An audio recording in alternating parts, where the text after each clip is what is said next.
I bring my laptop.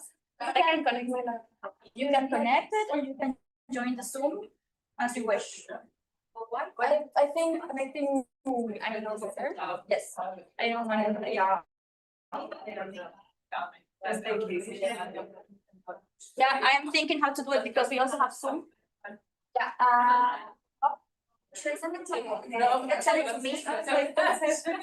I will see how to do it. You know, I think the easiest would be if you join, really. Really? I don't know if I don't know. Yeah. Okay. Hector is here as well. Perfect. Okay. And I gotta see if I have the Wi-Fi. Turn light. On YouTube. Yes, but maybe with sound even so. Are we muted?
you should hear something. We are now hoping that there is sound. And we get the confirmation from Maria Luisa. Maria Luisa is confirming sound. Hi. Karen, I also wanted to ask you, because tomorrow a friend of mine, like my best friend, was going this to one place. For what part? And the first part, the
I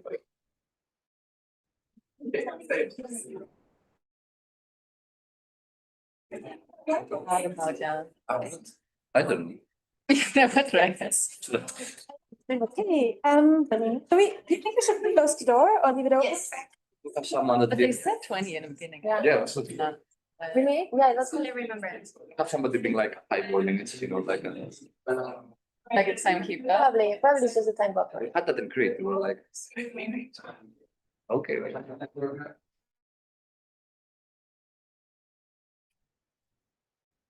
Like the people who stand and then they look at you and The signal.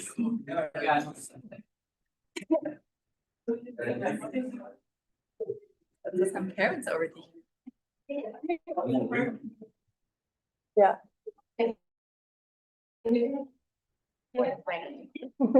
Ah, nice. It's You want to come in or?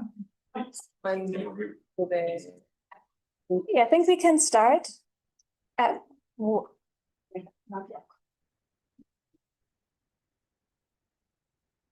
Welcome, everybody. I am Daniela Russ, an assistant professor at the Global and European Studies Institute here in Leipzig, and it is my pleasure, I think, to congratulate you for the first time on this graduation weekend. There will be more speakers tomorrow, so I won't say a lot, especially also because we're a little late already. But I think it is a moment where we can reflect a little bit on what it means to write a master thesis. And if you're like most people and like me, when I wrote my master thesis, this was a process which also meant at least moments of misunderstanding, confusion, insecurity, up to frustration and despair in certain moments where you really don't know what you're doing. But then hopefully this also was a process where you had the joy of following your interests, of finding out things, maybe also where you experience that, thinking together and academic work is kind of a social process and not just being alone. Hopefully, maybe in one of our master thesis colloquiums. So I think we can kind of continue this tradition of thinking together about the work that you all did today. There is I think should I say something about how the structure in general is? So we have 4 panels, I think. And talks will be about 15 minutes and then followed by 10 minutes discussion. And we'll present each speaker and then you get to present your work. I think we're not super pressed for time, but I'm chairing also the first panel, which it has the title The Politics of Resources, Hegemonies and Contestation. And I'm going to introduce our first speaker now, who is Regina Rivera Zavala, who I had the pleasure to supervise also. Regina Rivera Zavala is a graduate of the Erasmus Mundus Master in Global Studies. So this sentence will be the same for everyone. Where she studied in Vienna and Leipzig. She completed her bachelor in social and cultural anthropology at the University of Bremen. Her academic focus is on social and political anthropology, exploring questions of diversity, environmental governance, and urban planning in Mexico City and Barcelona. And in her master thesis, which was an excellent thesis, Global Networks, Local Struggles, she examines how transnational advocacy networks influence environmental policy in Mexico. Regina now works in sustainability, seeking ways to bridge the implementation gap for real environmental action. This also maybe gives us already something to talk about afterwards, how you bridge that gap between what you did in your master thesis and what you do now. Yeah, let's welcome Regina as our first speaker.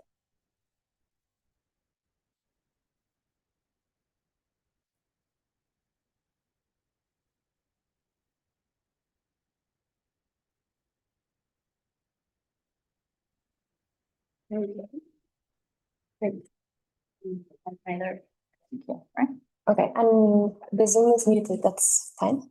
The Zoom is no, on with should- this Ah, mouse. okay, Yes, yes, good. Okay, hi Zoom. Hi everyone. Nice. Yeah, it's weird to present twice at the same time. But I guess we can just get straight into it. My name is Regina, as my supervisor just said, and I am a recent graduate of the European Master in Global Studies. And exactly, I'm just going to tell you a little bit about the topic that I wrote about in my thesis, which was titled Global Networks, Local Struggles, the Role of Transnational Advocacy Networks in Shaping Environmental Governance in the Santiago River Basin. I know this is a super long title, and topic is even about. That's why I brought to you this little picture. I cannot really change the slides. Here we go. Oh, it's not changing. It's really slow. So takes a while. Okay. This is Santiago River in Mexico City. And I know this picture might be a little interesting to see because you can see lots of foam going on in there.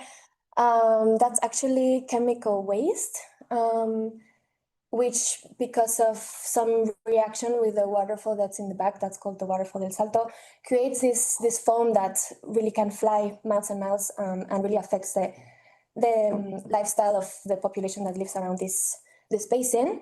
And in the picture, you can see there are some activists in the front. They actually represent Greenpeace Mexico. And thanks to their work, they share these really impactful images that were catalysts for a very big environmental movement that crossed borders. And this is basically what I'm gonna talk to you about today. Is a topic I wrote about in my thesis. And to begin, I'm gonna give you some primary data for you to know the gravity of the situation at first. Let's wait for the slide to change. Here we go. Well, the Santiago River is one of Mexico's most polluted waterways. It's been categorized by international media such as Deutsche Welle, the New York Times, the Washington Post as a toxic hell and a slow motion Chernobyl, which is pretty intense because this water surrounds 7.5 million people who need the water to be clean to survive.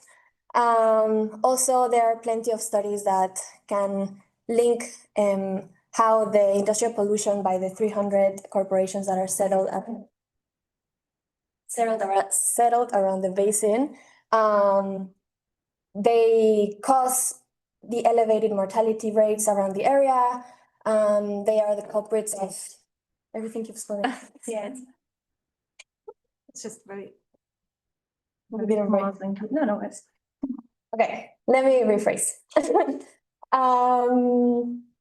There's plenty of studies that suggest that the industrial pollution that is caused by these 300 corporations that are settled around the basin of the Santiago River cause the elevated mortality rates, the kidney failure and cancer, and really horrific things that are happening around the basin, which literally causes people to die in this area. Also, you may wonder, why isn't this regulated at all if the pollution is being studied and it's clearly causing massive deaths?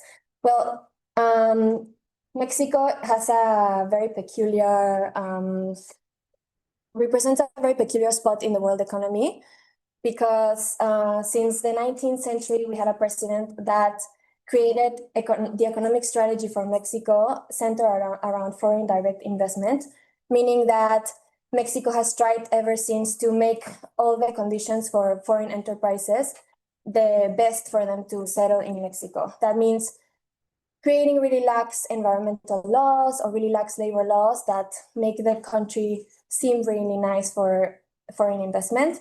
And that's why in the 90s, a law called the NOM 001 Semarnat was created, limiting chemical waste in the area. And this law only limits 20 parameters, which is basically nothing compared to other countries who have similar laws like this. For example, the US uses twice as many parameters to control water pollution. And this situation is followed by lots of impunity in the area.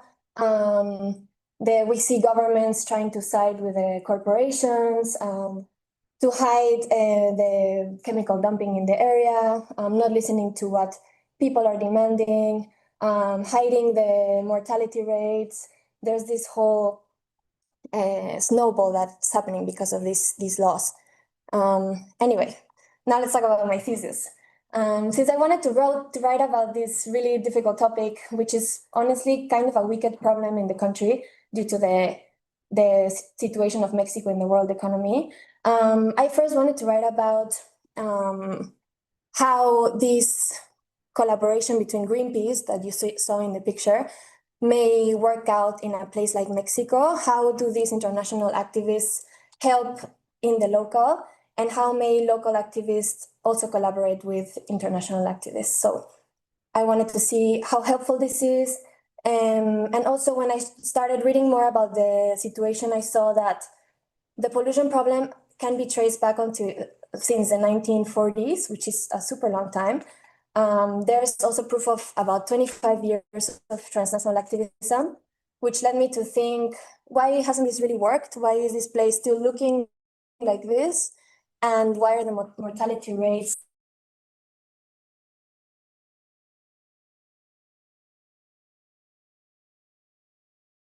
still as high?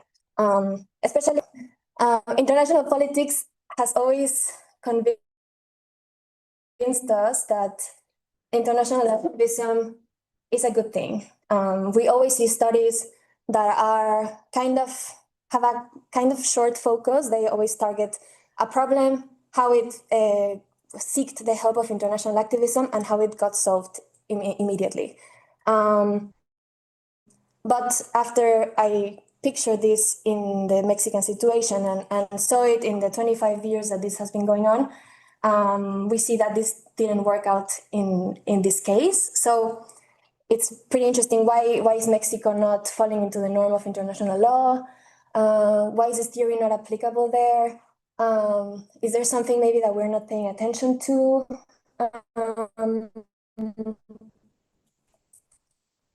Therefore, that was my research question. You can see it there. To what extent has so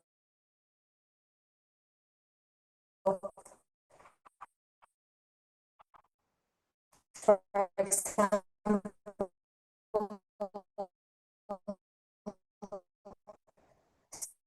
so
non-governmental organizations. There we go. Like Greenpeace. One person. I also took into account the 3 levels of Mexican government. There you see the president and then the governor of Jalisco. And lastly, transnational corporations, the 300 corporations that are still dumping chemicals in the river. And with this in mind, I created a study which was longitudinal, exactly to get away from these typical studies about pollution and about transnational advocacy that just focus on like a period of 5 years and say, look, it worked. The UN does wonders. I actually gathered data from the years 2001 to 2025. So that I could see what the real impact has been, how many policies have been created, because it was about 6 policy papers that all did different things. And also I considered which transnational actors took a part in the situation of the basin in this longer period of time. The study was qualitative because I did not only want to observe what the consequences of the policies were in numbers, but I wanted to see how these policies were being perceived by the inhabitants of the basin, which is mostly what counts. And honestly, numbers in Mexico are often not showing what reality is like. The method I used was called process tracing, which is a method where you basically gather information to recreate a series of events. So I looked at 34 primary sources by all the actors that played a role in the basin, and then I reconstructed the storyline, like who did what when, what happened when, who reacted like how, etc. Yeah. This is what the method looked like. I'm not going to get into it because it's a bit complicated. But we can discuss about the results and the analysis. Basically, what I found out when I conducted the study was that all of the participants in the transnational advocacy network had different frames of explaining the story. Some were saying we need to fight for human rights. Others were saying we need to save the environment and care about the sustainability part of things. Some didn't care about the environment and said, I just want to be able to protect my livelihood and be able to grow my own food.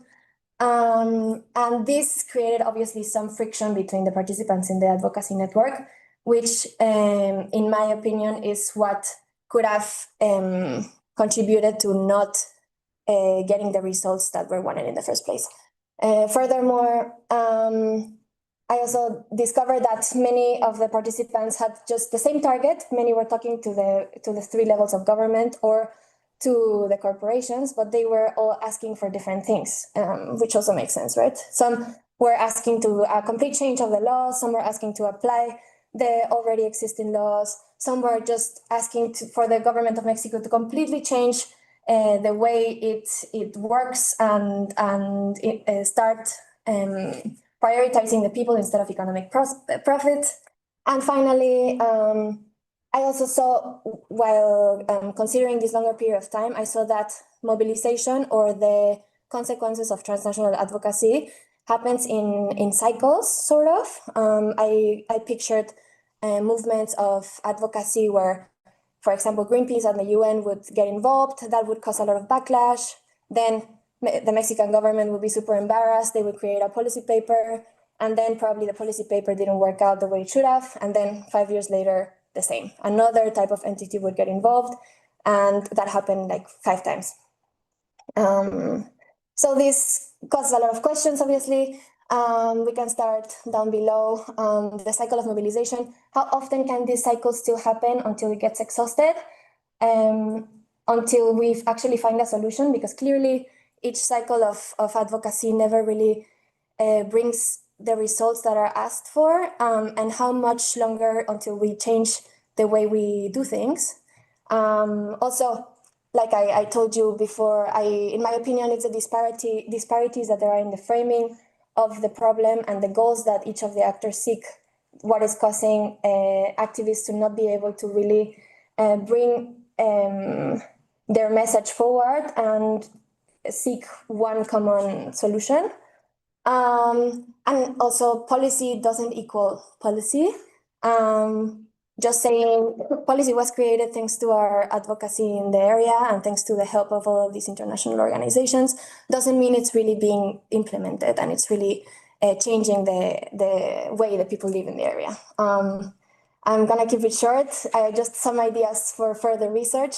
I still insist that longitudinal studies are the way to go when investigating transnational advocacy, especially its consequences.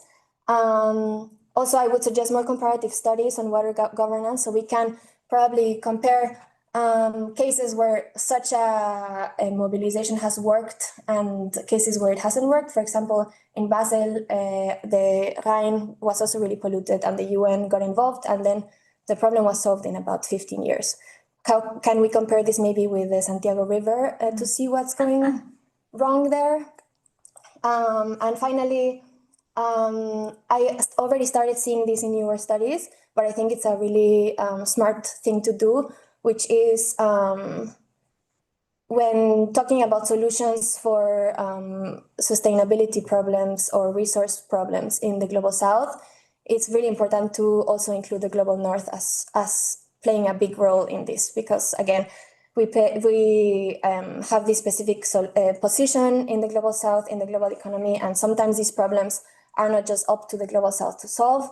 Instead, maybe the European Parliament should ask themselves why all of their corporations or their enterprises are going to Mexico in the first place to pollute there, and why are they expropriating their own pollution problem to the Global South, because this is happening not only in Mexico, but in many places.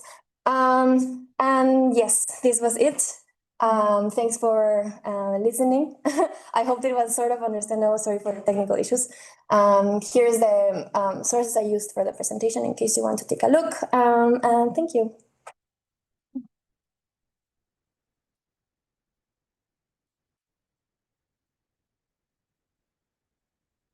Thanks so much, Regina. The floor is already open for questions, and I think questions can really go all directions. I know we also have people who write the master thesis right now, so you can also ask about how this is done, but of course also about the case, whatever.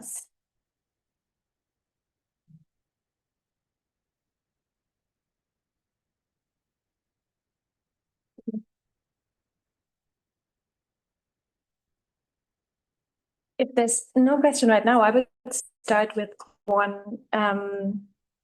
You said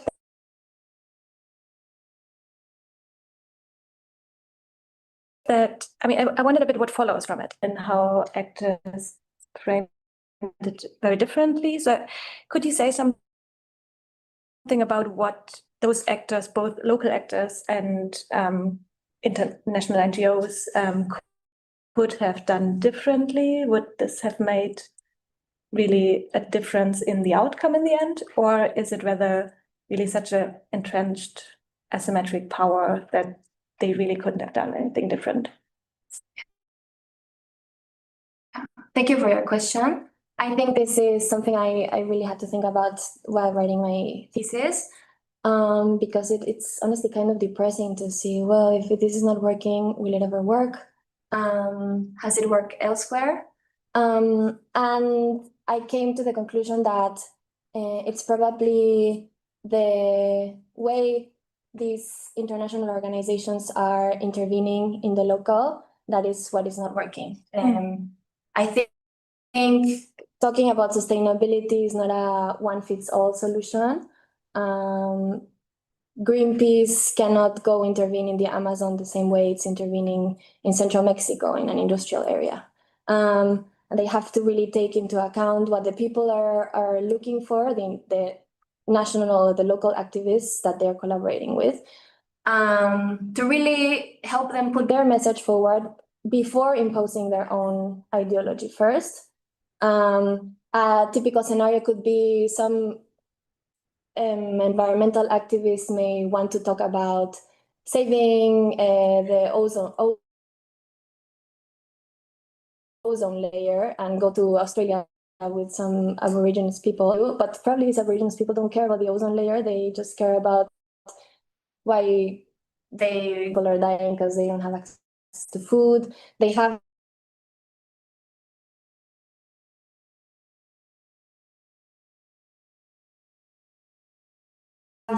another type of problem that also needs to be solved. So I think it's just changing that. Yeah.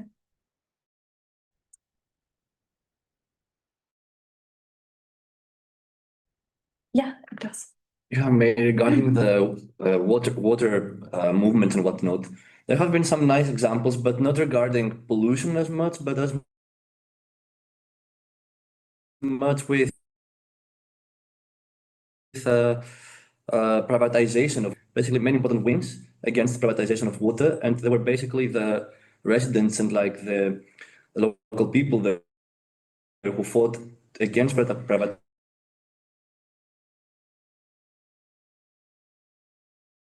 to keep their access to clean water and safe water. And also in Europe, you can have also like many nice movements regarding keeping water public. But you have the nice parallels of like keeping fresh water and not being polluted by any type of. Maybe we can find some nice cases there. Definitely, I think there's a parallel if we're talking about water governance. It includes as well problems with privatization, and yeah, I would also put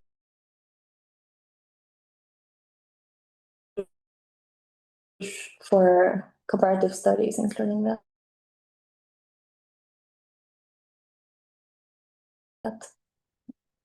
We do have a common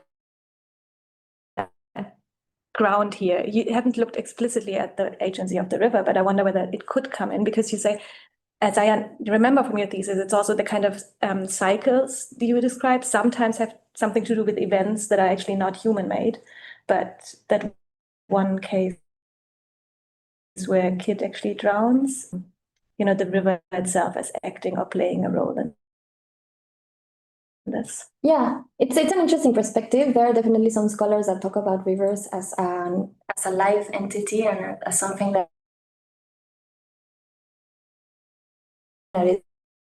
is constantly changing and also plays its own role as if it were interesting. A bit esoteric, in my opinion, to have written about it.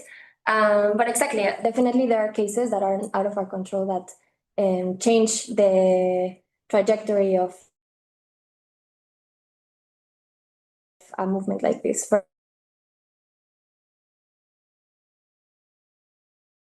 example, as you mentioned in the Santiago River in 2000, who fell into big outrage globally, and this is not something that was caused by any activist intent or effort. Yeah. Yeah, that's. You mentioned in the discussion part about in intervening, for example, with their own companies' kind of actions in the global south. I was wondering, because if I remember correctly, you were interviewing like state officials, right? No. Or diplomats. Have you still been able to like trace some intervenances by global north states at any time, or was it rather like a discussion part for further research, for recommendations for global north states? Thank you for your question. It's really important, actually. Sadly, no. That's why I wanted to state how important it is. There was only one intervention by the European Parliament, but through an academic study that they supported being done in the area. And this study did include some policy proposals that were including the global north. It wasn't representative, if I am not mistaken. But I thought these types of efforts that are a little more hidden because they come from academia are also really important to shed light in an issue like this.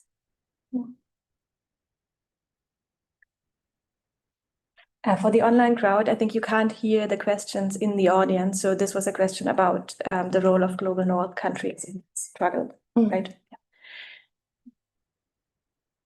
think we have time for one other question. I would take that time, but I think I already got a chance to ask my questions. So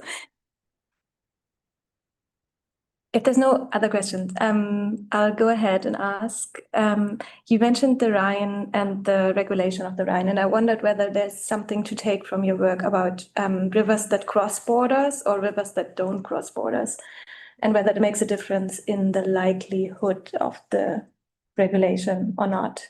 Yeah, that's an interesting scenario because it leads you to think incrementing the number of jurisdictions that are involved in a problem, does it make the solution of the problem easier or does it complicate it even more? Is it an opportunity probably of collaboration between different countries as it happened with the Rhine in Europe? Or is it an opportunity for more friction and more differences in perspective?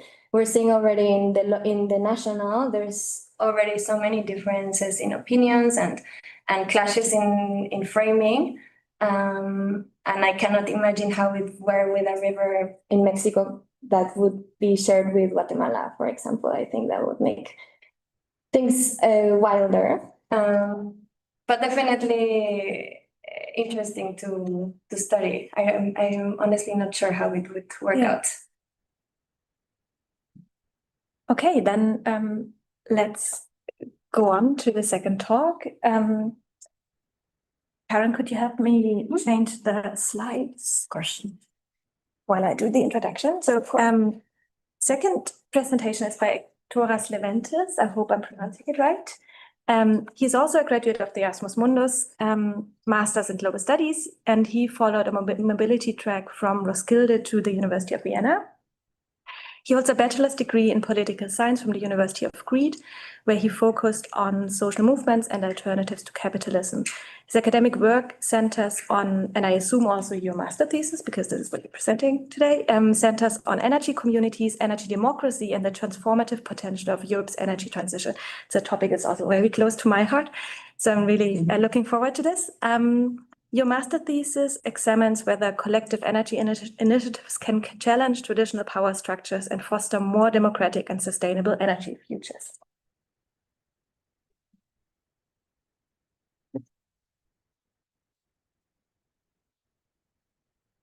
Well, good morning, everyone. Today we'll present my thesis called Energy Communities and the Transition to Energy Democracy as a Psychological Perspective from Greece, which sounds quite heavy theoretically. I will try to make it a bit more plain, first things first. And there are some photos as well, which this one was made during some visits. This is from the Office Against Energy Poverty from the municipality of Athens, where they're trying to kind of make an energy community in this case to help the people of the city of Athens, for example, to have cheaper electricity in this case. And this is like the solar panels on top of the office. Without further ado, if that works out. Does it work with this one? Yeah, I think so.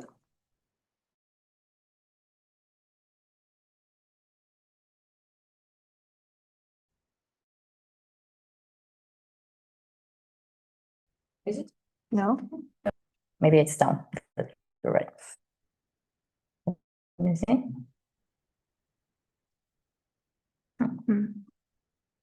Yeah. Now. Again, it works. Perfect. Okay, so then, a bit introduction regarding energy communities of what they are, I think first. So energy community is quite a new phenomenon because it firstly appears in 2018 in Greek law and 2019 in European directives and European laws. Before that, we still have some communities that operate especially in Central and Northern Europe, like Austria has some nice history regarding that, or like Denmark, but not so much in other countries. Greece is this type of example, but there's no community energy almost at all, because we have a very centralized system of how the public power company works. But in 2018, we have the first law coming from the left-wing Syriza government at that era, Law 4513, where you have the first energy communities. Academically speaking, though, energy communities are seen as self-organized entities dedicated to carrying out renewable energy projects for the local community or collaborative energy initiatives that emphasize open democratic participation and governance. The reason we're having this conversation, not only with frameworks, but also with how academia sees energy communities, is that there is a power struggle and a political struggle between how the legal frameworks work and how the theoretical perspectives work and how transformative potential can be seen. So this is how we are led to the research question of, within the socio-ecological transformations framework, how do energy communities in Greece interact with institutional structures and contribute to the democratization and transformation of the energy system? That's also important to note, because when we speak about energy transition, we're speaking about a movement from a fossil fuel energy system towards a renewable energy system. But this also has many problematics. There are some theories about energy additions, having like this hybrid system that's operating right now between fossil fuels and the green energy, and the parallel of how green energy itself is extractive and can have many compliances. Big example of that is how the industrial renewable energy system works. For example, you have the huge solar farms or like wind farms, which operate on full extractive logic, because they have the use of space, the use of people, the use of how even work operates is pretty much about huge areas of space, the relations being socially and environmentally, again, hierarchical and not horizontal, and so on. So speak about methodology in this case. We have a mix in this thesis with secondary data from previous research, with lots of primary data coming from the energy communities themselves, either through social media, either through posters, leaflets, any type of material available. And then there's some interviews, which unfortunately, it's part of the limitations as well. There are only 2 in this case. But one thing that I found out is that the people who work on energy communities tend to have many roles in other organizations or other energy communities as well. So for example, the 2 interviews that I had were with one person from the Electra Energy Cooperative, which is an organization that was a member of Solarity, which is an energy community in the place of Athens. But both of them have been members of other energy communities, the first one in Yanina, the second one, the previous one in Athens, and they're both members of DESMI, which is the National Federation of Energy Communities in Greece. So without further ado, I mentioned socio-ecological transformations, because I know these theories are a bit difficult. We'll try to simplify them. So look, socio-ecological transformations describe the political, socio-economic, and cultural shifts resulting from attempts to address a socio-ecological crisis. So to make it even more plain, there is a distinction between policy, politics, and polity. What this theory tries to see is how society and how ecology have a mix, and how all of these political struggles interrelate to each other. And there's like a cyclical kind of movement that promotes how the capitalist structure and political institutions work, and how these move with transformative design. There are many questions that go then through this theory, because from the part of polity, we go with how do capitalist structures advance or hinder transformative change, and how have institutions co-evolved with the use of fossil fuel energy, and how does this shape the shift towards renewable energy structures? Regarding politics, we're going with what are the conflictive strategies in transition, what differences there are in values and imaginaries, how does ecological conflict shape transformative change, and how do power relations advance or hinder transformative change? Policy-wise, we're trying to see what type of policies are there and by whom. By whom meaning either the state or by advocacy groups or by energy communities themselves. And the other 2 simpler, I believe, theoretical perspectives that are used is energy democracy and cosmolocalism. Energy democracy is pretty much self-explanatory. It's about how we can make the energy system more democratic. It's about decentralization. It's about making it more community control and sustainable. And it's a term that antagonizes a neoliberal perspective that is primarily seeing the fossil fuel energy and is also seeing right now happening with the renewable energy system, mentioned before with the big solar panels, with the big wind farms and so on. Then cosmolocalism is another interesting theory, which is pretty new as well, is seen mostly in the last 10 years or so, which is about the concept of acting locally, thinking globally, and resharing globally. So the idea is to create networks between both the same country, but also in international perspective, with people changing their ideas and using them in their local problems. So for example, we know that energy is a problem everywhere. There are cases where you have a small community in Ioannina, which is like a small northern city in Greece. They communicate with people in Brazil and the people from India. And these people change these ideas on how they can work with energy, how they can work with fields, how they can work with their everyday life and exchange information. So they're using the global commons as a common pool of knowledge to exchange and work on. So then going with the analysis, we have the transformative potential and the limitations that are seen in energy communities. So first things first, let's speak about the good parts, transformative potential. So there are some national and international networks. I already mentioned the ESME. The ESME is the National Federation, as I previously said. This means that there are energy communities that gather together and try to promote policies that are better inside both the Greek state, but also in the European perspective. Then you have Ophelos, which is like a smaller federation of specifically the northern regions of Macedonia, where you have like 13 communities merging there. And that's also very important to note because this area in Greece is one of the heaviest in production of coal and the classic energy production of fossil fuels.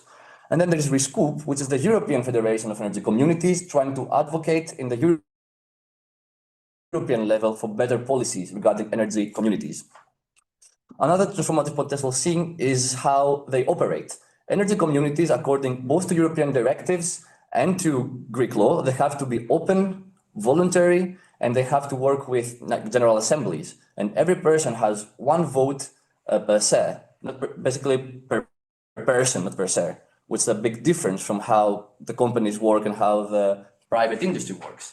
Now, the concept of that is that members are working on democratic principles and collective thought. So you have people, as seen also from the interviews, that they never before in their lives had any, they were never in a social movement, they never thought about collective goods and so on.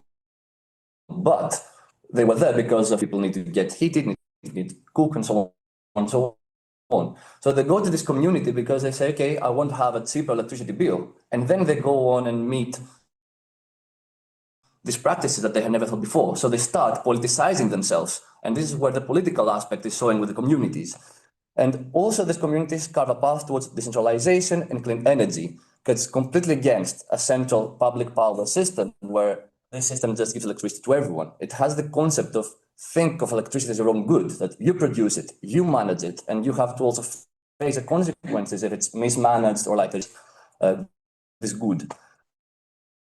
The limitations, though, are seen regarding the relations with the state, because as I've seen also in the interviews, the state is seen as pretty much an enemy.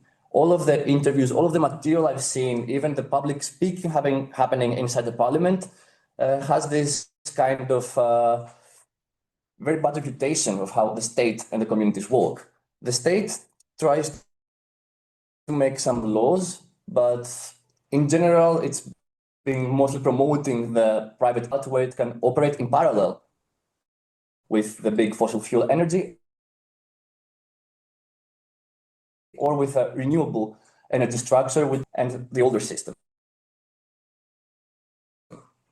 Then you have the big problem of corporate capture. What does corporate capture mean in this case? Energy communities as a concept, as a framework, is used primarily by big corporations to have fake energy communities and basically take the advantages that the law gives them. To make it more clear, in Greece, according to the National Registry, there is one, according to data from April. Out of these, members of the federations and what we would call genuine energy communities are only a couple of 70, 80 of them are not just energy communities, they are part of big corporations, and that produces this problem. And then you have the limitation of the capitalist mode, because energy communities have to operate inside the capitalist structure, inside the institutional actors. And this is how we see the transformative change as well, between how space, governance, developmental imaginaries, and power relations work. Because in an extractivist fossil fuel energy logic, the space is pretty much used in zones of industrial production, so it's a very space-intensive kind of mode of production. Then you have the state and market being the ones that control and govern energy, and then green development, market growth, and investments as seen as the imaginaries of development, and the relations are central and hierarchical.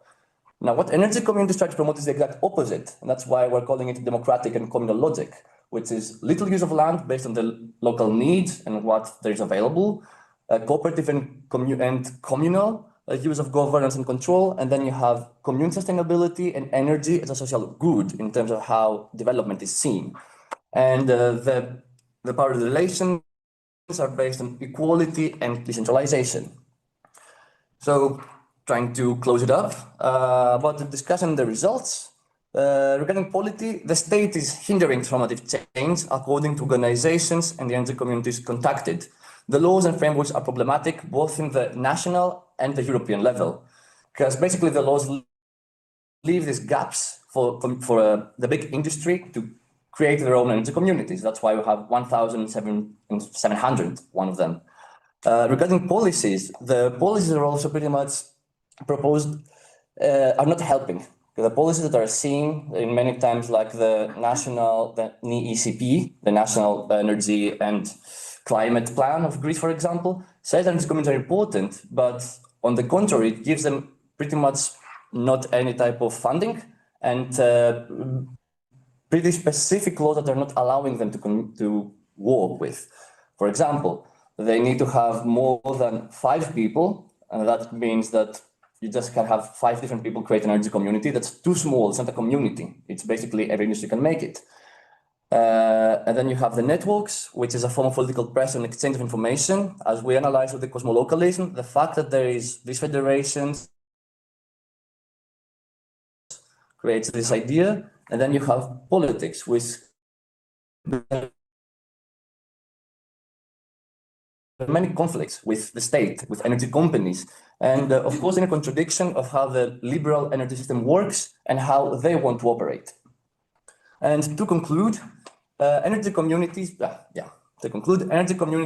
operate in a rift between formal and informal mode of action, because at one point they have to follow the frameworks and how the laws work both in Europe and in Greece, but at the same time, what they promote is not going through this framework, because when they say that energy is seen as a collective good, you have to actually go completely against the market logic and completely against the framework.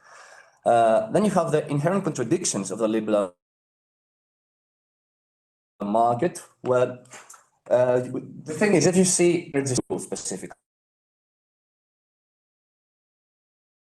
that's how the plans of each state work. That's how the EU works in its directives, both in the Clean Energy for All Europeans and the RED 1 and 2 directives. Whereas energy communities don't see growth as the main mode of same development. On the contrary, they see that energy is a collective good that needs to be shared equally by everyone, and it's important for survivability enough. As said before, they're just pretty much inside this market logic, so they cannot actually transform the energy system. They can only be reformist. Then there is another problematic concept is how they are connecting with local movements against industrial renewable energy. In Greece, for example, which is pretty different on how the northern parts of Europe operate, big solar farms or like wind farms are seen with huge animosity by social movements, mainly because they're part of big companies,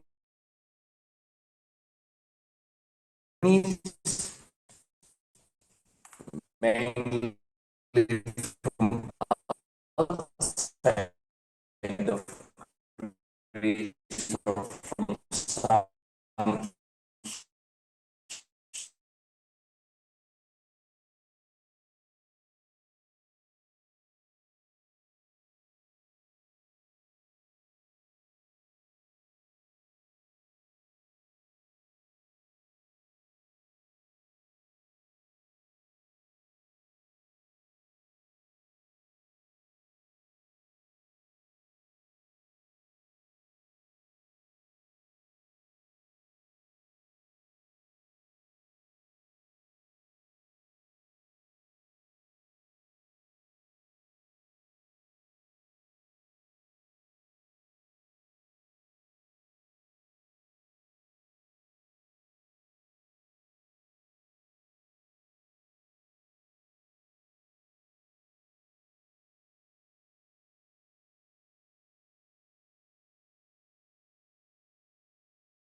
in the energy communities themselves, they're not speaking about that, I would say, with the conversations I had, which I understand in one way because they're trying to survive first and then think about these questions. Yeah. But at the same time, you also create this pretty much an antagonist that how can you speak about sustainability and not how you produce those and it's also a big question of you want to change the energy system, but how are you going to operate when you actually have to communicate with big companies to take these projects? But another thing to bear in mind is that even if you go to the most autonomous structures like the Zapatistas, even they have to take many of their infrastructure, like for medical, like for anything, they have to take it from capitalist structures because unfortunately this is where they're produced. So that's a limitation, but also kind of a necessity because when you're trying to transform something, you have this period where you have to work with materials that are produced another mode of production. You can't in the next day just have a completely different mode of action. Okay, thank you. That's right.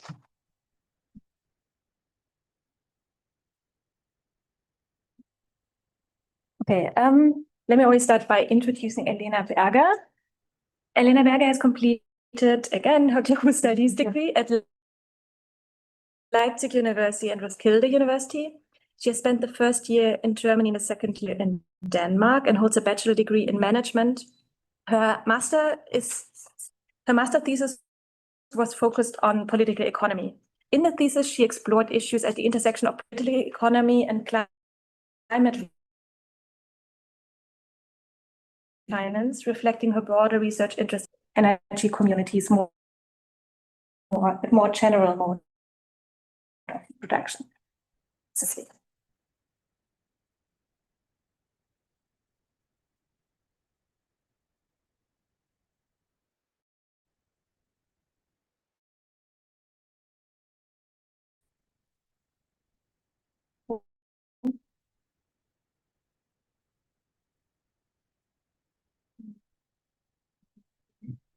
Continue to share, and then, I don't know where that goes. Okay, nice. Yeah, hello everyone. Let's think of Norway. So when you think of Norway, you think of beautiful landscapes, fjords, nature. And do you also think of fossil fuels?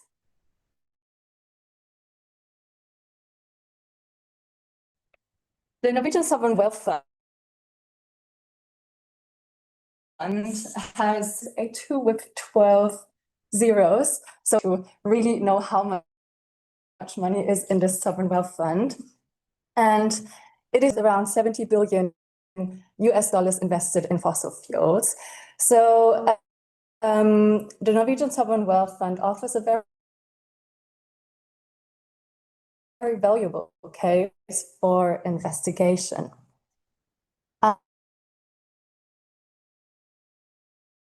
I had the following topic: sustainable through sovereignty, and the background of my research question, then also delve a bit more into the methodology and theory to then also explain a bit more about the main findings, then come to the interpretation, talk a bit more about the limitations and means for implications of sovereign wealth funds and also global implications. So first of all, because we really dive into the case of the Norwegian Sovereign Wealth Fund, my argument comes from states as owners. So according to the climate researcher Richard Hede, nation state and government-owned enterprises are responsible for around 68.5% of the major carbon emissions from 1910 to 2010. So states that are invested in the functioning and rules of a globalized economy are in that case very important. And 90% of this globally invested state capital, Canada, and also Norway. And from a lot of money that is part of the global economy, 12 trillion. To understand it a bit better, there are 5 points about sovereign wealth funds. So they are investment funds that are wholly government owned, so 100%. They invest in a variety of assets and have a return objective. The last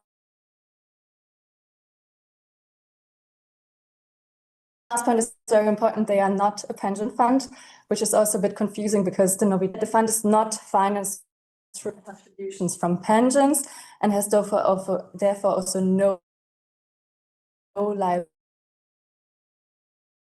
liabilities to individual citizens. I looked at the following research: sovereign wealth acted on divestments from fossil and what two divestment decisions that I'll explain later. So first of all, how I approached the topic. I did an explorative sequential mixed methods approach, which sounds a bit big, and it's also a lot of steps that followed from it. So first of all, I just did some exploratory interviews on things of the sovereign wealth fund to then dig into a portfolio analysis, because the portfolio of the sovereign wealth fund, 9,000 companies, so there are these huge Excel files that you can use. And I use those for my quantitative analysis to then, in step 3, use the findings and talk about them in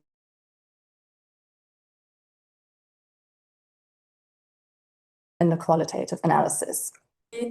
Because see, one problem with changing away from fossil fuels is that investments in fossil fuels every investor who seeks profit maximization should still, until this day, invest in fossil fuels. So universal ownership theory could help to change this narrative. And universal owners are, for example, large-scale investors like sovereign wealth funds, who are a bit more patient in their investment approach.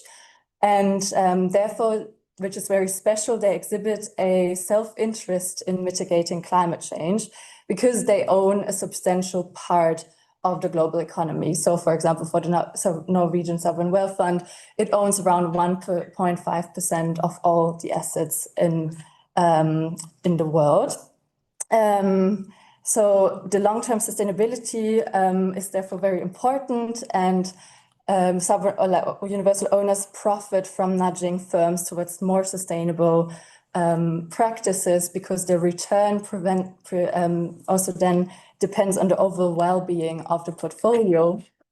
And it is therefore a very holistic economy-wide approach and helps aligning financial as well as environmental interests. And in my case, then also helps to assess the GPFG's divestment decisions. So I looked at 2 divestments in particular, which is the 2015 coal divestment, where the Norwegian Sovereign Wealth Fund decided to divest from coal. But it's important to note that they not divested from it entirely, but introduced the so-called coal criterion, which excluded mining and coal companies that base 30% or more of their activities on coal and or derive 30% of their revenues from coal, which affected around 122 companies. In 2019, there was a divestment from oil and gas due to the fund's overexposure to the oil and gas sector, which was published in a paper. And it was asking in the paper to divest entirely from oil and gas. But here again, the fund did also not divest entirely from it, because the Ministry of Finance said the oil industry will be an important and major industry in Norway for many years to come. And therefore only around 150 companies were affected, because only the upstream oil and gas sector was affected. I will now go a bit more into my main findings. So here you can also see the divestments that I classified. we do see that the divestments fell short in adhering to universal ownership principles, both in material as well as signaling terms, and that the theory does not fully explain the case on what we see. So we do see a financial impact, but I also just, which is green here, you can see this was reinvested in renewable energy, which is around 10% for both times, which is not a lot. So most of the money has then been reinvested into, again, fossil fuels. For example, in the case of coal, the most of the divestments then were reinvested into oil and gas. So we just see a very reduced exposure to fossil fuels. And there are, however, some symbolic effects, especially in the case of coal. Because of this divestment announcement, also some other investors followed this decision. And so it still had a higher symbolic value than a financial one. One unexpected finding, however, was that from the coal criterion, 19% of the companies that were supposed to be divested are still now, to this day, in the portfolio of the Sovereign Wealth Fund. Which I could not really explain at first, but then also went back to the Norwegian Sovereign Wealth Fund and asked them. And this is also what I'm going to focus my paper about, because I'm going to publish my thesis as a paper. So stay tuned if you're still interested in it later.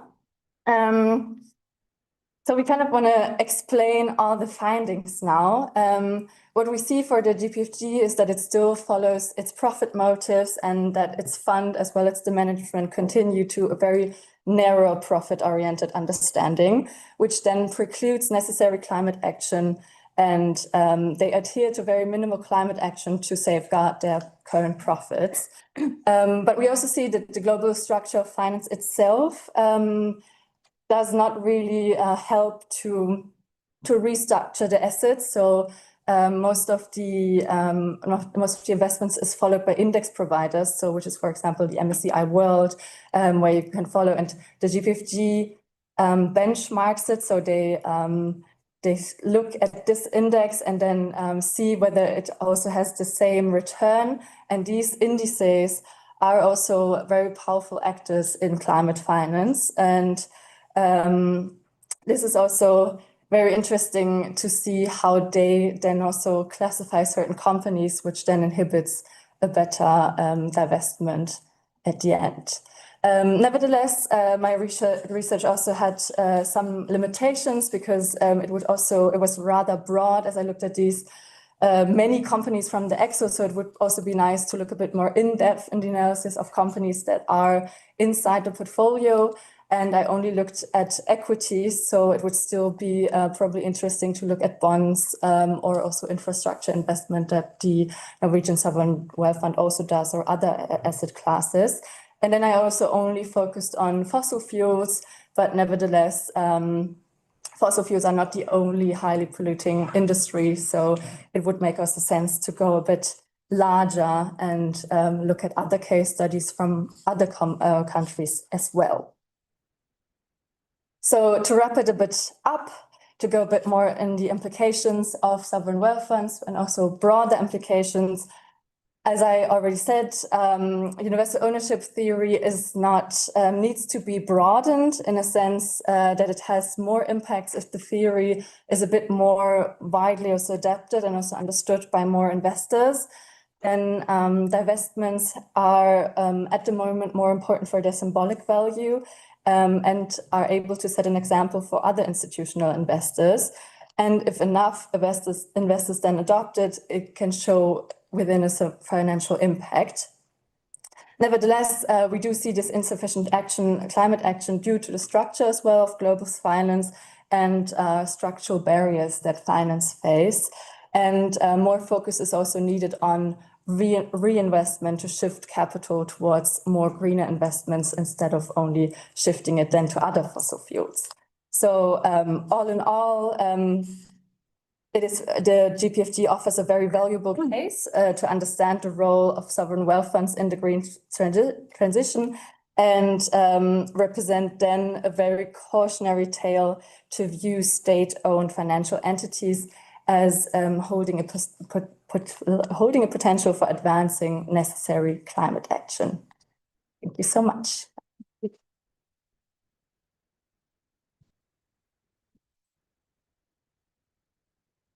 2 minutes left. So I'm good. Perfectly on time, yeah. So questions?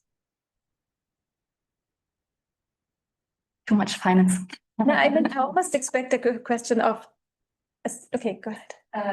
I guess I'm of course interested in what the fund answered when you talked to them about the remaining 19% of companies. Yeah,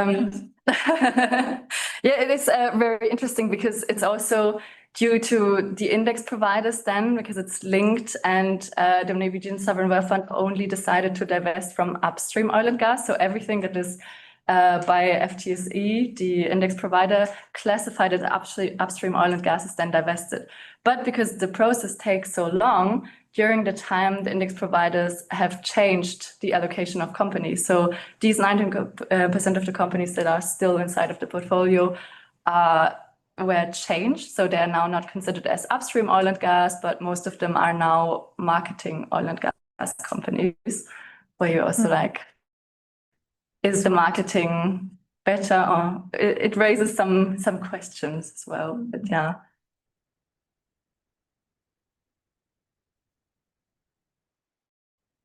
I was going to say, I expect questions of my magical state class. Because we look at Petros, the case where they do have used the oil money in a different way or managed to use it in a certain way. Does anyone want to ask a question or not? No? Okay.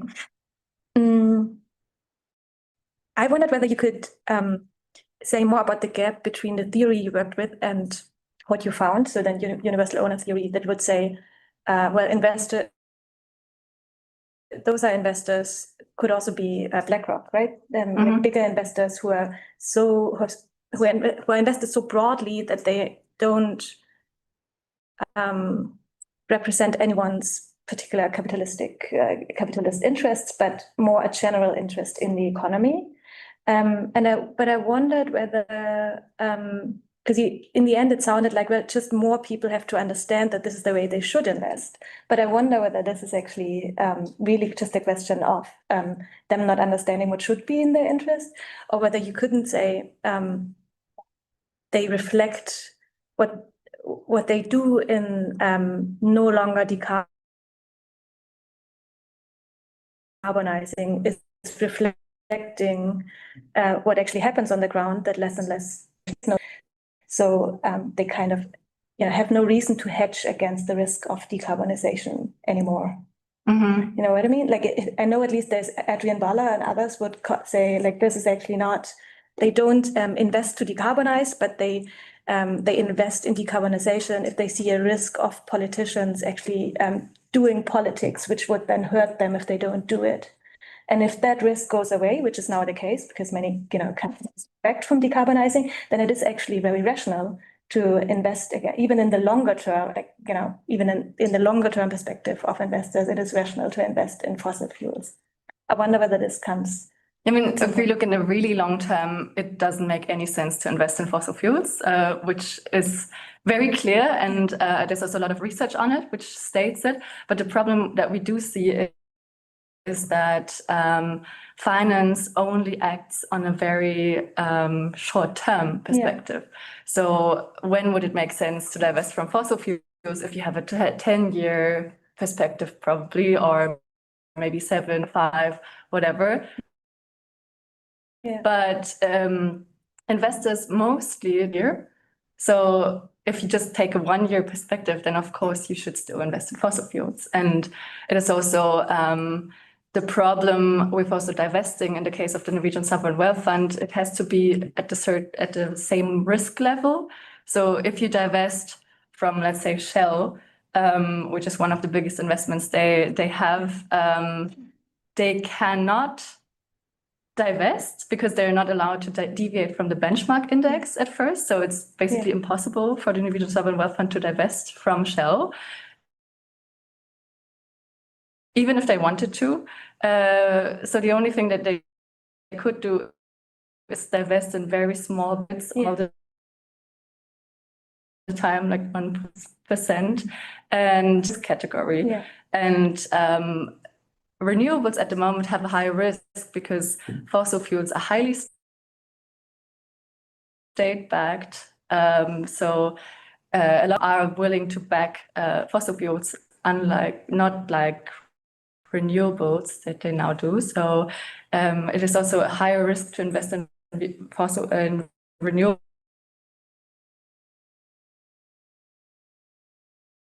now than fossil fuels, which also complicates divestment. This is not like risk is not objectively there over the last 15 years, but politics makes a difference of how they imagine the risk of investing in fossil being or not.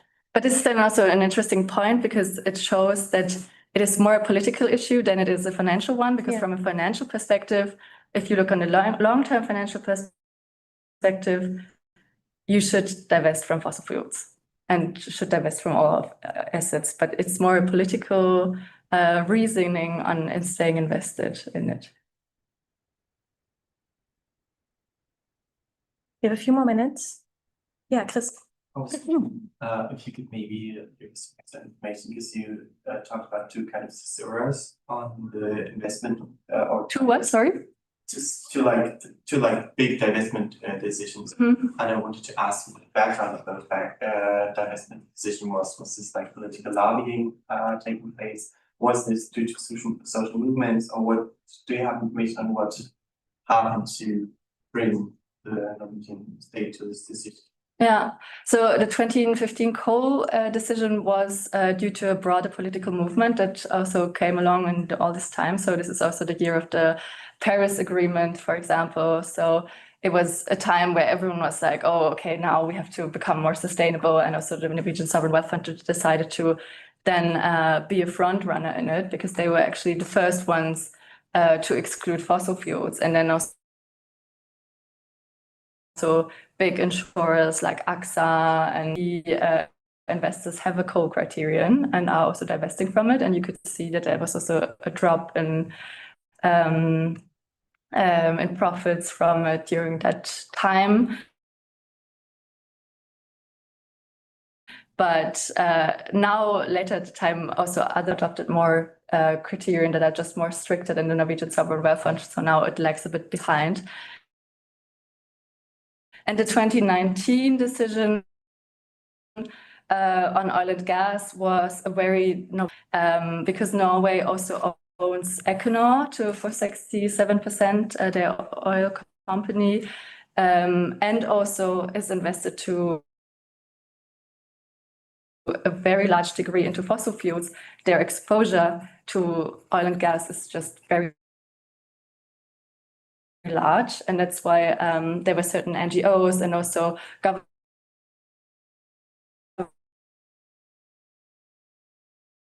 papers that stated due to this sell all the stakes in Equinor and not make it a government owned enterprise anymore, or divest from all oil and gas investments in the fund. But then they did neither of those, so just divested a little part from oil and gas. But yeah, that was the rationale. There's time for one more.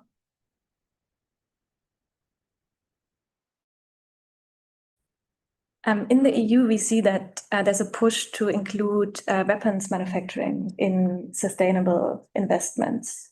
I wondered whether that's happening with the Norwegian Sovereign Fund as well, whether there's a movement towards, first of all, whether it's even excluded as an industry.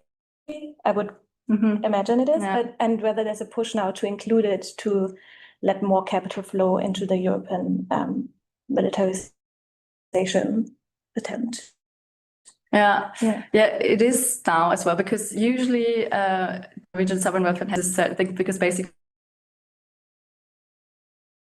basically the fund belongs to the Norwegian people. So every Norwegian basically owns a part of the sovereign wealth fund. So they still wanted to have it invested in, let's say, better things or things that are good for the society in general. So it excludes weapon manufacturing, also human rights violation companies, etc., etc. But nevertheless, now they are thinking about changing it, which is also highly criticized. And they also want to use AI to like look a bit on the investments and make sure like what investments to take in, and yeah, so kind of change their approach on the ethical approach, but it's still ongoing. Okay, interesting. Yeah, then thank you so much to you again and also the whole panel. Yeah.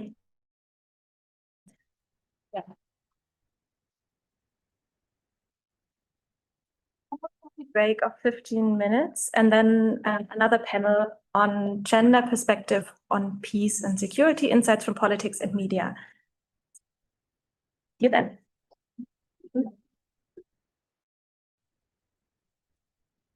Hey.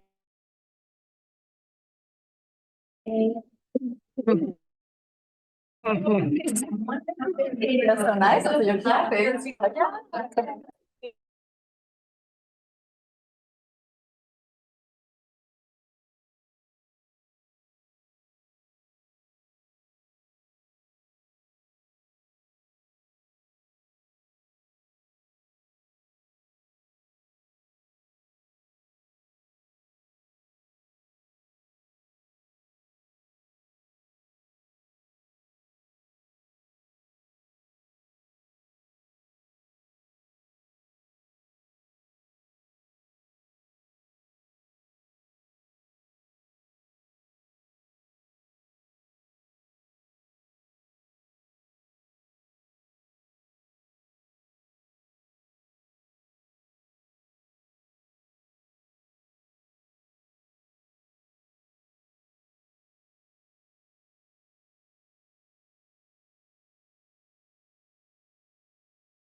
of our graduation ceremony 2025. It's very nice to see all of you here, including parents, proud parents, welcome. And in the second panel, we are looking for 3 presentations before presenting presenters. My name is Katarina Ristic. I'm a lecturer and senior researcher at Global and European Studies Institute at Leipzig University. And I've been teaching this program for 6-7 years now. So I've seen several graduation ceremonies and they are always great. And I look forward to today and especially tomorrow. It's going to be great. So this is just for you you can start already being happy about it. Today I'm chairing because unfortunately a colleague, Michael Limberger, couldn't be here. But nevertheless, we will have a clear program. We have 3 presentations, 3 recently defended master thesis, and I will start by first introducing Clara Fiorillo. Clara is from Italy and she studied international sciences and European institutions. She joined master or EMGS in Vienna and in Roskilde. These were two cities in which she was studying, which really doesn't tell you why would she chose the topic that she chose. And she is basically looking at transformation or transforming peace from below, gender justice and norms translations in post-conflict rural Colombia. And we are looking forward to hear how is this gender perspective and post-conflict perspective emerging, I would say, and contributing to the peace building in Colombia. That would be our first presentation.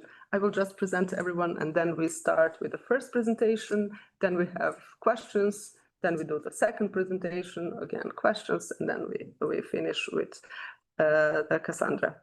The second presentation comes from Jana Helena Laporte, and she studied history at Ghent University and later joined EMGS, also in Ghent, then moving to Addis Abeba and Vienna. So this was trajectory. And today she will talk or present her master thesis where she was looking at women as agents of change and how European Union supported women as peace builders in Tigray War, meaning Ethiopia. We are going to Ethiopia from 20 to 22. And the last presentation comes from Cassandra Kogan, who is from the US and who is looking at who was studying in Wrocław University and at Roskilde. And she is providing actually the only presentation which is dealing primarily with media, because the first 2 are dealing with more of political grassroots activism and institutions. And Cassandra is looking at media and at TV series, The Boys, which I have to say I haven't seen, but let's see after this presentation if we all get into streaming The Boys in the following months. Okay, so these are our presenters, and we start with the first presentation. Clara, the floor is yours. So hi everybody, I'm Clara. Hi teams. I don't know if you see me, I'm in Zoom. Okay, so here you have my presentation. The first slide is just showing the title. So Transforming Peace from Below, Gender Justice and Norms Translation in Post-Conflict Rural Colombia. So you're wondering what it is, I'm gonna present it to you. So before going more into the details of it, I wanted to give you a broad context. So Colombia for more than 40 years faced internal conflict between the FARC, the Revolutionary Armed Forces of Colombia, and the Colombian government. So here, for example, you can see in the slide already the details of the tremendous data and results that it brought. So there were more than 218,000 deaths, 25,000 disappearances, 8 million displaced people, forced displacement, kidnapping, and sexual violence. Finally, in 2016, the Colombian president, Manuel Santos, and the leader of the FARC finally signed a peace agreement that was comprehended of 6 points. However, this Colombian peace agreement was recognized as the most gender inclusivity in the history. So sorry, let's rephrase it. I'm saying that this Colombian peace agreement was recognized as the most gender inclusive in history. So this is a fascinating topic that for me, and I was wondering, is it really happened? How did it actually moved on? So you can see here that the peace agreement included 130 gender-related provision, but did it really put in practice this intention? So what did really make me surprised is that while it was called the most international gender inclusive agreement, it was not exactly like this on practice. We see that, for example, the implementation was mostly urban centric, so the rural communities were not really included. Their demands were not included, and so there was not really good results from it. Then rural women were very excluded from that. They were still living in extreme poverty and also excluded from peace building processes. So they didn't have a word on it. Moreover, data shows that by 2017, murders increased by 30% and feminicide by 70%. But the most impressive number is the percentage, 13%, only 13% of gender norms had been fully implemented. So my big question was, how can a peace agreement be internationally recognized for being the most gender inclusivity in the history, but still fail in implementation of women's rights? So here I show you a graph where you can see from 2016 to 2022 how the development of the implementation has been. So you can see in blue the no implementation, that from the 2016 to 2022 was still a high number. Instead, you can see that the full implementation was still 16 in 2022. So we can see that the implementation was not really achieving its results. The most impressive number is, for example, the minimum implementation in red. You see that from 2016, 2019, 2021, and 2022 is still a high number. So the implementation is not going as it should have been. So to lead my research, I chose 2 research questions. The first one was, what are the main barriers to the effective implementation of global norms in rural Colombia?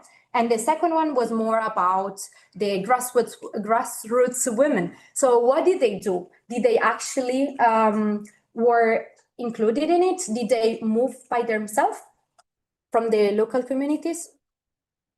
Here you can see the literature review I went through. So I look at 3 different aspects. I'm not going in deep, but we can discuss it later. So I look at the global framework. I look at the United Nations resolution and the Women, Peace and Security Agenda. These were the 2 frameworks that based and gives an idea of how did they wanted to give an importance to women in peace building and in peace post-agreement processes. Furthermore, I went through, I studied a bit of gender and transitional justice. So I asked myself, how do women are individuated by the transitional justice? Are they recognized as only victims, or are they actually also political actors? Furthermore, the third aspect that I looked into were the literature review from different authors. So I look at how other authors look at this Colombian peace agreement. What were the progresses and what were the barriers? What did they think about it? So this was my start. But for doing my research, I needed a theory. So at the beginning, I looked into diffusion and localization norms theory. But then I passed across norms in translation theory, which is published from Tobias Berger in 2017.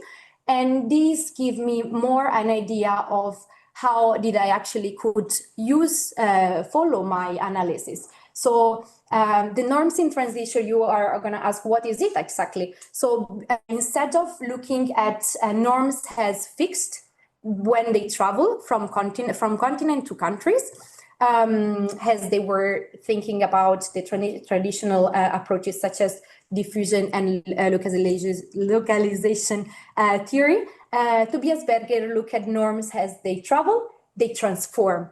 So it looks at norms not at one-way process, but a two-way process. So you look at how norms move to countries. They don't change only the meanings of the norms, but they change they influence the receiving context of this norm. So it's a double process. Moreover, Tobias Berger looks at the role of translators. So he gives a big importance to the translators. He looked at local activism women as important people that can do something to influence these norms, how to reshape it and how to fit it better to the context. Tobias Berger more speaks about the background knowledge. So this is what does it mean. So they want to,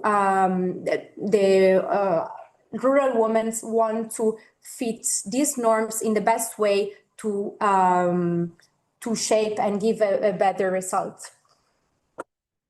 Next to the theoretical framework, I needed to have a methodological framework that could align with it.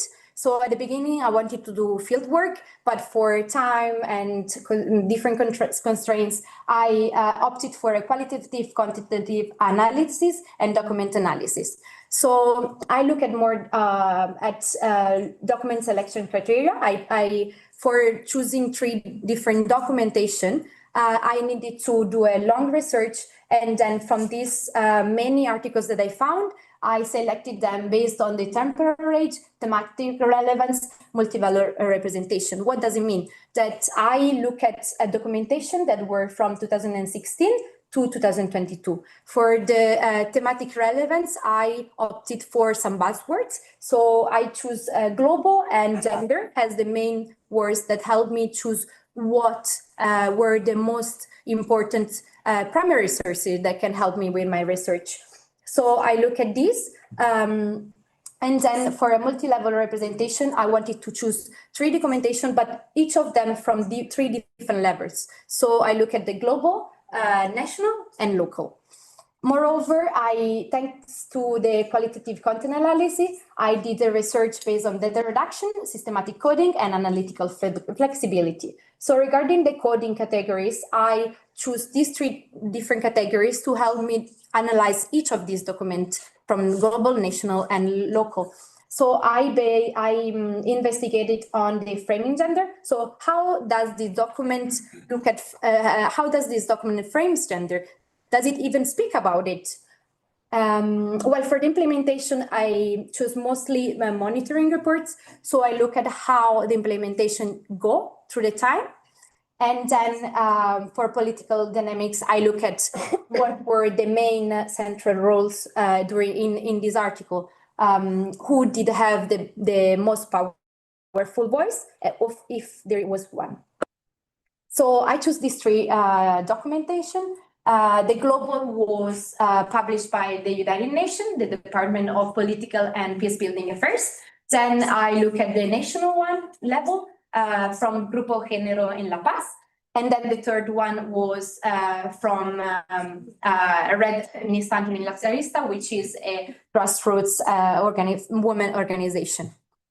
So going more in detail, the global level, I decided to have an overview of what the United Nations think about it. So I choose a report which it really shows the top-down approach that it gives. So the central role is mainly based from the United Nations, and it shows that they really focus mostly on formal requirements over the lived realities of local women. So they try to respect the administration requirements. However, it also presents some results. So they show that only 8% of gender provision were implemented, while a big number, so 42%, have shown no advancement at all. So the program was really resulted as symbolic. Moreover, for the national level, we look at GAPAS. GAPAS is a civil society organization from Colombia, and I look at its quantitative monitoring report, which look at how gender commitments were analyzed from 2021 to 2022. So I choose this range in this case, and it shows that a big number, such as 109 gender measures, were not implemented at all. Civil society, therefore, advocates for a bottom-up approach of inclusion of women and including them in their decision-making processes to make a change. We can see that also GAPAS gives some recommendation, how can we move forward? However, it doesn't show any structural change to make for inclusion. Finally, we look at Red Feminista Antimilitarista as the grassroots women's society in Colombia, which changed the focus of its report regarding the focus is different than from the other two articles. So Red Feminista Antimilitarista decided to give a bigger focus on rural women. They show that rural women are real translators of global norms, and can they make a difference? They can do a transformative change. So it speaks about the direct engagement between the global women and the rural women and the context, the local economy and social initiatives. Therefore, they also fight for a bottom-up approach. Finally, I show you here another article that I crossed by that really interested me because it really aligns with my main argumentation. So this article is called Disrupting the Transnational Justice Circuits, Everyday Transformative Gender Justice. So this article really center women in action. So it challenges traditional top-down approach transitional justice, and also connects local, national, and international levels through horizontal collaboration. If we think about the first research question that I posed to you at the beginning, now we can have some answers. So from the first question, what are the main barriers to the effective implementation of global norms in rural Colombia? We can see that some of the barriers are institutional frameworks, rural women marginalization, and symbolic gesture of including gender commitments to satisfy global expectation. On the other side, to what extent do grassroots women's organizations translate these norms to meet their specific local demands? So we looked at how the local women adapt and reinterpret gender norms to fit local realities, but they also promote a bottom-up approach that they consider necessary for a change. And then we can think about grassroots women, how they collaborate horizontally with local actors, but also vertically with national and global institutions. So after answering these two questions, after the end of my thesis, I pose again a question to myself, which is, when will Colombia prioritize rural women's voice instead of focusing only on a top-down approach and executive power of institutions? Thank you.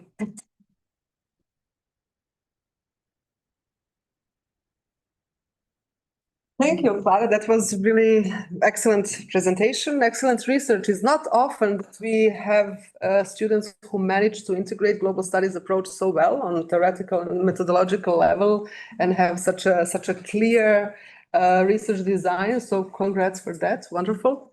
And I would open the floor for your questions. Or should I start with one? Oh, no. Here. Yeah. Thank you for the presentation. I also feel like you presented really well, like you structure everything and like it was easy to follow, like it all made sense. And I was wondering, how do you think in the future the laws are going to be adopted? How do you think that now there's going to be more progress, or that it's still going to take a lot of time to be implemented? Or like, what's your opinion? Of course, I believe that it's going to take a long time still. As you see, the progress has been very slow from 2016. So it's 9 years now from the peace agreement, and still the results are not as efficient as they were expected. Moreover, I can tell you that I had a conversation with a lady that was part of the UN that created the UN resolution. So I can tell you that it's something that it really takes time. They are trying to have a more inclusive approach, so a more bottom-up approach. However, it takes time and it's really complicated because if you think about it, there are many rural women and especially many rural areas in Colombia, which are very different from one to another one. So it's something that it takes time. Yeah. Thank you for your question. More questions?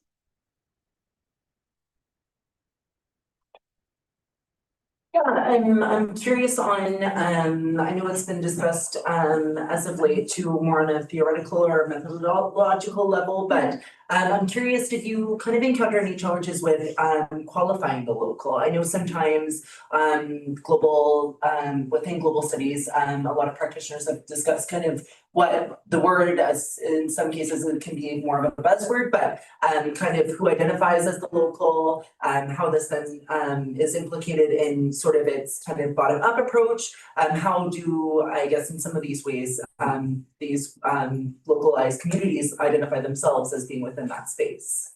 So as you can see, as I saw from this local report, the rural women really wants to have a change. They are participating to a lot of economic and social initiatives, and they are trying to call more attention on it.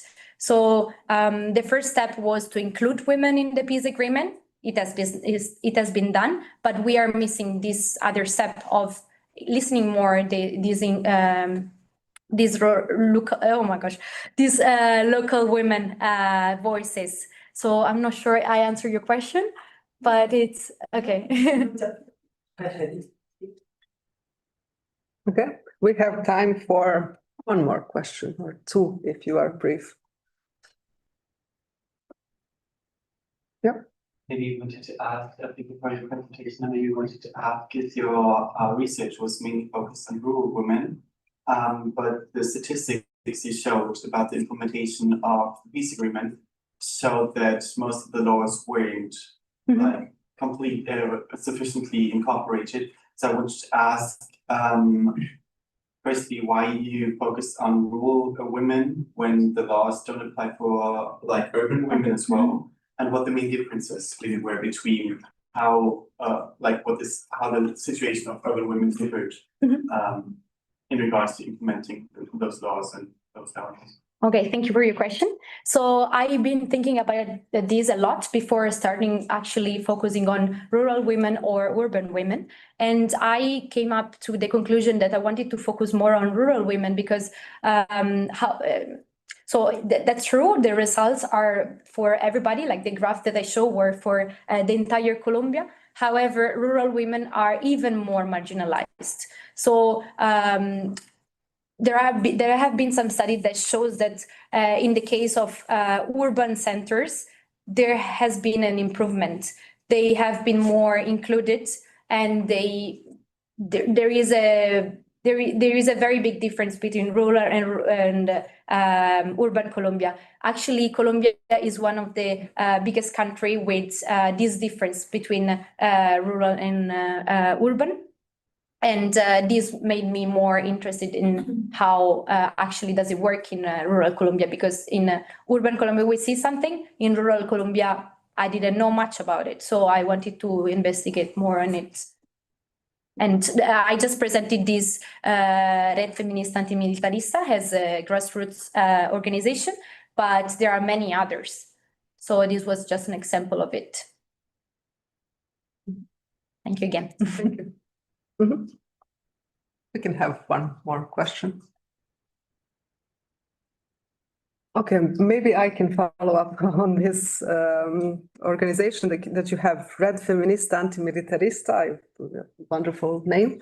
But within this broader transitional justice research, which has been focusing or trying to show a more active role of women in peace processes, I was wondering whether you found some kind of transnational cooperations between these organizations and other grassroots organizations within Latin America or wider, because there is often the claim of bottom-up global justice movement, which is really created or is supposed to be created by organizations like this. So do you find something like that? Do they cooperate? How and what kind of norms are promoted in these cooperations? Yeah, I'm sure there are. I'm sure there is this collaboration, because I saw through these reports that they were always trying to be as most inclusive as possible and collaborating as possible. However, I didn't look into there some kind of collaboration between these more organization.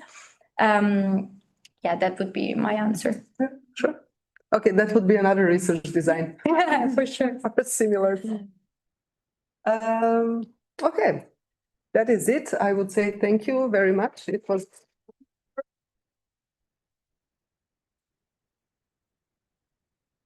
And let's move to the second presentation, and Ayana will tell us more how EU policies are supporting bottom-up or peace builders, women peace builders in Ethiopia, and I would assume even more broadly than just Ethiopia, but you focus on Ethiopia. Yes, it's mostly a case study of Ethiopia. Yeah.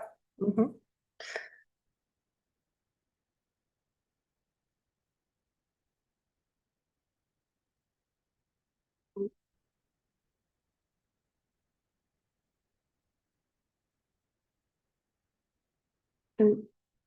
Would I maybe speak? Like I have it on the. Okay, as we are. Yeah, first I wanted to say thank you, Clara, for the presentation. I think there's definitely some overlap in some parts. Like I'm also starting, like one starting point of mine is also the UNSCR, UN Security Resolution 1325 from 2000.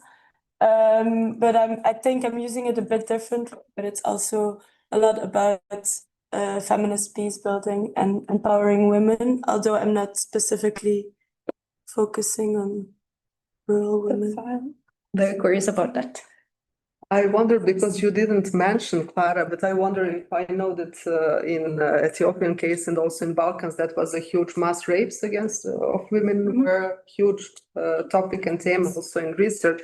So does that appear in your research? There had been a lot of yeah. I mean, that is one aspect, but the other one, kind of violence, were definitely. There was a lot of violence towards women, and that's what it also really affected my way of thinking of it. Like there is something that it needs to be done, and for sure. I wanted to discover more before really say something. Yeah. Okay, thanks. We have presentation. Please start. Okay, so hello everyone. I'm Jana. Yes, in 2020, at a time when the world was struggling with a pandemic, with COVID-19, which we all know, I think, there was a conflict unfolding in northern Ethiopia, more specifically in the Tigray region of Ethiopia, bordering Eritrea. And that became actually the main focus of my research.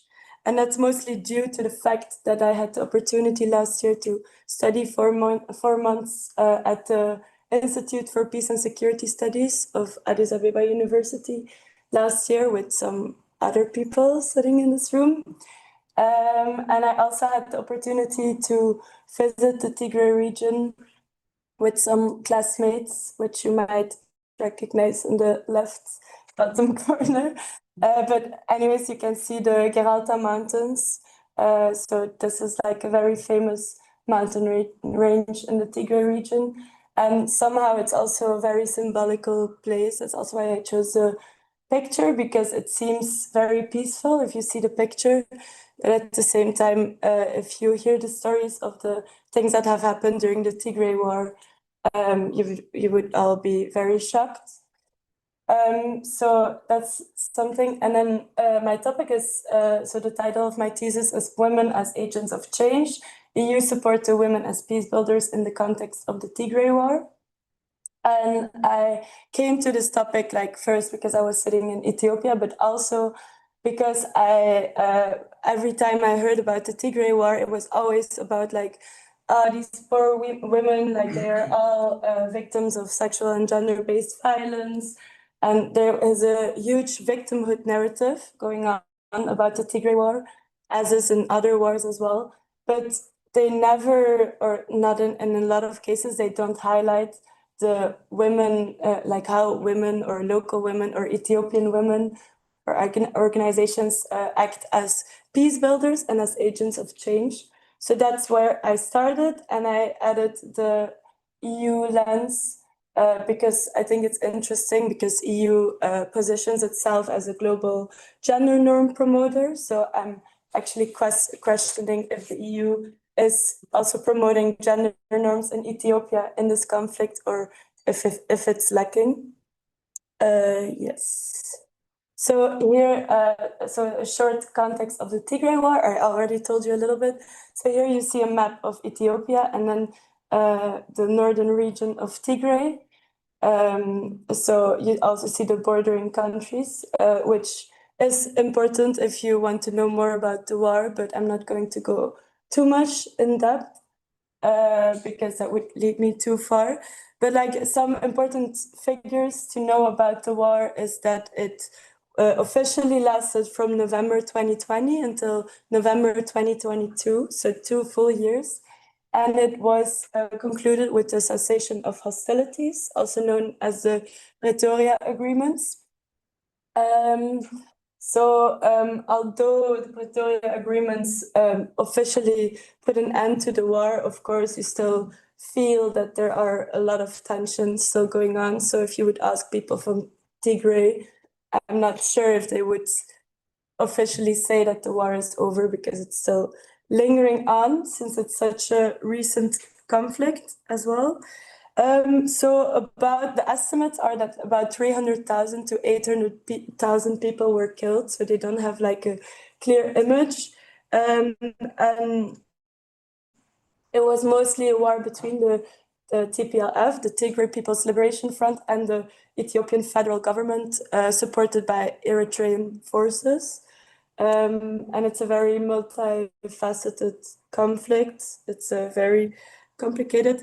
And there were many human rights abuses, lots of cases of forced displacement. But as I said before, the Tigray War, is also very much known as a war where sexual violence was used as a weapon on a very high scale. Like some numbers of Ethiopian academics say that about 40%, even 50% of women and girls have had to endure some kind of sexual violence or intimidation during the war. So the numbers are very high. So a short, like the importance of including women in peace processes. I think this quote shows why it's important. So I'm gonna read out loud. If the goal of a peace process is only to end violence, then women, who are rarely the belligerents, are unlikely to be considered legitimate participants. If the goal is to build peace, however, it makes sense to gain more diverse inputs from the rest of society. So it's actually like, it's a quote from a book that I use a lot, of like some academics that are specialized in the inclusion of women in peace processes. And it shows like how important it is to represent the full society and not just parts of it. So why it is important to like, something I've been wondering, and they wonder it also a lot in academic literature, is like, why, if it's so widely recognized that women are the biggest group of victims and the victimhood narrative makes women like very disproportionately affected from the war, why is the biggest group of victims not represented in the peace process, which concludes the war, of which concludes conflict? That's a recurring question that always comes back again. And like, even on a global scale, we can see that only like between 1992 and 2019, only 9.5% of the peace processes, so less than 10% of the peace processes, had like, there were women only in less than 10% of the peace processes. So the numbers are very low. So some of my aims and research questions. So here you can see my main research questions. So what role has the European Union played in promoting the participation of women as peace builders during and after the Tigray War? And how effective have these initiatives been? So in short, I'm actually just looking at the discourse of the EU and trying to see how much it matches with the practice, like how much it matches with the reality. I also have a range of sub-questions, but I will highlight them later.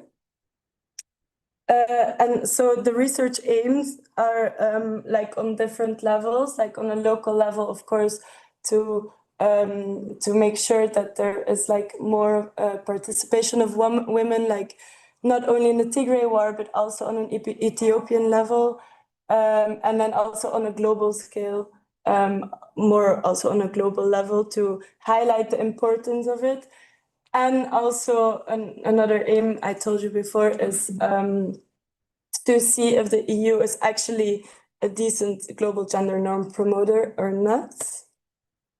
So my framework and method, I first have to say I'm not an expert in PowerPoint, so it's very basic, but I think it's good enough to have like an overview. So I worked with a feminist layered framework.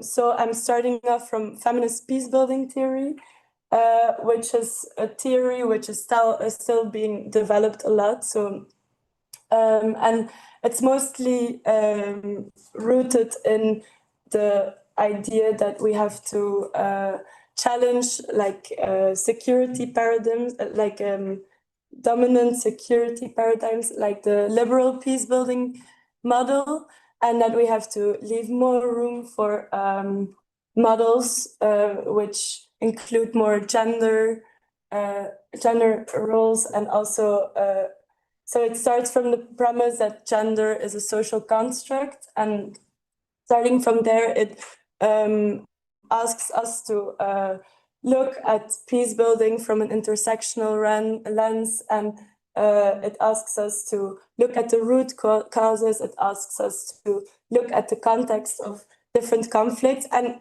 eventually it even asks us to put the whole idea of peace and war into question on a very, very broad scale, because feminist peace building theorists say that that even our conceptions of war and peace, what is war, what is peace, are too male dominated, too androcentric.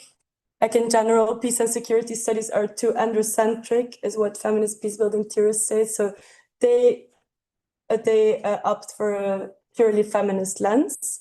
So I'm starting from this, And then I'm going to the Women, Peace and Security agenda, but even more, I'm criticizing the Women, Peace and Security agenda. So I'm following feminist critique on the global WPS agenda.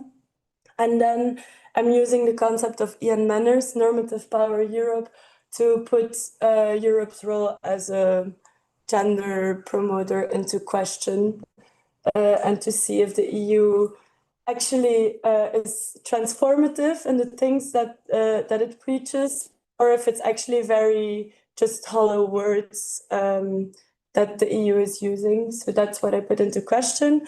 And for my methodology, I decided to do a EU policy document analysis, and I followed the method of feminist critical discourse analysis of Michel Lazare. And it actually fits perfectly with the feminist peace building theory, with the rest of my framework, because it fits well with it. Yeah, I'm not going to go too deep into it. Really. So my findings. So my first sub-question: how does the EU frame women's roles in peace building in Ethiopia?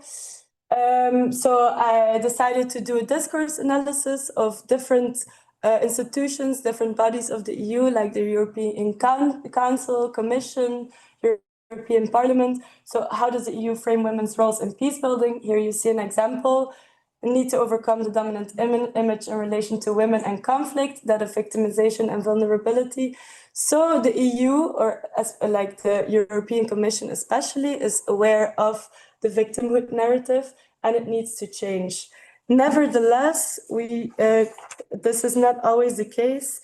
The roles are recognized, like women as peace builders, as mediators, as combatants. So the discourse aligns more or less with feminist peace building theory.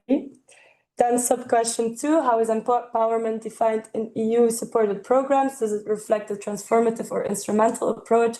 How does this approach reflect feminist peace-building principles? I came to the conclusion that although the EU sees itself as a global gender promoter of gender equality, it still relies too much on global frameworks such as the WPS agenda, the Women, Peace and Security agenda, which gets a lot of criticism from feminist scholars. And that's also, it leads to like top-down perceptions of gender, wrong usages of concepts such as gender mainstreaming, like very hollow ways of using it, wrong ways of using peace and war, and not enough room. It doesn't leave enough room for the lived realities and local realities.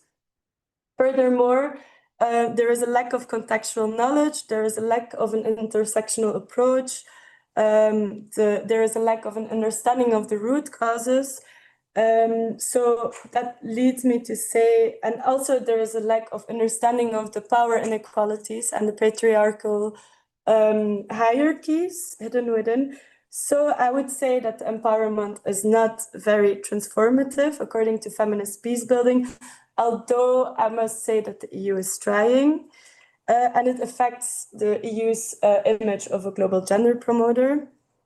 And then my last conclusion, so how can the EU improve its initiatives in empowering Ethiopian women as peace builders, more like some kind of recommendation. So I think practice and discourse needs to be more aligned, more feminist, and beyond Tigray, peace building as a whole should be rethought, and it should be seen as a process shaped by the people that are most impacted. So in this case, the Tigrayan women. Limitations: the Tigray war is recent, which led me to not be able to do any interviews because I think it was ethically not right to do so, and I'm also not good in Amharic, so that's also a difficult thing. Then my research is mostly based on EU sources, so that gives it more of a top-down kind of analysis, although I try to counter it with the feminist peace building and feminist layered framework. But like, if somebody would ever want to do like further research on this, I think it would be interesting to do interviews or interview like more CSOs, civil society organizations on the ground. And future research could compare different countries and the EU's policy regarding support to women's peace building, and could also focus on more daily peace building. Yeah, my conclusion, I think I said everything. There was a supportive role to some extent, but improvement is necessary. Thank you for listening.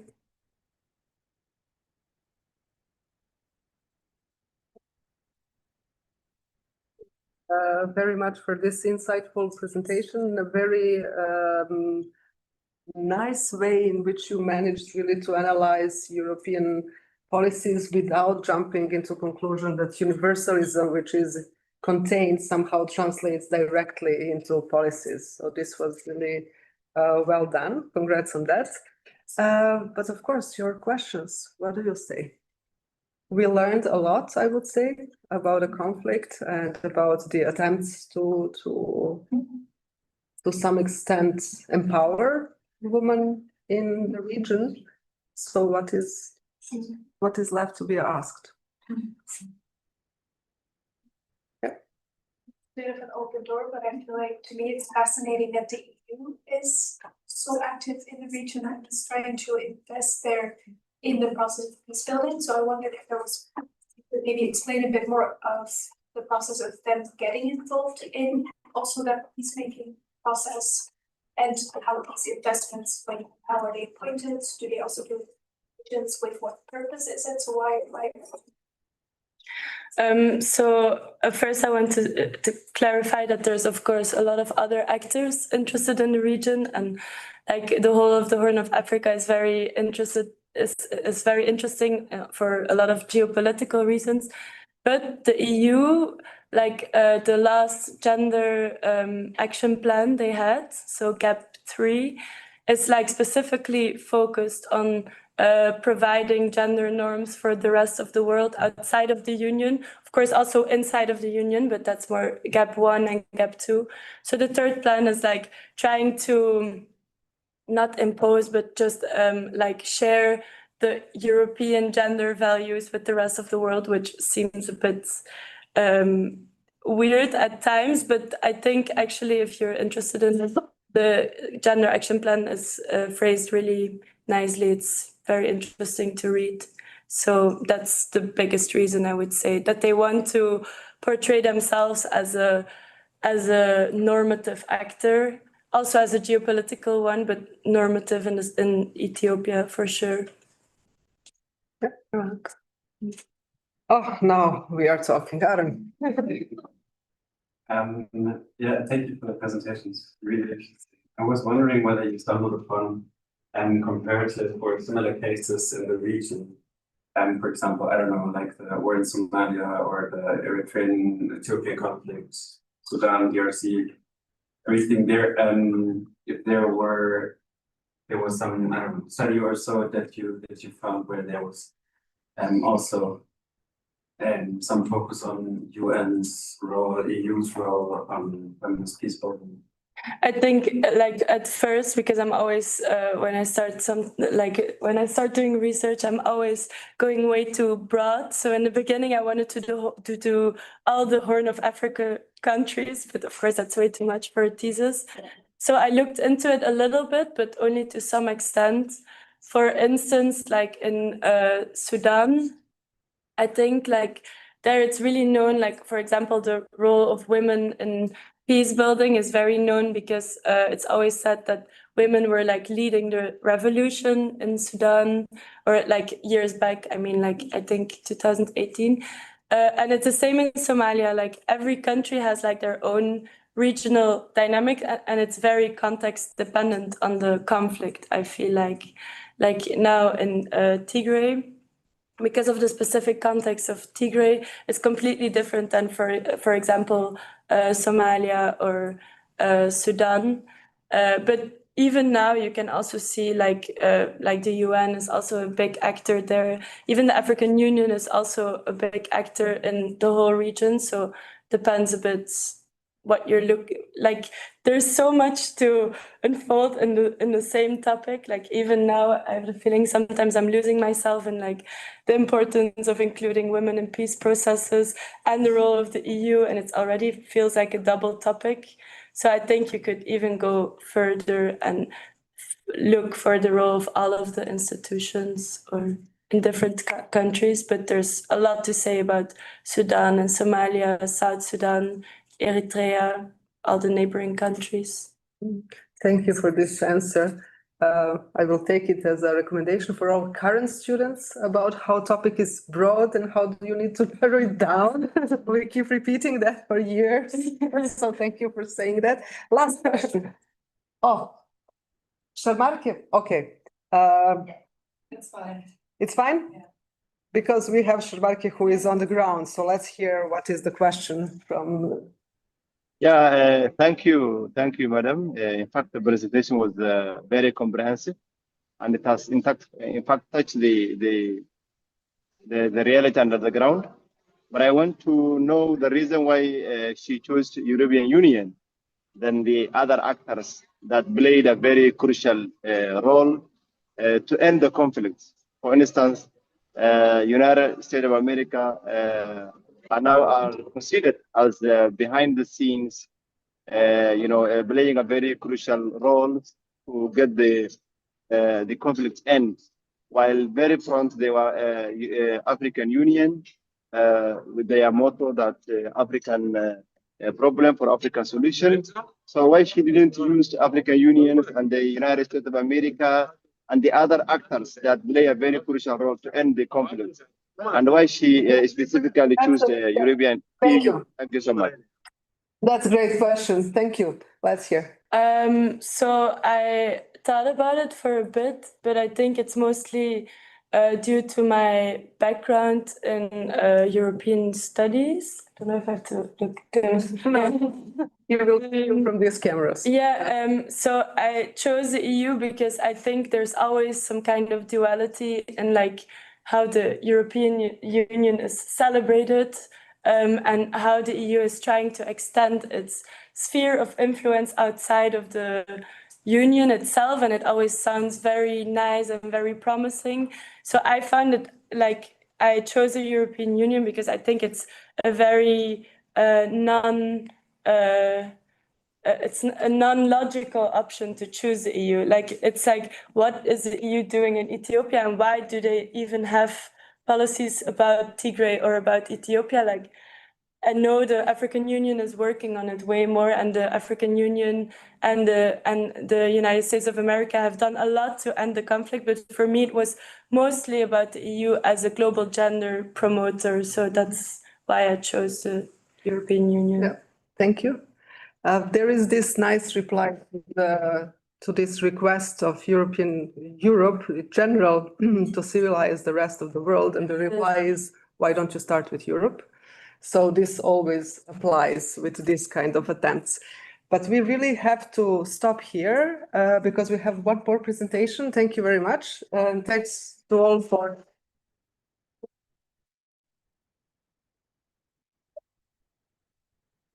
We will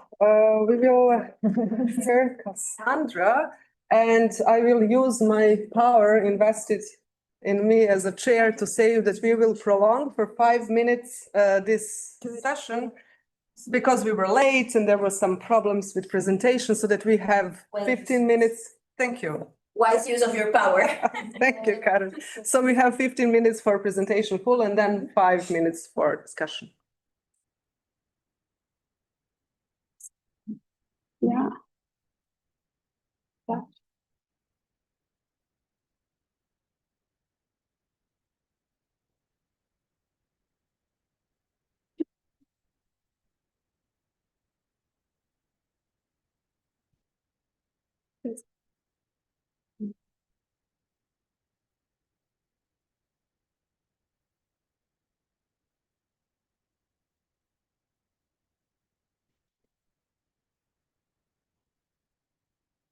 Oh, wait. Not share.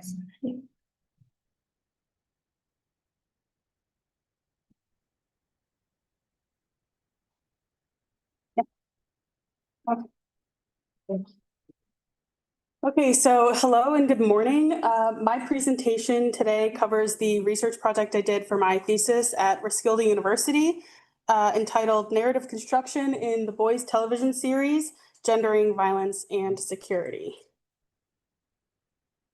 Okay, so from ancient cave art to modern day reality television, storytelling has existed for thousands of years as a way to teach humans about ourselves. International relations scholars have discussed the role that stories play in making meanings, giving significance, and even normalizing and stigmatizing certain behaviors in global politics. But political narratives are not limited to this sort of scholarly academic discourse. They persist in every aspect of our lives. When we sit down in front of our television or boot up a streaming service on our laptops, we are being confronted with international relations myths, from popular movies to our favorite television shows. Therefore, we can't really perceive contemporary media, such as film and television, as existing in some holy vacuum. Media has a relationship to the cultural, industrial, and artistic moment in which it's produced. And as a singular genre, action media reproduces, for example, tenets of American national mythology, from individualistic heroism to martyrdom and sacrifice. Superheroes, as a subgenre within action, also represent and reinforce individualism, the right to bear arms, and justice in fighting for family, community, and nation. And fictional media, like the superhero genre, is, I argue, innately tied to any conversation we'd like to have about the discursive creation of security. And this is specifically because the superhero genre is the greatest example of the entertainment value of insecurity and the eventual attainment of security. So this promise of security, a designed and controlled future, makes the superhero genre what it is: predictable and very popular. We know that there will be security at the end of the story, and the process from insecurity to security is exactly the storyline and plotline of the hero. The focus of much of the scholarly literature up to this point has been on the construction of the hero and heroine. However, if the superhero's ultimate purpose is to instill some kind of security in their universe, then the supervillain's purpose is the furtherance of insecurity. A supervillain as the foil challenges not only the hero, but also the state, its interests and ideals, which are all represented by the hero. Regardless of their personal qualities, the villain is always characterized as a threat to national interests because the hero inherently represents the state. I think we're all thinking of like Captain America. It's a very obvious example. Representing, reinforcing, and recreating politics in the superhero genre occurs through narratives surrounding identity, and one example is gender. Binaries are used to other and differentiate characters in the ways in which they're constructed, and the villain, who is the depiction of evil and insecurity, begins with creating a stereotyped, dehumanized conception of the other. The other as worthless, as all-powerful, demonic, some kind of monster, or as just a fundamental threat to whatever cherished values and beliefs exist. But it is the villainess who represents the most distinctive combination of otherness because of her gender identity and its implications for her relationship to authority and power and violence. Evil is other, and in the superhero genre, women are other. And this relationship is born where they become a really powerful combination.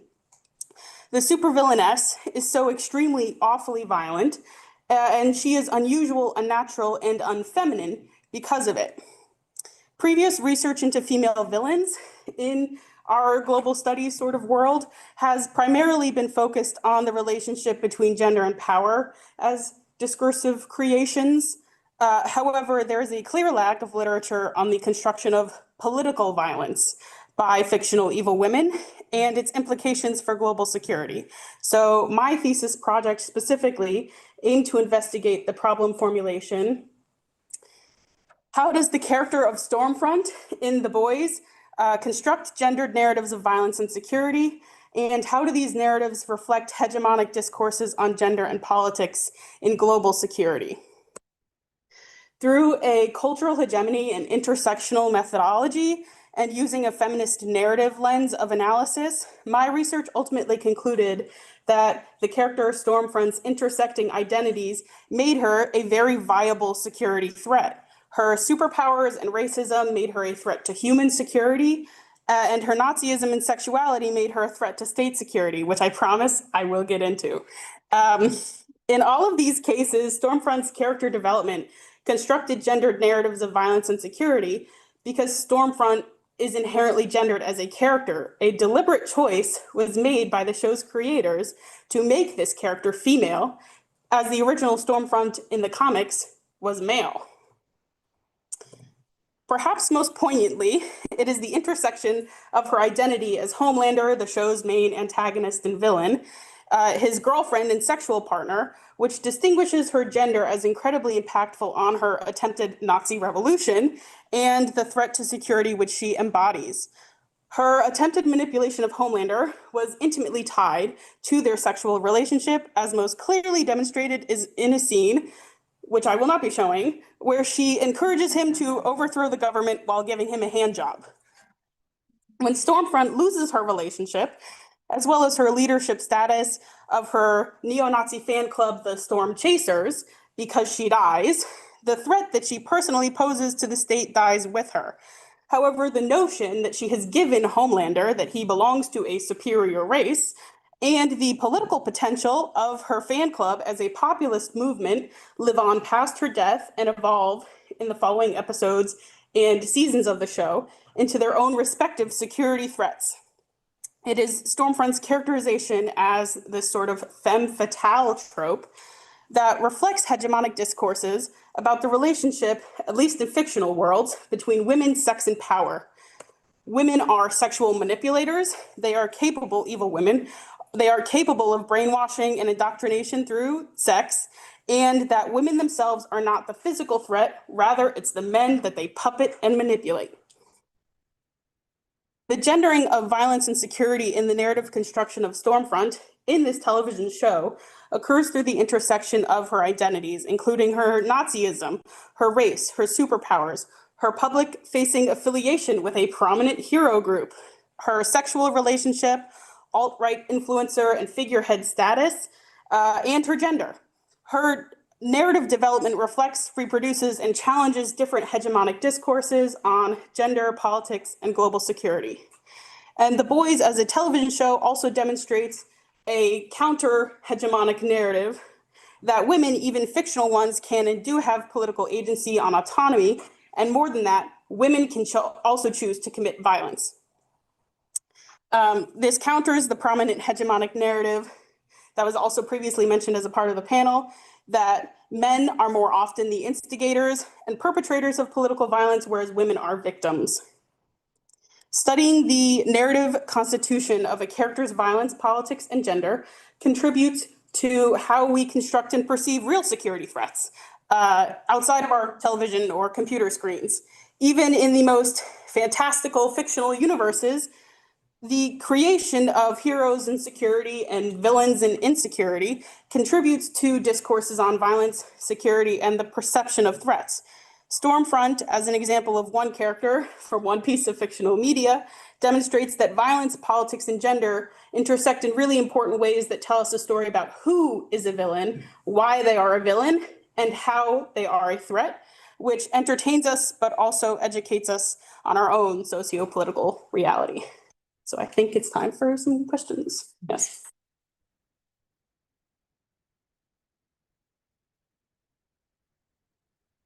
Thank you very much for this, for taking us into this TV series, and with this assumption that educational discourses are also shaping our political decisions and the way we see the world, I would like to open the floor for your questions.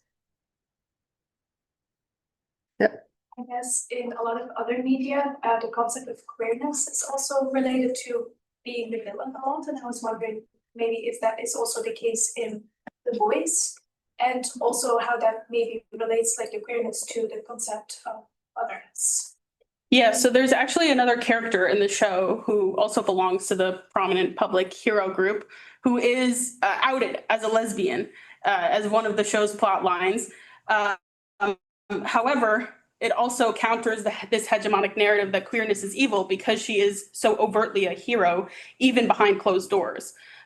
So the real villain in that plot line is the man who exposes her and outs her on, you know, that universe's public television. I'm certainly, if I could expand the project, would be very interested in looking at how sex is just used in the show overall, including queerness. I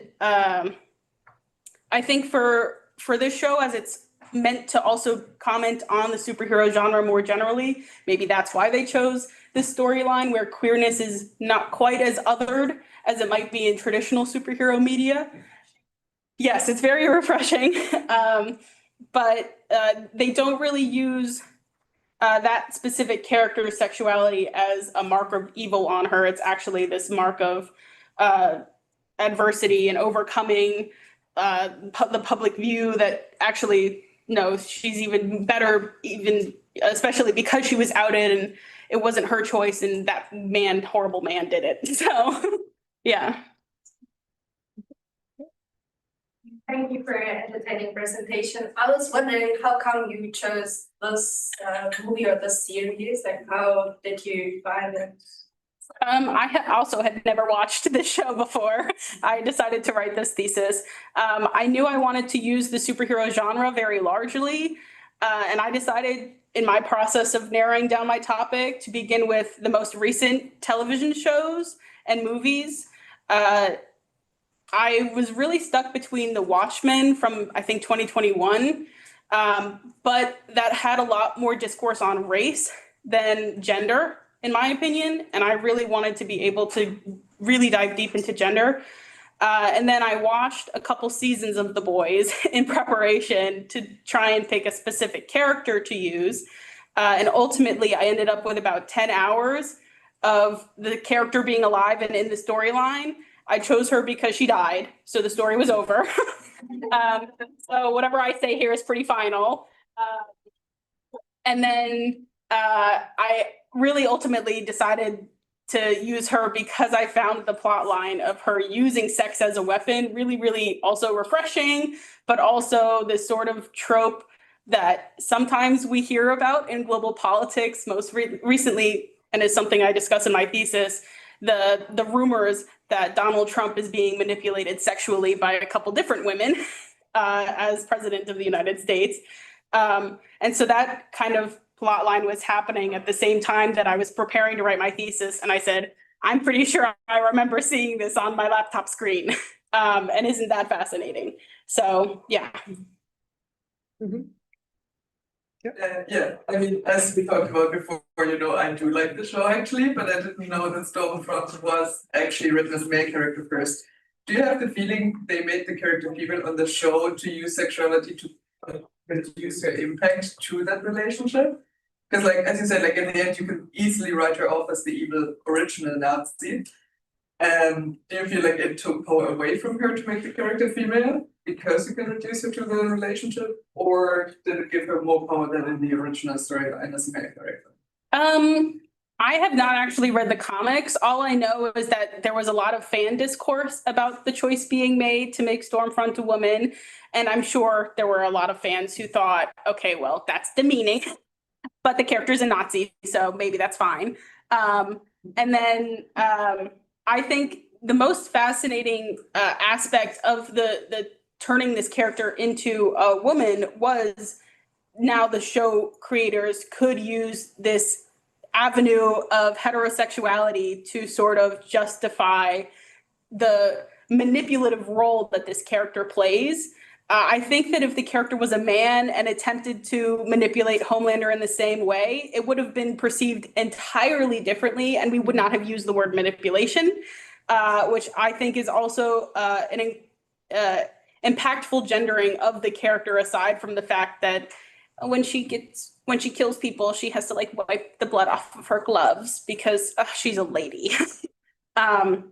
And I have in my thesis a whole bunch of other examples of the ways in which she's gendered. I could not talk about them all today, but I think that the choice the showrunners made in making her female wasn't necessarily a positive or a negative one in my perception of the show. I think a lot of the adaptations, for whether comic to TV or book to movie, you're allowed to take a lot of those very liberal choices and creative choices. And there actually was a lot more discourse about how people just loved the show generally than saying that the ways in which the storyline changes from page to screen was such an obvious example of womenizing and diversifying for entertainment value. Thank you. I'm not familiar with the show, but I would be curious how maybe this character is further criticizing or enabling like the patriarchal character of the nation state as the supervillain. Also because you were referring to like some of the power excesses and hierarchies she's making use of. Like maybe how you see that the womanness or like the femaleness of the character is embedded, like because it seems like from what I saw from the presentation that she's still very individual, for example. Yeah, so I would be curious to learn more about your perspective on this. Yeah, so the character has a couple really interesting ways in which she is gendered. The small ones that I talk about are the example of she kills like a side character and then makes a very showy like blah, blah, blah, blood. And it's the first kind of arc of her character is actually very importantly distanced from violence. That's how they introduce her. She has like little lightning powers. So she's actually physically distant from her victims.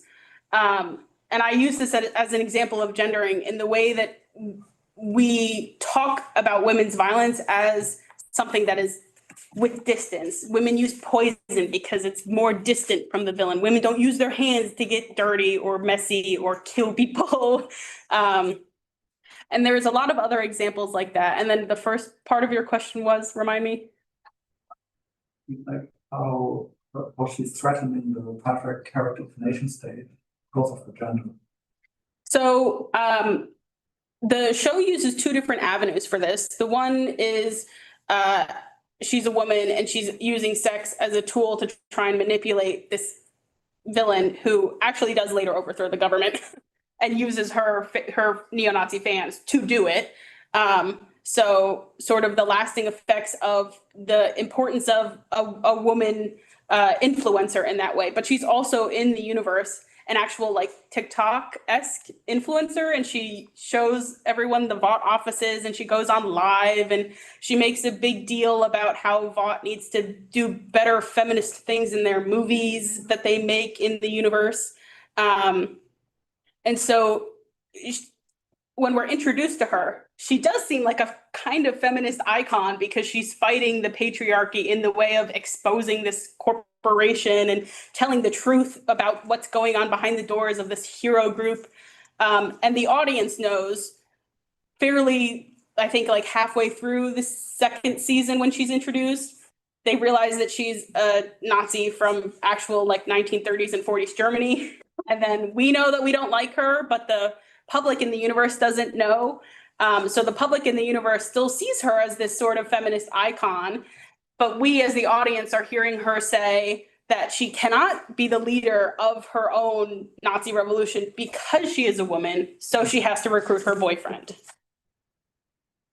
Okay, now this was really going in all direction. We can stop with this feminazi idea, how it all breaks down. First, I would like to thank you all. It was a beautiful panel, very well done research within global studies framework. So excellent job. Thank you. And I would like to invite you all for a lunch. We have a small break now, 1 hour, and we meet here at 1 p.m. And Steffi Marung will be chairing the panel on post-colonial legacy and new world orders. Thank you.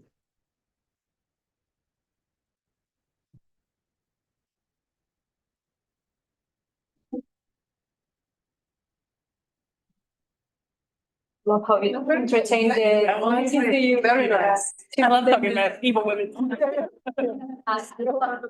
goodness. That's something. I joke all the time that I'm like the underside of gender equality. No one wants to talk about the underside, and that's where I am. But this misogynist, it's her fault that he is falling. This is really a classical trope in nationalism and fashion all over the place. So Like the more you talked about the show, the more I'm like, wow, there's so much.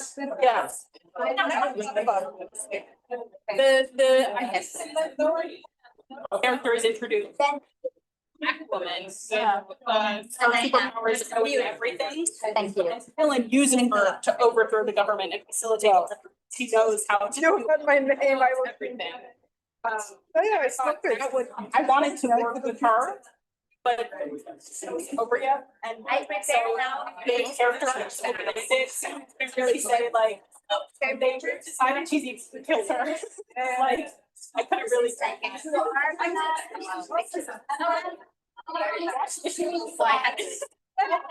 don't have to watch it. I haven't told you that second season. That's why. Senza occhiali però questa volta.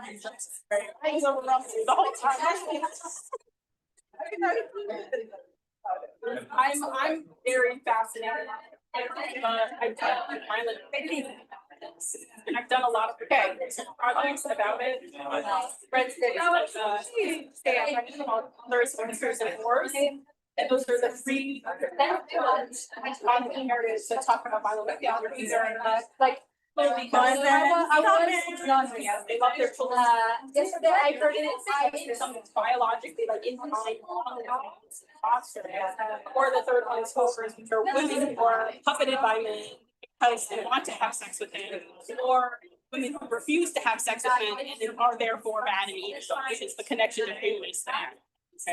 And so I read that book like 5 years ago, and I've sort of just always kept that like, isn't that fascinating? The way that we like delegitimize and defeminize on the wrong side of political violence and politics. And I've done a couple different projects, and then I've always, I mean, I grew up watching superhero movies.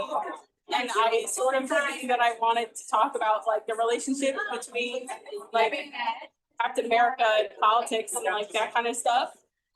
And this sort of just I was able to combine both. Honestly, it's such a fun way to talk about something. Yes, thank you so much. It's a very class because I think it was very like I knew when I got put in this panel, I was like, okay, so they're going to be talking about like women, and I'm going to be talking about women.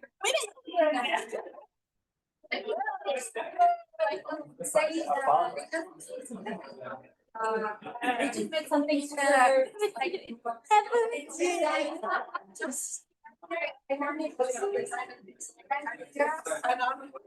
I did not. She's fucking like, yeah, she's not forgot. She's not coming. She's not. My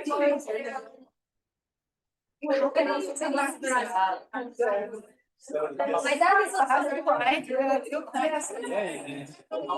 But it's why are we doing full of I don't know. That's my the world. I'm studying about Latin American studies and I lost it. So with my research and my new classes, I always try to create something about Colombia, Latin America. I met a lot of friends from these countries, also from Colombia. One of my friends, we started to speak about gender movement or something, and she started to speak with me about, but like she asked me, thinking that I knew, you know, how is it going in my country? Like, did you study also that? I started thinking, I don't know much. I went through looking at the peace agreement. I looked at that and I was like, can it be actually that's inclusive? And I have never heard of it. So then now I. Interesting. Very looking for I really wanted to go like for a field tour. But it was a bit hard. With my teacher, it was last minute time. I also wanted to ask that you might need fun because you did some interviews, right? I didn't. I wished.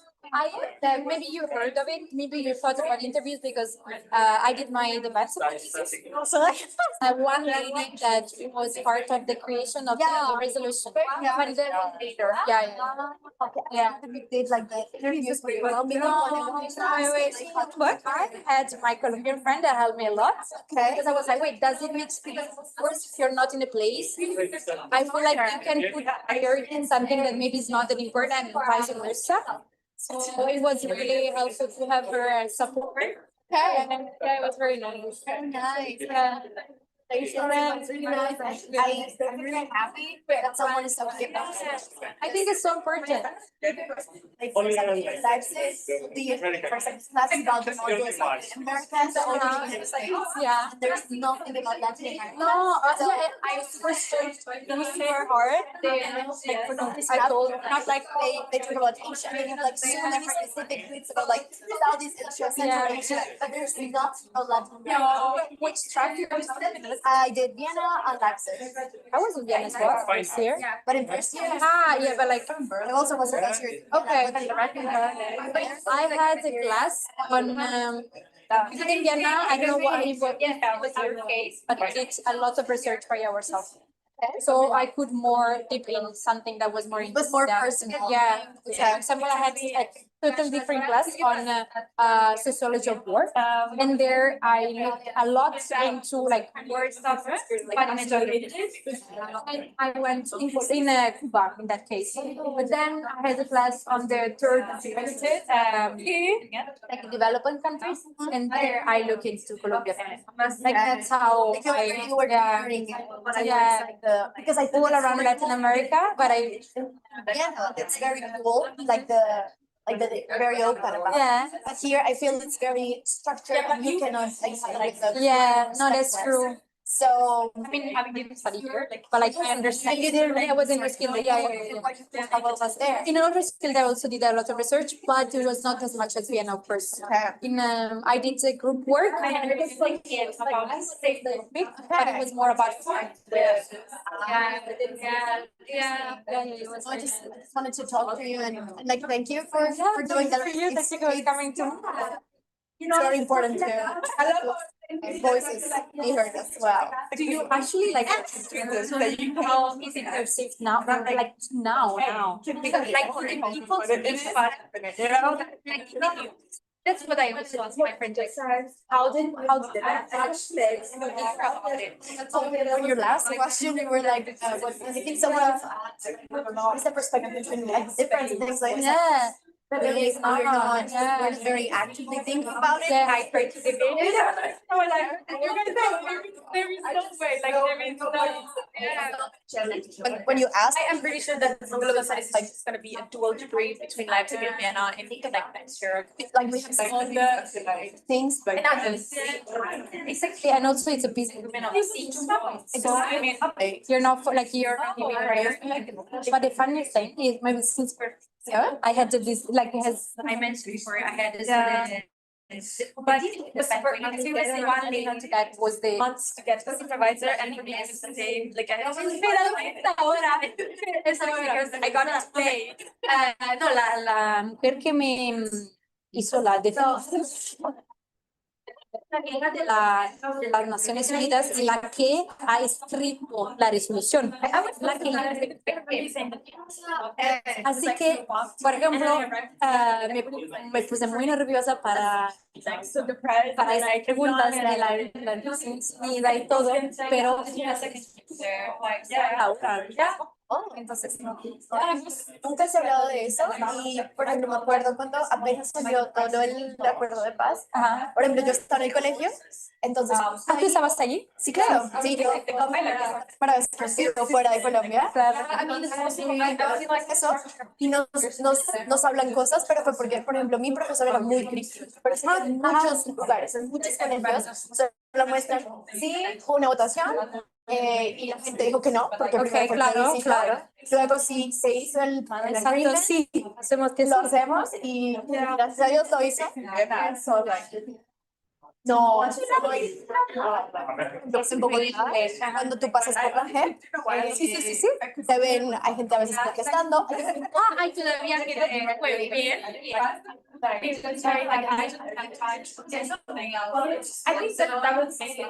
Hacen como cortes o noticias, como, ay, esta persona habló, pero realmente no es un problema.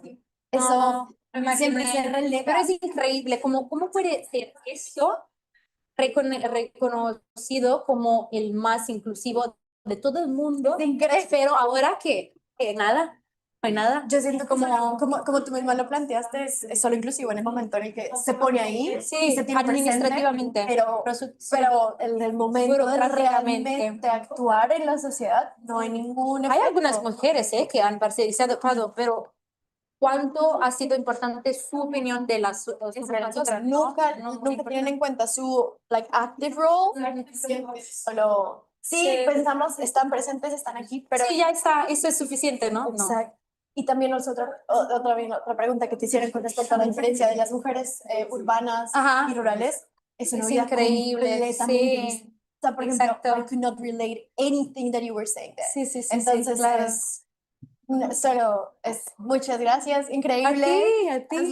¿Tienes Un Instagram? placer. Sí, claro, Claro. iba a preguntártelo. Claro. ¿Sabes si hay algo para comer aquí? Claro, O es una cosa. Vale. Para todos, es Sí, gratis, sí. es para que comamos. Dale. Muy bien. Vamos a ver si conoces a alguien de mi. ¿Dónde las conociste?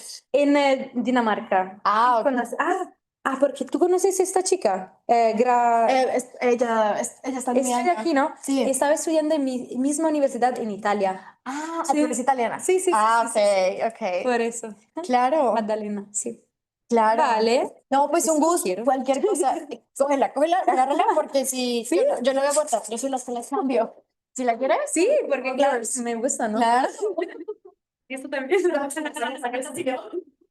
Pero si quieres hacer más cosas de Colombia o lo que sea, La verdad sí me gustaría. La verdad que me gustaría. Si quieres También lo pursue, dije. more things like that. Sí, gracias. No, lo dije a mi supervisor, porque él siempre investiga sobre eso y me encantaría, pero al mismo tiempo, como o hago research, ¿tío? Esa es la cosa. Quiero, Ahorita o nada, lo busco por mí misma, pero al mismo tiempo te da un poquito no estás tan motivada dado que ya has visto que estos son los resultados, ¿sabes? que realmente no hay un impacto, solo es bureaucracy, and then la vida real es algo completamente distinto. Vale, nada, bueno, eso es. disfruta la Gracias. ¿Tú también? Sí, claro. Voy a hacer Vale. esto y nos vemos ahorita. Vale, muy bien. Yo. Dale, tranquila, dale.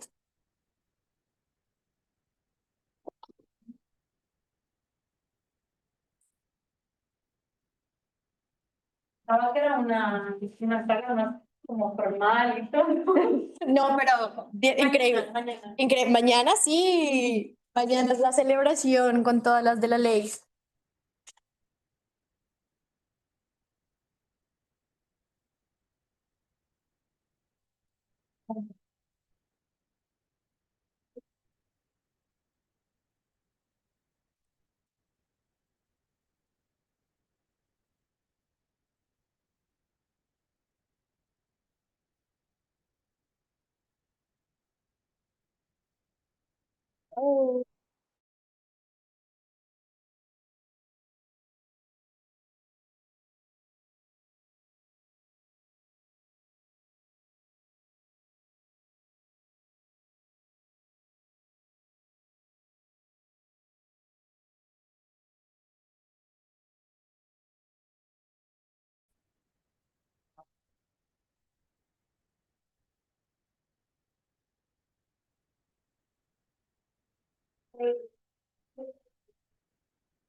It is more.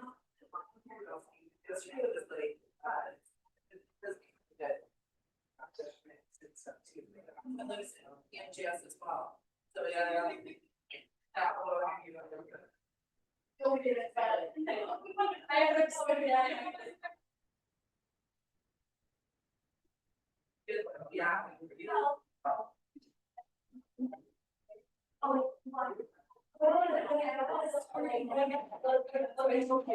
No, that's like, there's one more, like an extra person in this panel, so I don't know, and because I didn't want to just get one. No, that's totally cool. I wonder if they had any more lines.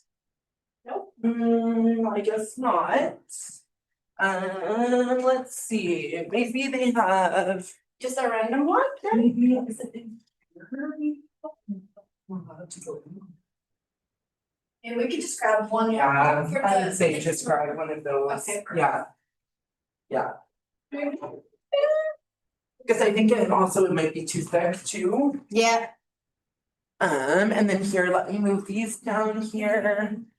No worries, good work, babe. Sorry about that. Oh, and I can also grab some new glasses actually as well. 'Cause I think we have to do the water as well.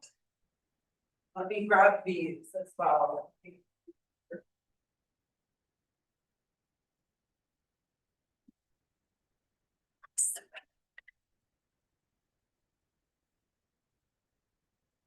Good.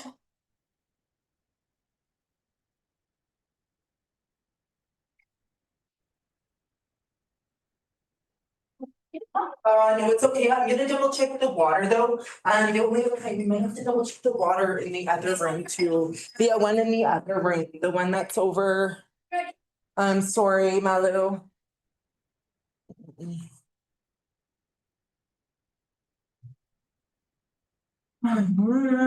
Okay.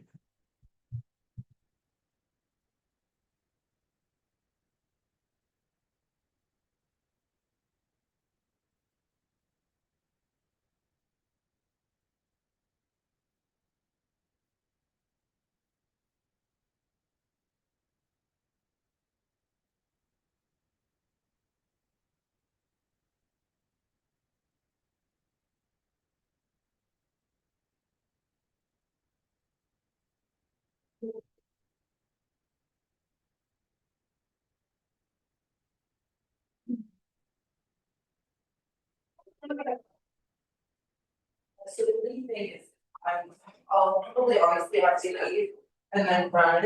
Oh, I'm sorry.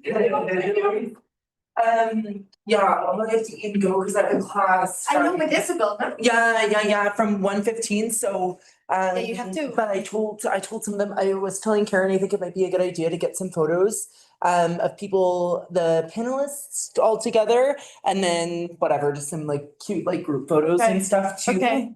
But I'm kind of worried that people are eating now and I may not have time to upload them, and it's just with the QR, like the QR that it's. I have a question, when I have to give Karen the presentation. The presentation, I would say during your panel, or even the third panel. Yeah. So I think it's usually just before, so she'll probably start writing people up, probably, I would say, like 12:45, I would say, yeah, eat and have some food and stuff. I think she's not in a rush for it right now either, so, yeah, so I'm really.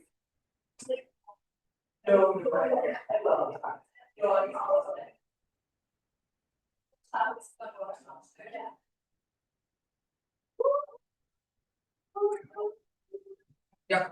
So since Kaffees.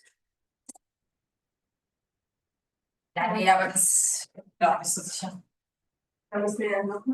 Ja, voll krass, dass die das in Gent Alles so rumhängt. vor allem auch, dass die da vielleicht. Ja, weiß ich gar nicht, voll schade. Ich finde gerne mal voll die Ergänzung. Also, ja, sagen, ich finde so eine Ergänzung. Würde es mich jetzt nicht so interessieren. Nee, weil, genau, ich habe nämlich Gent, ich habe das auch ausgewählt, weil ich das Programm Gent ganz spannend fand. Ja.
Also, du es wahrscheinlich so 10 Formen. Okay. Aber ja, ich finde, man kann das so technisch schon eigentlich. Ja. Okay.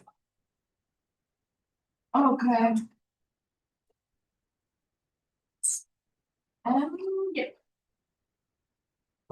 Hast du deinen Text auch mit? Ja, das hast du selbst gemacht. Oh Gott. Das ist so riesig. Ich will nicht so dastehen. Ich muss mir das kurz anschauen, platzmäßig. So, hä? Wenn man das Ganze nach rechts schiebt, kann man locker das hier hinlegen. Schau mal. Ach, chillig. Ja, muss man ja nicht so rumstehen. Das ist nämlich ein bisschen extrem, könnte man hier so. Ja, ja. Relax. Ich schaffe das. Wir kennen uns ja auch. Eben. Weil.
Chiamo sempre il professore Paolo, sono in pausa perché guarda che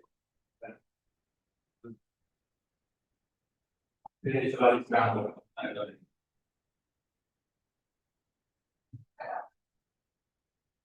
Ma io gliel'ho detto, l'ho scritto, questo è per me. E lei mi ha risposto no. Non lo so, perché lei ha risposto così.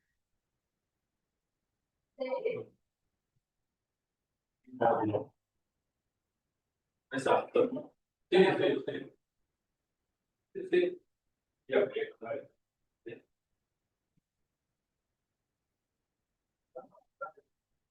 Sì, sì, sì, giusto. Siamo completi, qui c'è tutto, perché tutti i dati sono. Questo. Grazie. E vediamo. Ciao, ciao, ciao, ciao, ciao.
Χαίρονται και αγωνιούν συγχρόνως και ελπίζουν.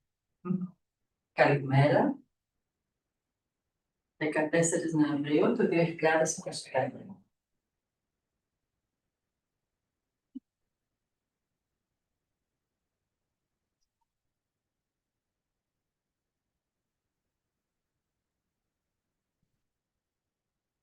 Καλημέρα.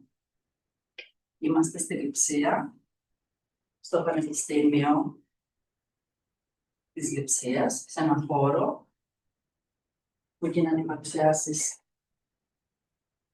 της εργασίας των παιδιών, με χαρά, αγωνία, ελπίδα.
Yeah.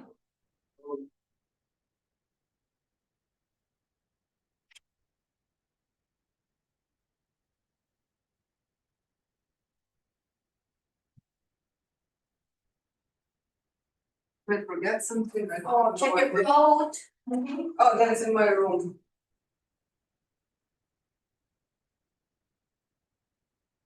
You don't really need to mingle with people. You cannot be alone. So, no, here's Linda. This is me. Yeah, here is Gita. Yes, like them.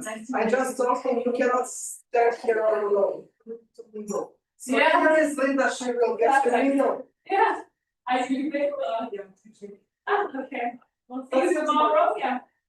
Are you in the EMGS program? Yes.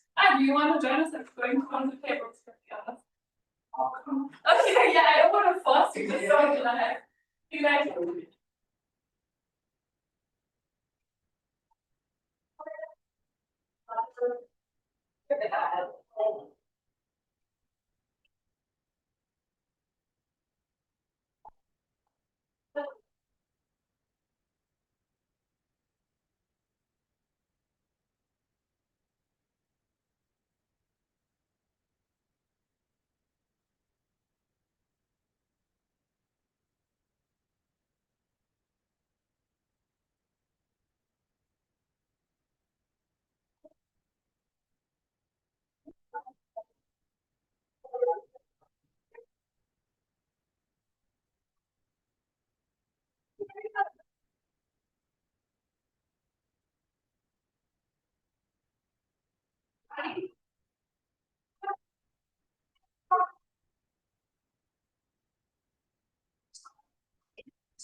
Das hast du, also.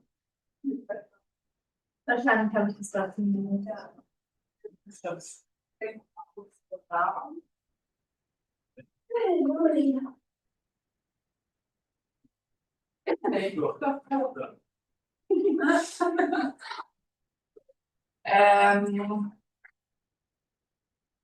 Ja, ich glaube, Janas Eltern sind auch gegangen, die saßen hier. Oder ansonsten sind auch hier auf einem anderen, also da kann man ja noch einen zuweisen. Ja, aber ich glaube, die sind frei. Also ihr könnt hier vorne die zwei und dann ist mein Platz. Ja.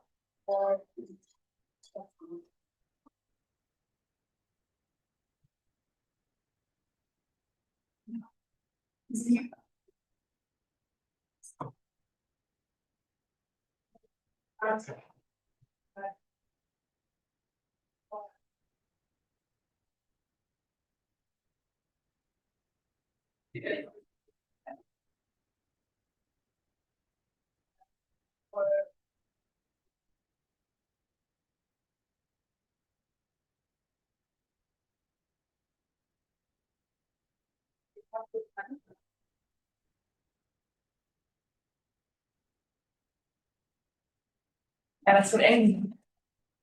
Ist das awkward, wenn ich die verstehe? Nee. Sind das frische Gläser? Ja, ich glaube. Mhm. Kommt da eine Mikrofon? Nee, die ist über Zoom, glaube ich. Ah, okay. So. Ich weiß nicht, ob ich den Pulli oder mein Headset das gleiche mache. Ah, das ist okay. Ich weiß gerade nicht, wo ich bin. No, I was in yeah, and we're speaking. Yeah, Erasmus was the school of yeah. Yeah, nice. Yeah, you also been nice. I'm gonna try it once. Ah, okay. I didn't want to. I don't know. For just that, because of the color. Yeah. What the fuck? Pretty good. It's very nice. I keep using this. Yeah, it was. Yeah. And Colombia, like a Colombian. Sorry, I'm checking my friend because I think she's presenting here and she wants me to assist her. So maybe we can have this conversation later. Yeah, next week. I'm excited. Gideon. Okay, next week. Ciao. Ciao.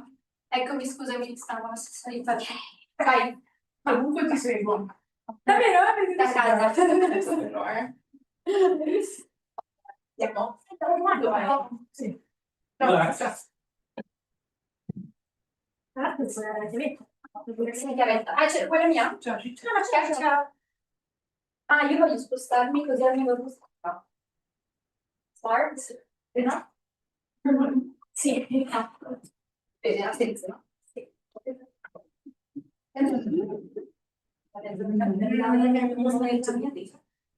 No, do I? A little here.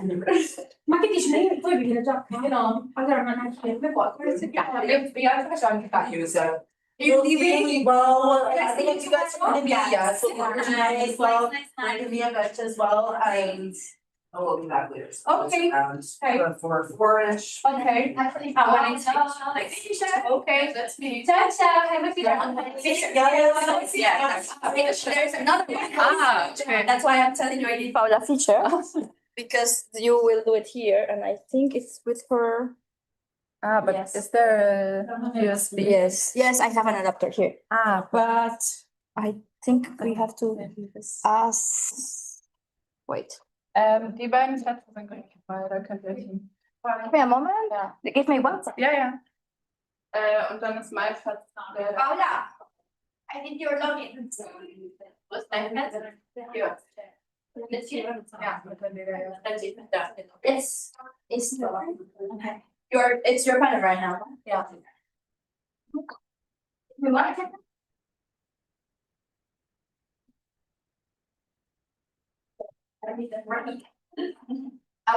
So viele Layers dafür, dass dieser Raum so heiß ist. I will fill out the forwarding now. Put it in the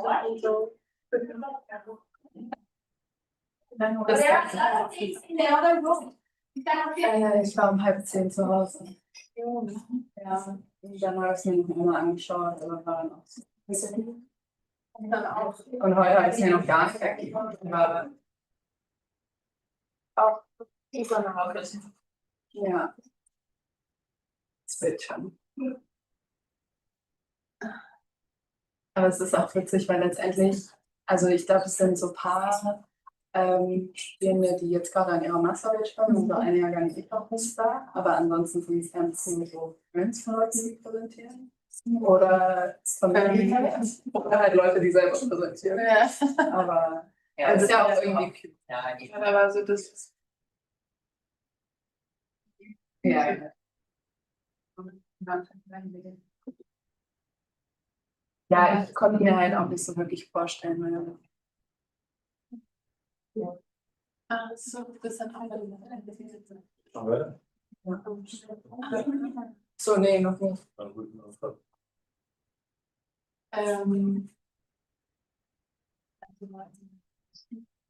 Ich think. Ja, weil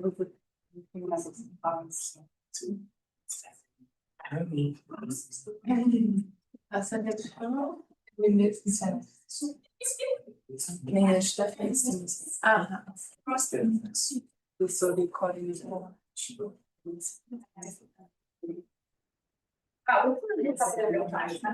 Okay, then I can go with this.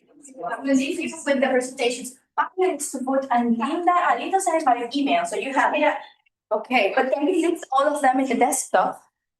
In case you're not here, I can also help. Yeah. We can test. Und ich habe mich gefragt, oder wir haben uns gefragt, kann man die Präsentation schon während der letzten Fragerunde vielleicht der nächsten Person, Ja, wenn das, wir machen. weil wir sind 4 Leute und haben relativ wenig Zeit und ich glaube, wir haben alle relativ große Themen. Ja. Und, Mach die gerade mal. Nee, die brauchen wir eigentlich nicht mehr, ne? die anderen? Ja, nur dass es nicht dann verwirrend wird, dann lösche ich die mal runter. Okay, du hast einen Stick. Ja.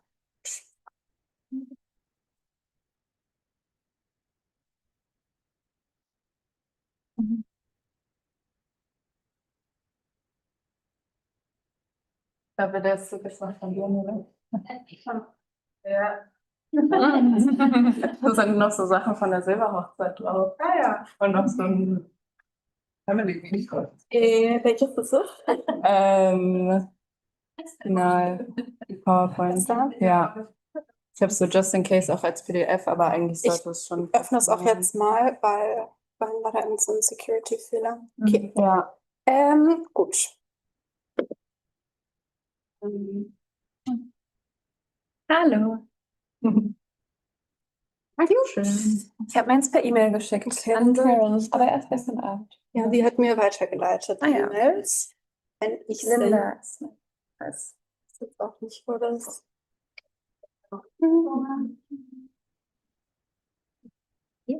Ja, das ist schon die richtige E-Mail. Okay, perfekt. Ich mache die einfach alle schon mal auf. Ja, voll, das ist doch. Die anderen beiden sind Später. und Joy und Claudia. Claudia ist noch eine Person bei unserem Panel? Nee, ich hab's. Ah, ich glaube, jetzt. Du hast noch, wie hast du es? Ich habe so einen Laptop. Ist PDF oder welchen oder Wie du möchtest. Ja. Wo bist du jetzt? Bin wieder zurück. Genau, seit Ich glaube am besten und ja, mal schauen. Ich habe alles mir gerade erstmal bei E-Mail. Okay. Ich habe auch einen Stick. Oder? Ja. aber nur so Jetzt wirklich. nebenbei. Und ich weiß nicht, ob ich das mal erzählt habe. Ich war mal in Kontakt mit Stanze wegen ihrem Forschungsprojekt. Und über die FG-Finanzierung beantwortet. Und dann gibt's natürlich sehr schön, aber ich glaube, es steht noch nicht fest. Ich habe irgendwie vor 2-3 Wochen mal geschrieben. Aber deswegen ist es die Frage, wann war das? Genau, und in Deutschland habe ich auch so 2, 3 andere Sachen beworben. Das ist leider alle in Berlin. Ich glaube, die auch so lautschriftlich. Ja, schon das und die andere Position war im Lektorat. Also aber ja, ich glaube, man kann das variieren und ja, ansonsten, ich habe eigentlich Lust, eine Pause zu machen. Ich kann jetzt auch ein GDPR überlegen, wie das eigene Research. Aber jetzt habe ich diese Ausschreibung Was so weiter. Ja. Und Stellen, also keine Ahnung. Das ist ja sowas. Aber es schadet ja nicht. Vielleicht so eine Option. Ja, Es ist jetzt auch nicht tragisch, wenn es jetzt nicht ja, bleibt. immer. Machen wir die Beispiele ein.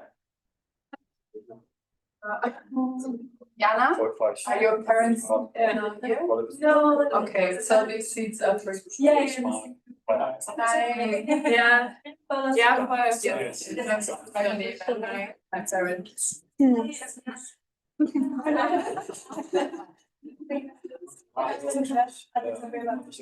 Ja, ich voll alles. But I just think it's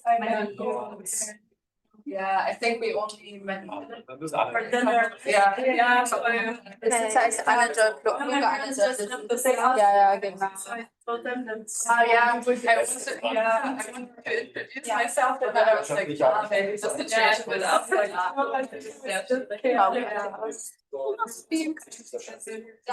Also this one, naja, die sind ja jetzt alle geöffnet. Ja. Es gibt diese Arztfirma. That you just come from North, yeah. So you're saying here's the whole. Yeah. But you as well, yeah. So Sunday. Going back to. Yeah. So I have From. Same as John. Yeah, yeah, but you didn't know each other before the master. No, we got to know each other through the masters, and then we got to know. Yeah, we had like so I think yeah, I feel like we have one. You might have left it doing the same masters.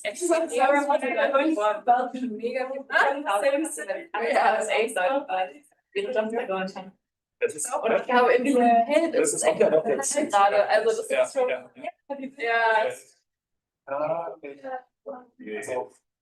Ich könnte sagen. Wer ist? Ja. Ja.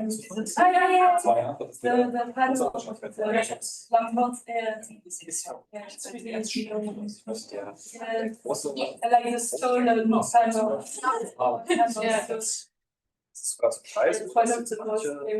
Bundeshaushalten in the world, yeah. Da sind Yeah, but like the whole Flemish Premier. Yeah, sorry. Dauert jetzt. You know it already arrived. Ja, drei. Yeah. Ist jetzt auch der Zeit oder andere. But I'm talking out. Okay, I think now they're all open. 1, 2, this one up. We're left. They will. They would have existed great. So. Yeah. So how are you doing? I think they're all open and Yes. and like Two others are also open. Right. But yeah, great. They asked if we can open them.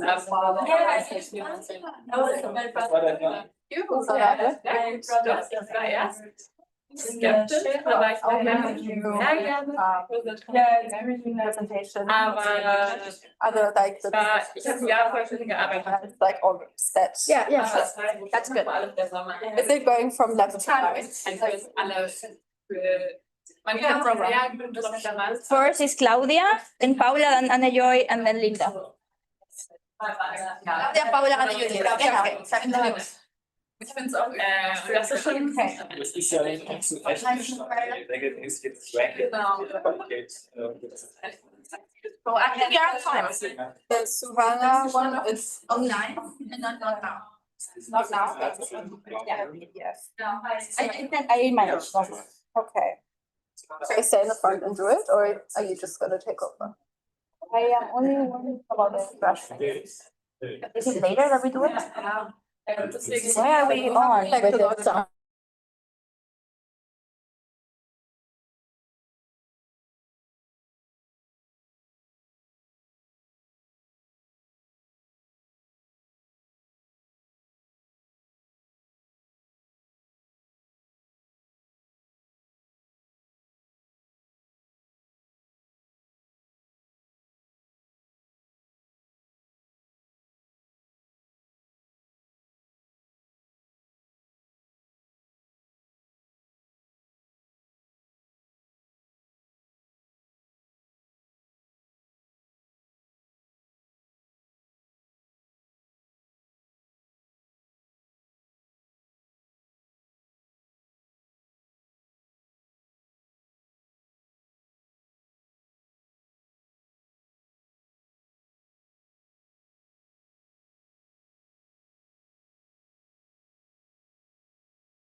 Sorry.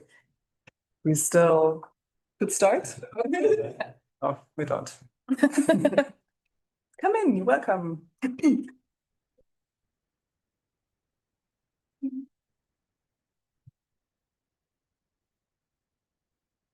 Okay, welcome back after the lunch break. I was already listening a little bit into the discussions of the morning sessions, and I appreciated very much this lively attitude, this lively atmosphere. So therefore, it's wonderful starting point for our panel here. The first one after the lunch break, which at some conferences might be a challenge because people will now start digesting their food and getting tired. But you can always get a coffee to prevent that from happening. And I think that the papers of that panel also will be very much motivating for a discussion for keeping awake and alive. We have 4 papers for that panel. I think the rule for the last panels was a presentation of about 20 minutes maximum and discussion after each paper. That's what I would suggest also for this panel.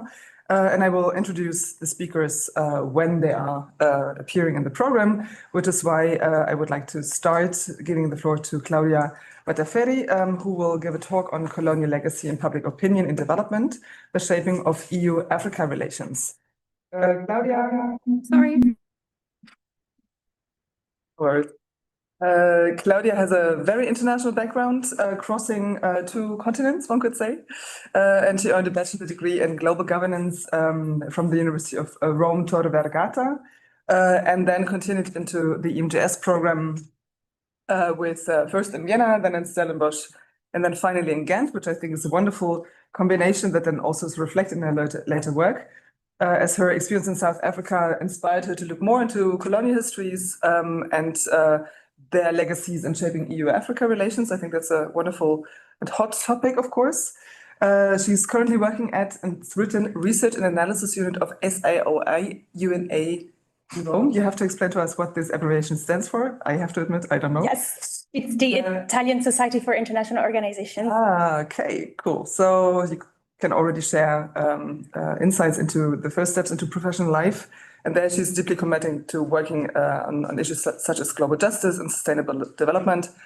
But regardless of these further steps in the career, we are looking very much forward to hearing about your insights from your master thesis. Thank you so much.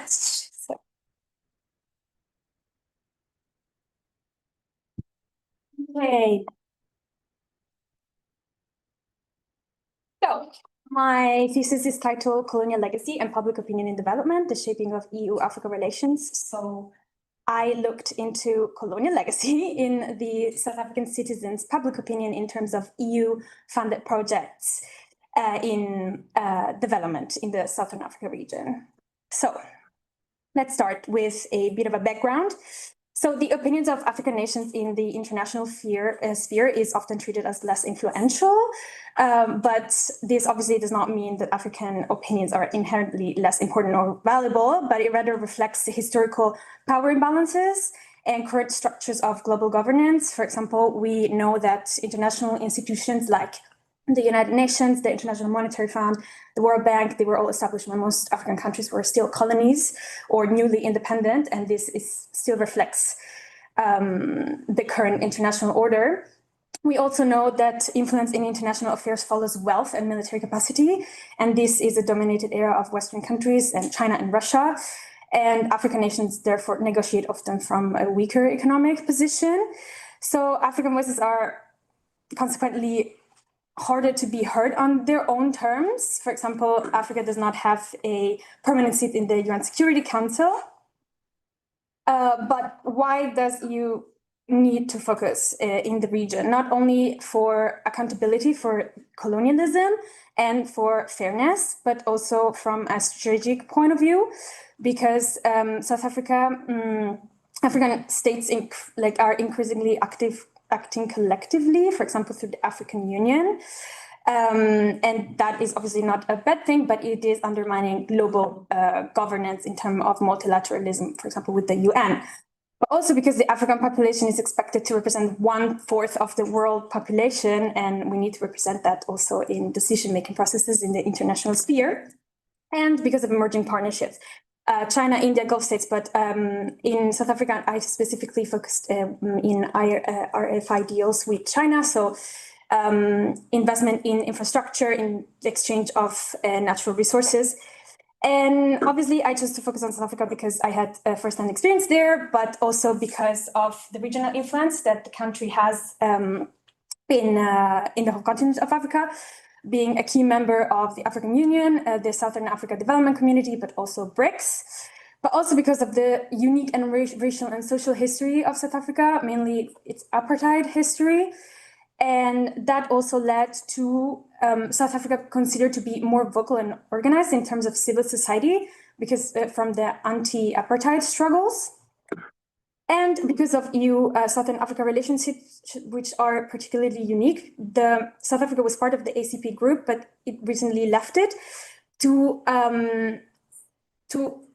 prefer EU-South Africa bilateral relations. So my problem statement, I've already explained it a little bit in the title, but we know that most analysis focus on institutional relations when it comes to EU-Africa relations, and little attention is paid to citizens and how they interpret these partnerships. There was a study on European perception, but not on South African perception, and I think that is particularly important, and how that impacts broader EU-Africa relations. So my research question, I can read it to you, is how does South African public opinion, possibly shaped by colonial legacy and media narratives, perceive EU development projects? And what are the implications for broader EU-Africa relations?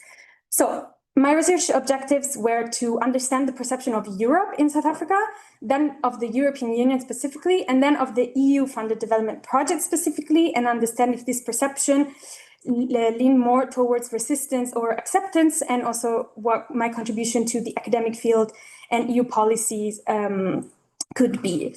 And I did it starting from some theoretical frameworks, constructivism, so the international relations approach where the world is shaped by ideas, identities, and norms. I have some names here. Spivak focused on subaltern lives. There are both European and South African scholars listed here. But of course, post-colonialism and perception studies of the European Union. So the goal in this thesis was to link perception studies with decolonial theory. And I did this through a survey with both quantitative and qualitative questions, and 54 participants took part from all 9 provinces of South Africa, and a media analysis. I chose 10 articles from the most widely read news organization in South Africa, according to the Audit Bureau of Circulations, the ABC South Africa. And I've chosen them through a Prisma style statement, and so with inclusion and exclusion criteria, and then analyzed through a Thorne framework descriptive analysis.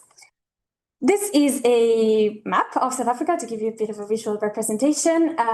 It has 3 capitals, Cape Town, Pretoria, and Bloemfontein, and 2 sovereign states within the territorial space, Lesotho and Eswatini now. Swaziland is the only.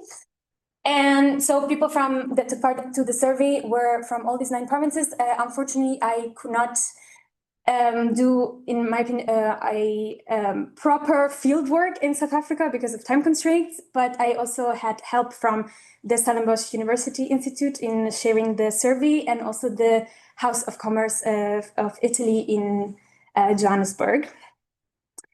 So obviously my survey and my research in general had limits. This is the formula of my margin error. It has a 95% confidence interval under maximum variability. This means that obviously 54 people cannot represent the population of 64 million people in South Africa in 2025. That's according to World Health Organization data. But this is a start. Also, the people who replied to the survey were mostly young and highly educated. But it does represent diversity in terms of political view and geographical representation. Also, I've decided with my supervisor not to get into, I wanted to ask about ethnicity background in terms of the participants, but we decided together that it could be maybe a bit too much of a sensitive topic, so we didn't get into that. But obviously it is different how the white population perceives Europe and its development work rather than Black population, Brown populations, and marginalized communities. So these are some of the graphs of the results of the survey research. I didn't put all of them, but here we can tell that the European Union is known generally in this young educated group, but despite most of them knew what the European Union was and stood for, not a lot of them knew what in practice they were actually doing in South Africa, which already says something considering they're highly educated. They're a highly educated group of people. These are some of the projects that I've asked about. Obviously, there are many more also in terms of EU-Africa partnerships with the Global Getaway, the Global Europe Agenda, the EPA's agreements, but here I specifically focused on South Africa, and not a lot of people knew about them, but they knew a lot about Erasmus+, which is the scholarship exchange. And this shows, these two graphs, how some people still perceive colonial patterns in development projects of the EU. Oh, maybe I could just wait. And here are some insights, some conclusions for my findings. So in terms of the survey, we saw that South Africans call for equal partnership and not donor risk. Oh, I don't know what I did. Did I move something here? Can someone take me back? Sorry.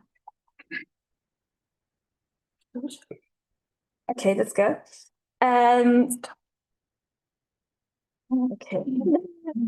So South Africans called for equal partnerships, not donor recipient aid. From the findings, we saw that equal partner that 70% of the people who took part in this research perceived some colonial patterns in EU cooperation.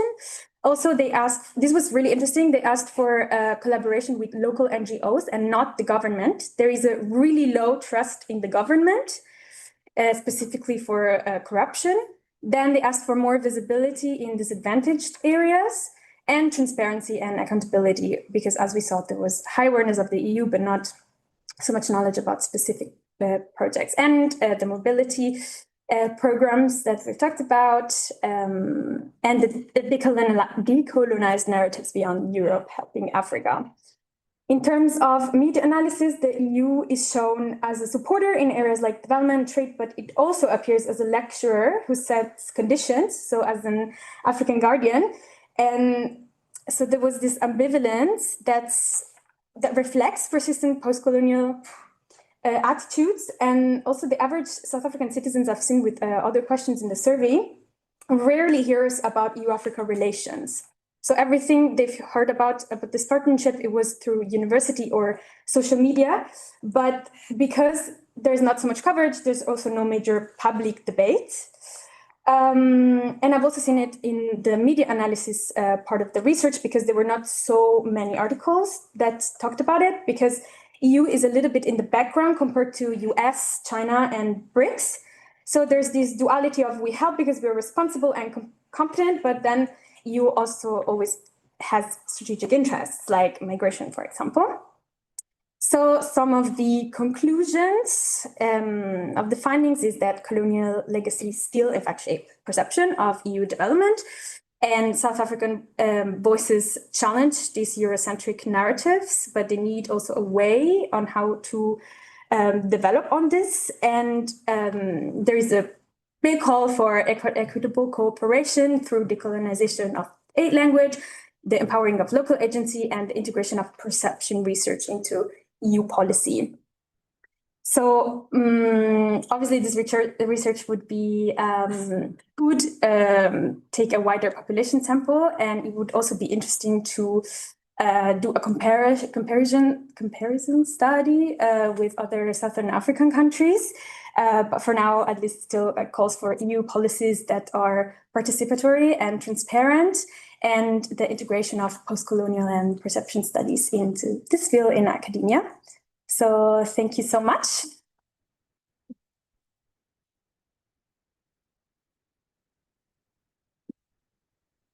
Thanks a lot. That was really wonderful in time. I don't know if you want to sit for the discussion or stand as you prefer.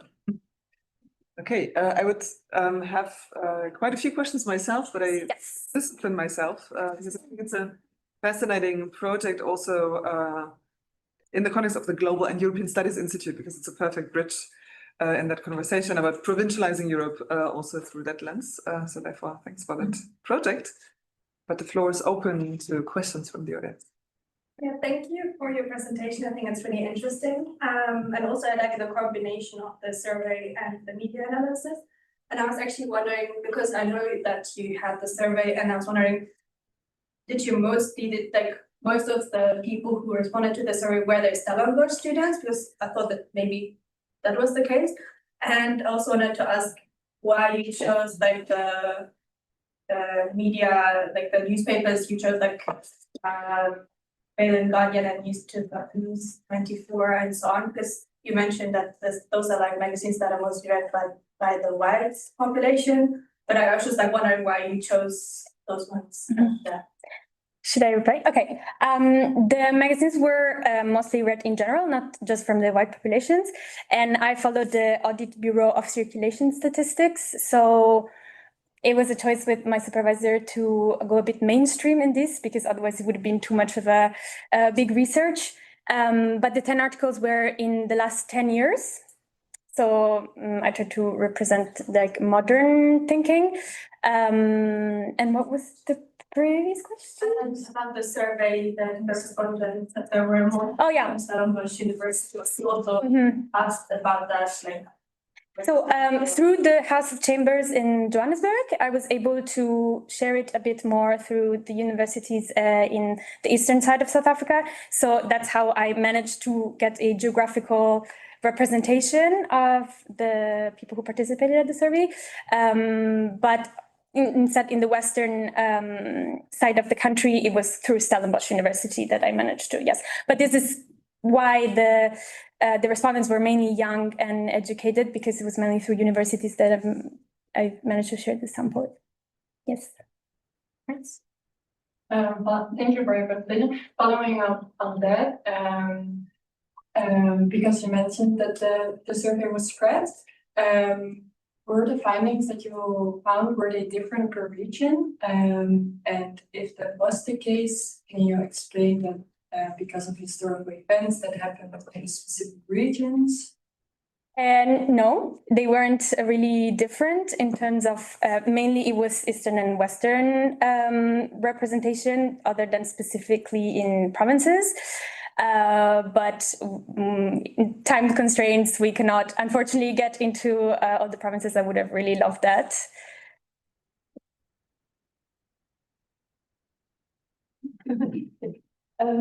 At some point, you said that some of the participants were that they want to get rid of the Eurocentric perspectives, or I don't know how you phrase it. But I was wondering, like, do you think that there is even an interest, like, in the participants you interviewed, in having EU-Africa relations? Like, interesting. Yes. Yes. At least, again, we're still talking about a young, educated sample, but there was a high interest into keeping EU's Southern Africa specifically relations. But all of them, it was really, really interesting. They did not want this to go through the government. They wanted local NGOs and specific like insights projects, because there is no trust in the government. But they were, yes, very open to it, yes. Is there? Yeah. Okay. Thank you for the great presentation. Just one question, because the relationship that came into my mind immediately, and maybe you looked into that, like how did the perception change the more or less they knew about the projects? Like, was there maybe when they knew more about the EU projects that the perception was more colonial or less colonial? Like, did you look into the relationship between those? Yes, this was done through the qualitative questions at the end of the survey, and we did not explore after that what changed, but a lot of people did reply to the questions. This is so interesting, thank you so much. It really opened like a field that I did not know about. I will look more into it. So it there is definitely a curiosity, and I definitely opened a side field on this of people who maybe wouldn't have looked into it, but we did not look into like the aftermath of it. Yeah. Connecting to that, I think that's a great example of how research also is an intervention into social context, right? So suddenly now, maybe you started EU research in Southern Africa to emerge, but there's indeed the dialectical relationship. I think is also quite interesting to further delve into. I have to misuse my role. I'm really curious if you were able to address specifically which EU your respondents have in mind when they say the EU does this or that. So is it, an imaginary of a container that does something, maybe something very good or something very bad, or is there some kind of narrative attachments and specifications about Western Europe, Eastern Europe, about something is in crisis? There are also different legacies of colonialism within the EU. So is that somehow perceived or reflected in your interviews? That would be one part of the question. And the second one is, you did this in a time of massive crisis in which Southern Africa or South Africa specifically played also a very prominent role in intervening into global debates from Ukraine to Gaza. And is member of the BRICS. So I was wondering in which way your respondents also reflected that the EU obviously is not the only game in town, but was, also in competition to other members of the West or non-Western donors, including the Chinese. So was there some kind of relationality in your? Yes. Okay. Obviously, I am representing like a specific sample of people, but they all could quite differentiate Europe with the European Union, it's already something that is not granted, I think. And Europe is very much connected with colonial history, while with the European Union, a lot of them were pro partnerships in terms of they also wanted to learn something about EU, specifically they mentioned the human centeredness of norms in Europe. But they were all also very proud of South Africa and how the country is trying to establish itself, and it has already, in my opinion, as a normative power in terms of a mediator of the region. So I think to answer your questions, the EU in terms of human-centered norms, but still with partnerships and not just getting taught, but also collaborate in this. It's fascinating that Europe is the bad thing and the EU is the good thing for very great success. Yes. European Union diplomacy. Okay, good. European studies students probably would look at this a little bit. There are further questions. Okay, that is not the case. Then let us proceed with the next speaker. Thank you very much. Thank you so much.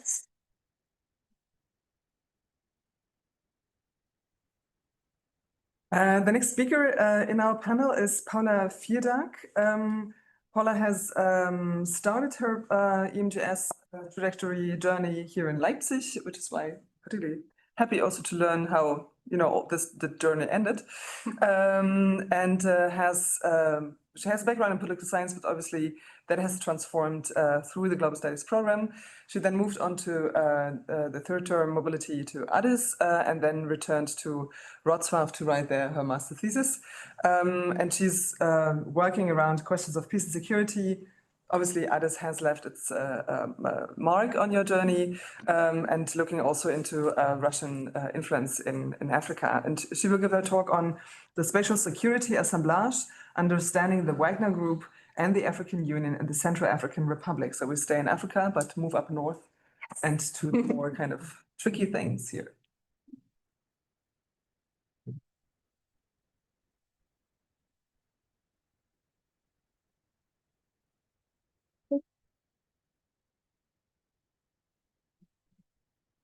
Well, thank you for the introduction, and I'm very happy to be part of this conference. And we heard already so many amazing master thesis topics and research topics.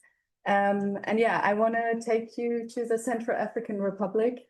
And before I start with my presentation, I wanted to show you a picture and ask you if you might recognize these two men. Maybe you already guessed it from my research topic, but nevertheless, I wanted to ask you, Aaron, yes? Well, the left is Prigozhin. Yes. I'm quite sure the right one is, I think, one of the founder of the Wagner groups, but I forgot who it was. I think he was a neo-Nazi activist also, I don't know to be. Yes. So yeah, the statue, yeah. Who are these two men? On the left, we see Yevgeny Prigozhin, and on the right, we see Dmitry Pushkin. Both of them founders of the Russian paramilitary group, the Wagner Group. And then another question, do you know where the statue is? In Russia. Not in Russia. You might have guessed from my topic. Yeah, it is in the capital of the Central African Republic in Bangui. It is situated right in the center. And this is also where my research started, because I saw an article of the unveiling of the statue and I was wondering, how come? Like, why does the group have such an influential role in the Central African Republic that they built a statue in their honor? So yeah, for my agenda, I will give some more context on my research as well as present to you my research question. Then I will give some informations about my theoretical framework that I use as well as my methodology. And then I will present to you my findings as well in response to the Wagner Group, but also in response to the African Union, because that's another actor that I analyzed in the context of the Central African Republic, and finish my presentation with my conclusion. In regard to my research context, the Central African Republic is situated in the center of Africa, is surrounded by 6 neighboring countries, which are also experience violent conflicts, for example, Sudan or the DRC. And the Central African Republic has its own history of violent conflicts, gained independence in the 1960s from France, but has still recurring coups, rebellions, and foreign intervention shape their history. In 2016, the now president Faustin Archange Touadéra came into office, and he's still been in office since then. When he came to office, 2/3 of the country were controlled by rebel groups, and in order to regain control over the territory, he turned to Russia for support. But instead of the Russian army, it was the Wagner Group that arrived in the Central African Republic and has since then established as an important security partner for the government. At the same time, when we look at regulating actors such as the Wagner Group, and especially in the context of Africa, I wanted to look at the African Union as a supranational organization that is regulating or is the primary actor for peace and security in Africa, and how they deal with the situation of the Wagner Group being that present in one of their member states. So that leads me to my question, which is, how do the Wagner Group and the African Union build a manifest power within the security assemblage of the Central African Republic? In order to understand what I mean by security assemblage, I will introduce my theoretical framework, which I used in this analysis, which comes next. I built my work mainly on the work by Rita Abrahamson and Mikey C. Williamson in their book, Security Beyond the State, Private Security in International Politics. They analyzed the interaction between private and public security actors, and they argue that security is not monopolized by the state. but it is produced in a network which they call the assemblage. It is defined by different actors, institutions, as well as technologies competing for a position of power. The two authors use Bourdieu's understanding of capital and fields in order to explain how certain actors gain their position in the security assemblage. In my case, I only look at two actors in the security assemblage. Of course, there are many more actors, also in the case of the Central African Republic, but this would extend my research capacities. But what it says is we have the security assemblage where many different actors compete for their position, and they can gain capital from other fields of powers, which can be social, economic, symbolic, but also cultural. And these capitals from other fields can support their position and foster their position in the security assemblage. But I didn't want to stop there because I wanted to understand, well, how do they actually do it? How do they gain this capital? And therefore, I used a spatial lens approach by Katharina Döring and Jens Helpertsheimer. And they introduced these three levels: the spatial imagination, the spatial semantic, and the spatial practices. These three levels were also my analytical strategy, how I created my methodology part in order to find the imaginations, semantics, and practices.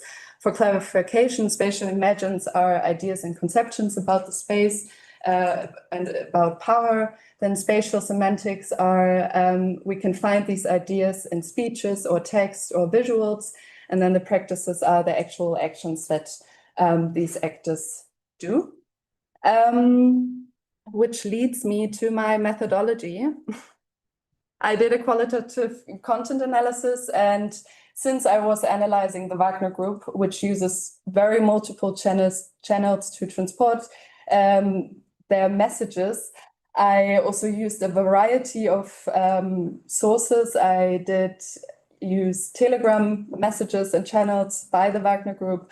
I used official documents. I used media outlets, especially from newspapers that are affiliated with the Wagner Group, as well as visual materials. I used one movie, which was produced by the Wagner Group about the Central African Republic, and also the statues, of course. And to triangulate my findings, I used as well expert interviews. I did one interview with the diplomat working in the Central African Republic, then one researcher focusing on the African Union governance structures, as well as their position in response to private military actors on the continent, and one with an investigative journalist focused on the Wagner Group. So, the Wagner Group. As I was mentioning, Wagner was invited by the Central African government and is present since 2018 in the Central African Republic. It has helped to defeat a mutiny attempt, which happened in 2020 by an armed group, which is called the CPC, who tried to overthrow Touadéra. And it was mainly the Wagner Group as well as Rwandan troops that defeated it. So this also is important in shaping their position in the Central African Republic, making them as an important security partner. They gained also lucrative mining concession in return for their security presence.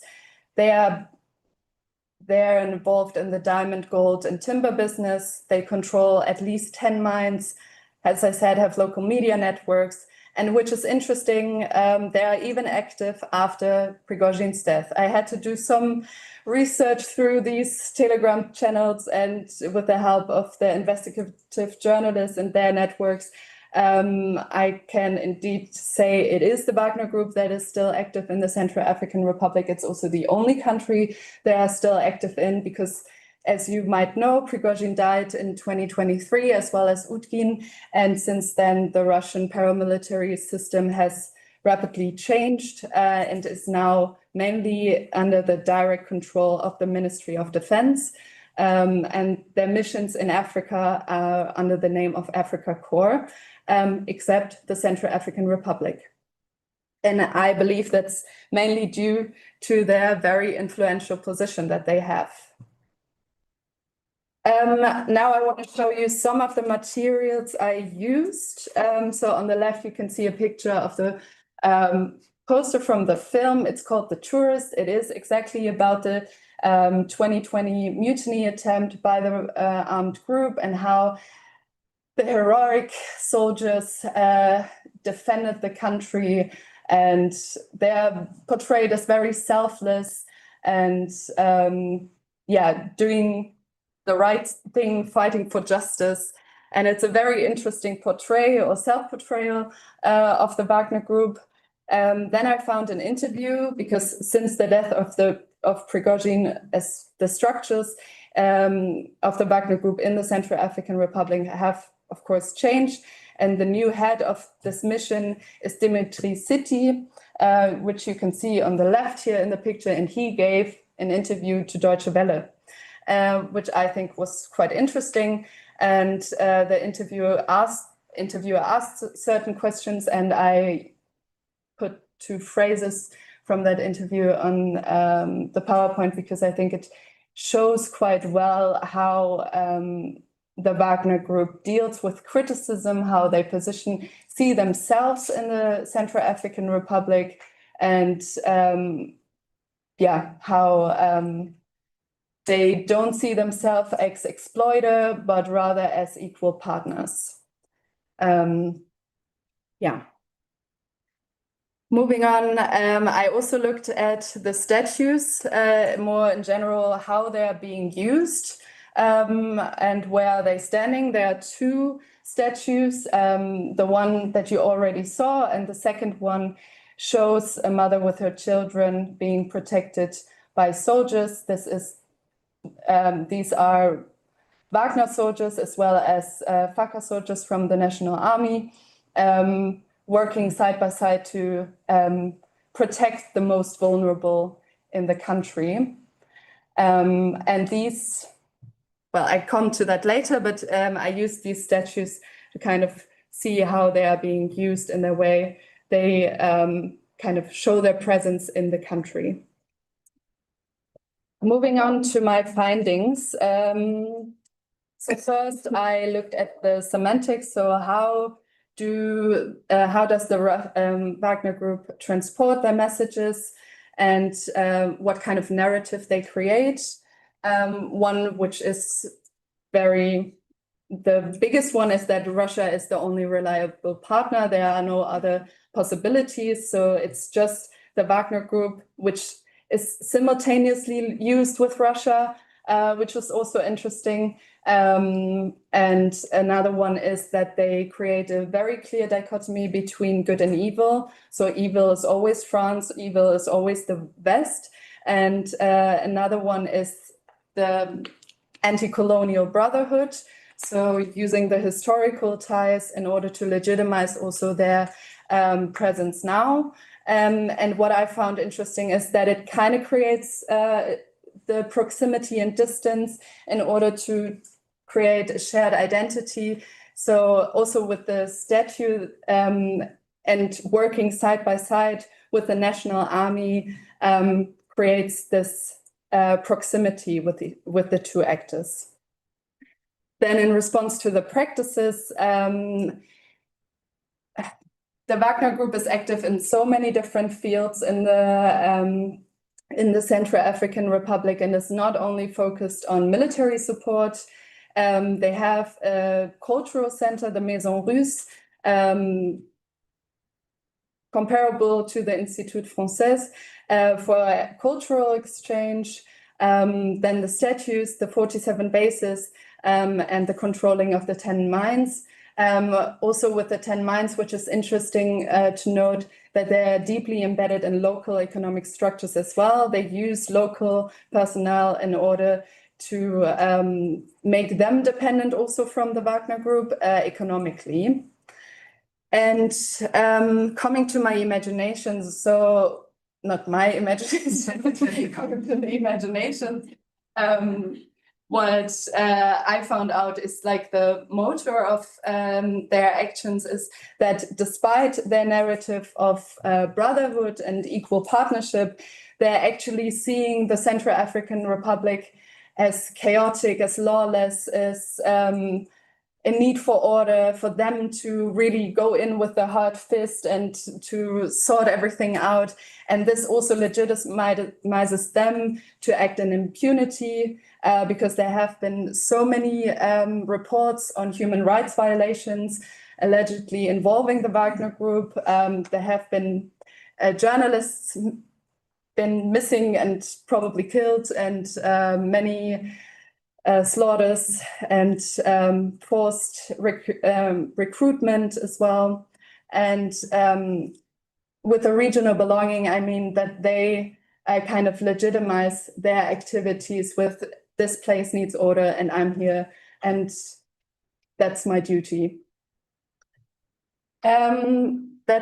That are my findings in response to the Wagner Group. Now I also looked at the African Union, which was a bit more complicated and not as fruitful as analyzing the Wagner Group, since I only had access to official documents published by the African Union and as well as UN mission reports. But just shortly, the African Union is active in the Central African Republic since 2013, when they first intervened during the so-called Bush Wars. And they had a military mission, the MISCA mission, which later turned into the UN-led MINUSCA mission because of restrained resources. And now they have the MISCA mission, which is part of the post-conflict reconstruction and development program, which is not a military mission, so they don't have a military presence. They are mainly focused on coordinating international actors, for example, the EU as well as the UN, but also regional actors, neighboring states, and so on.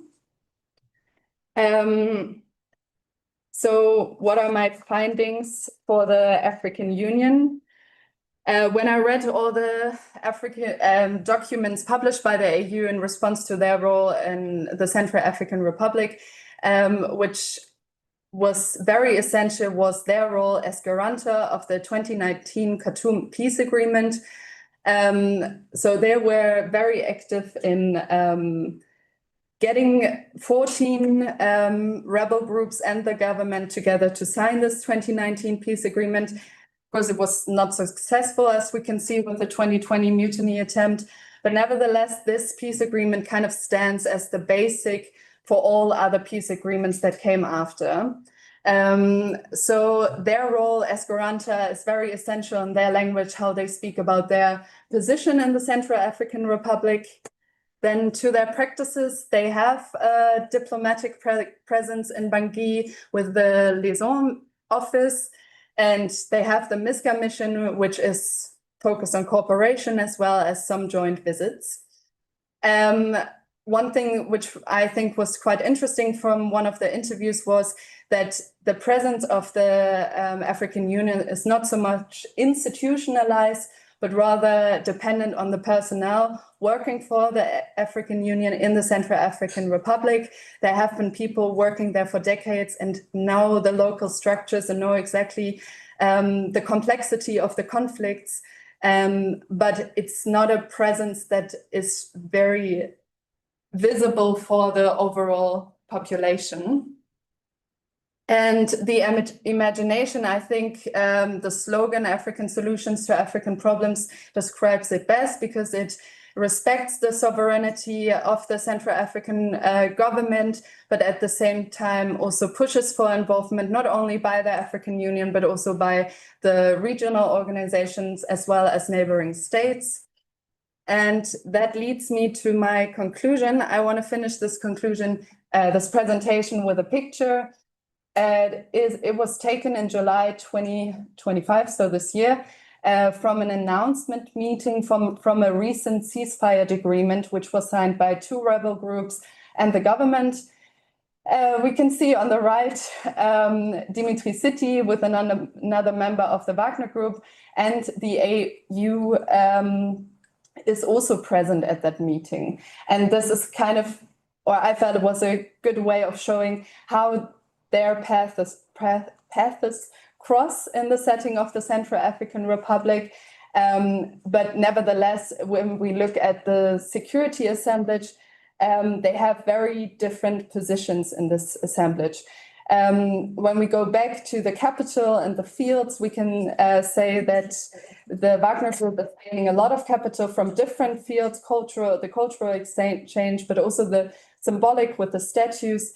And this ability fosters their position, which the AU does not have in this matter. Yeah, so we can say that they both hold very different positions. The AU, I would say, nevertheless, has an important role in the Central African Republic, and this is not to be underestimated. That said, I left this research with a lot of questions, but a few of them were also focused on the African Union, because I was wondering, okay, how are they going to deal with actors such as the Wagner Group? They're not the only ones active on the African continent. There are ones from China, but also Turkey. And where is this going to lead them? So I think with this, on that note, I want to finish, and I hope you got a good insight into my research.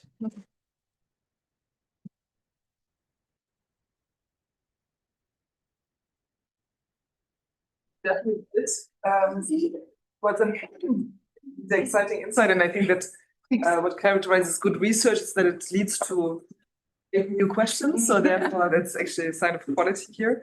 And I think it's a fascinating investigation into. I've had very much reminded about this transition of the Wagner Group, East India Company. So obviously they are now kind of gathering their own also territorial strategies to work together with international organizations and state actors to shape security orders. It's really fascinating, and it's also great to see the Leipzig trace and masterpieces that are written somewhere else. But yeah, the floor is open, and I would already announce that we have to push a little bit maybe into the coffee break, because we have 4 papers for the same minutes, like the 3 papers for the other panels, which automatically will mean we have to move a little bit the coffee break, if that's okay for you. But I already see rose shirt and then gray shirt. Sorry. Thank you very much for your presentation. Like the part about space, spatial understanding, that is very good. I have a question regarding the understanding of security in this context, because it's obviously a very great objective here in this Central African Republic. But I was asking myself, how do actors define security? Because when they ask Russia for help in this regard, I also was questioning myself, okay, how do they define security in this? Yeah. Yeah, I think in general, the whole debate about private actors in the field of security changes also the definition of security, who is acting and when and where and who's controlling them. Because we could also say that is the Central African Republic or the government even controlling the Wagner Group, or are they not acting on their own mission? And I think when the government turned to Russia for help, it was really hands out. We need soldiers, we need people to fight against a multiple of rebel groups in the rural areas, and kind of secure also the capital, because I couldn't go into the history of the country that much, but the country does have a long history of recurring coups. So securing the capital is very essential in that case. Yeah. Yeah, also thank you for your presentation. I think it's a really interesting topic, and I also like that you analyze a lot of different data. And I was wondering, because before we were talking about public perception and opinion in Valier's presentation, and I was wondering, because you're analyzing the narrative of Wagner, basically like this, yeah, okay, we're anti-colonial, so you said that there's also like a connection, but like the French troops, they're like the colonizers, and I was wondering, because I know that the French troops also, they withdrew from CRA. I was wondering how the public perceives the Wagner Group. Do they really see them as anti-colonial and like compared to also like to the French troops?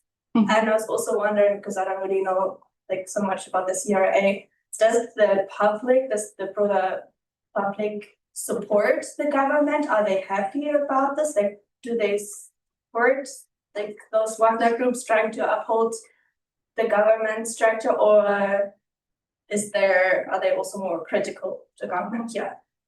Yeah, that's actually a question I was very much interested as well, and I wanted to include it, but I mean, I think it's good that I didn't because it would be too much. But to really answer this question, I would have needed to do field work, which I couldn't, because when I analyzed the Telegram channels and the posts and also the media, there is a great support for Russia in the Wagner Group. Of course, they even wear shirts in the streets with Je suis Wagner. And there are a lot of parades in the streets that support the Wagner Group. But then I also read in a report which says, okay, this is kind of a false picture because people are getting paid to do this. But this is something I couldn't kind of analyze or really say which side is true. Are they doing it because they are really a fan of the Wagner Group, or are they doing it because they get money for it?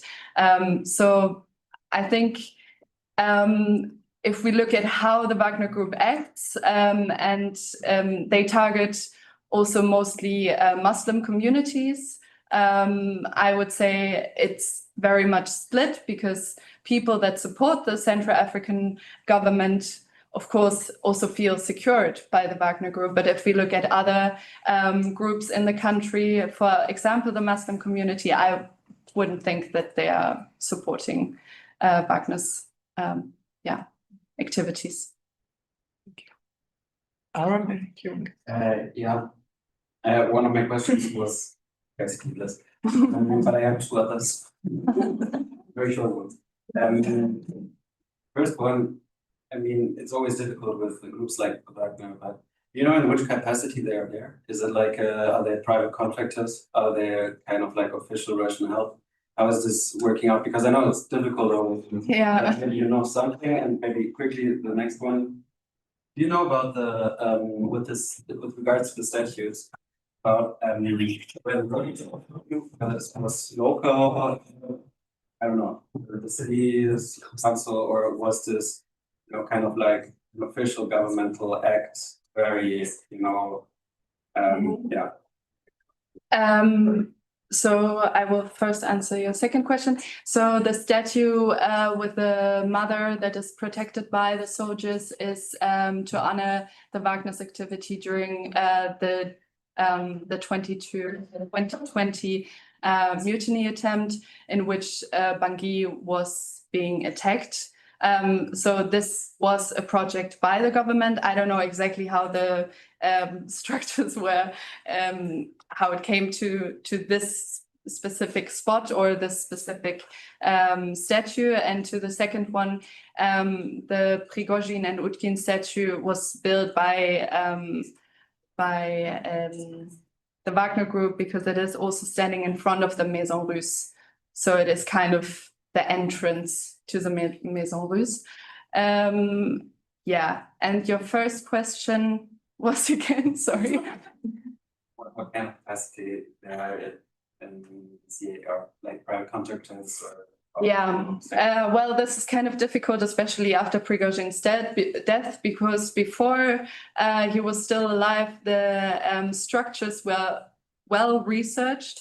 So a lot of investigative journalists or researchers were quite certain about how their structures are in the different countries. Since his death, it is quite hard to know if they have a contract with the government. I believe so. Some of their personnel are directly political advisors of the president.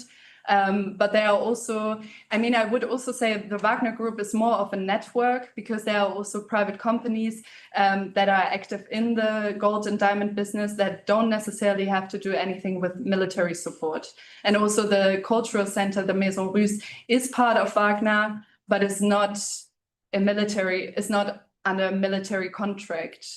So I think, and now they also have a Russian Orthodox Church which is affiliated with the Wagner Group, but not directly. So it's all kind of, it's this network that is spreading over the country, but it's very hard to kind of see, okay, are there official contracts or, yeah. Yeah, thanks. And thanks for listening positive.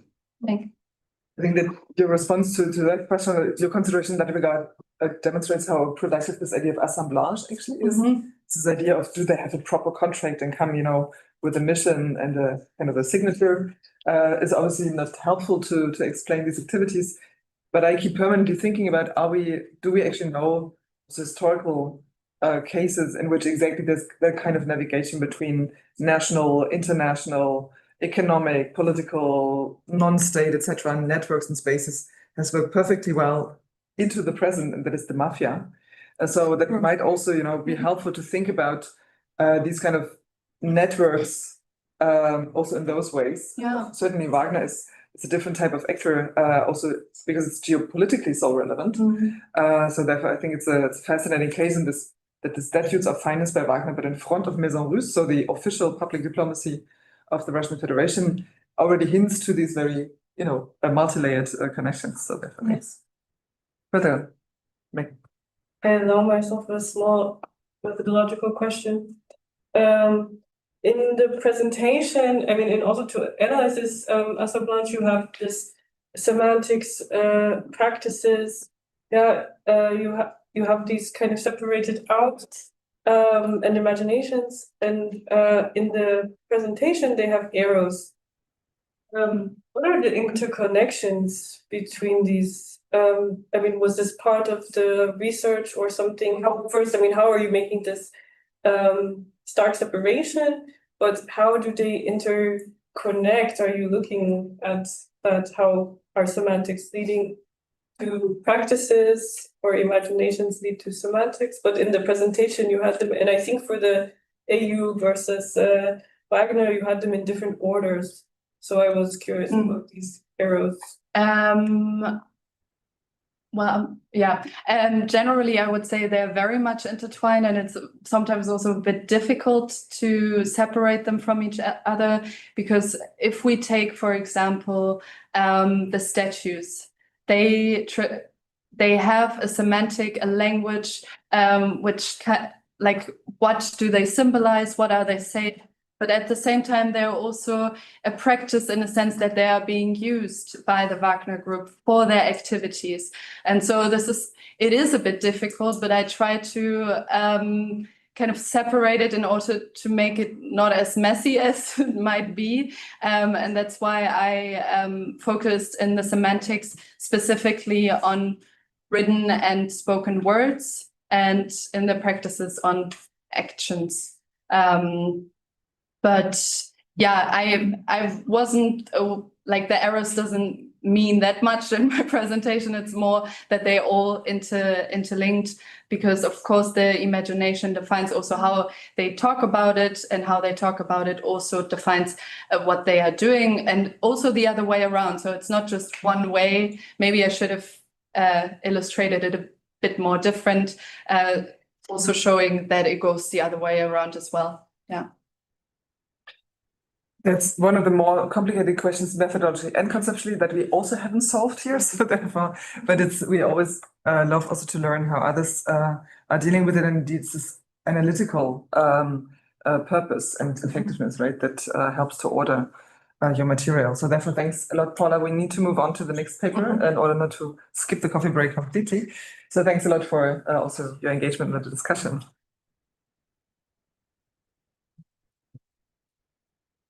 Our next speaker is Annabelle Kloke. I hope I pronounced it correctly. She started off as a sociologist in Germany. No, history. It's written here, studied history and sociology. So you emphasize history. Okay, I can live with that. In Germany and in Canada. And then continued into the EMGS via Vienna, then to the other side of the world, to New Zealand. Returned then to Wrocław. So I think you have really mapped the full geography of the consortium, and you present your results from your master thesis, Christian Mission Between Colonialism and Globalization, German Missionaries in Maori in 19th Century New Zealand. The floor is yours. Okay, thank you for the introduction. And I think this presentation will go in a little bit of a different direction in comparison to the panel, because we are moving to New Zealand, so leaving Africa behind, and we're also going in a historical direction, because so far everything has been quite recent, and now we'll go to the 19th century. Here on this picture, you can already see what it's about. It's about Māori on the one hand, the indigenous population of New Zealand, and about missionaries. So I want to start with talking a bit about Māori and a bit in general about New Zealand history, because I assume you don't know that much about it. I definitely didn't know much about it before I went to New Zealand. So Māori, as I said, are the indigenous population of Aotearoa, is the Māori name for New Zealand. And New Zealand is very isolated and is one of the last places where actually human people inhabited. So Māori were the first.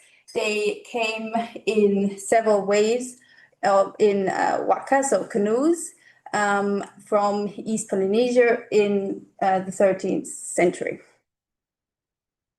Then a bit about the Europeans. So the first explorers came in the 17th century, so that was Abel Tasman who discovered New Zealand, at least for the European eyes, in terms of the Dutch East India Company. And over 100 years later, James Cook came, and he actually set foot on the islands and explored and drew maps and had diaries that pretty much initiated this process of British colonization.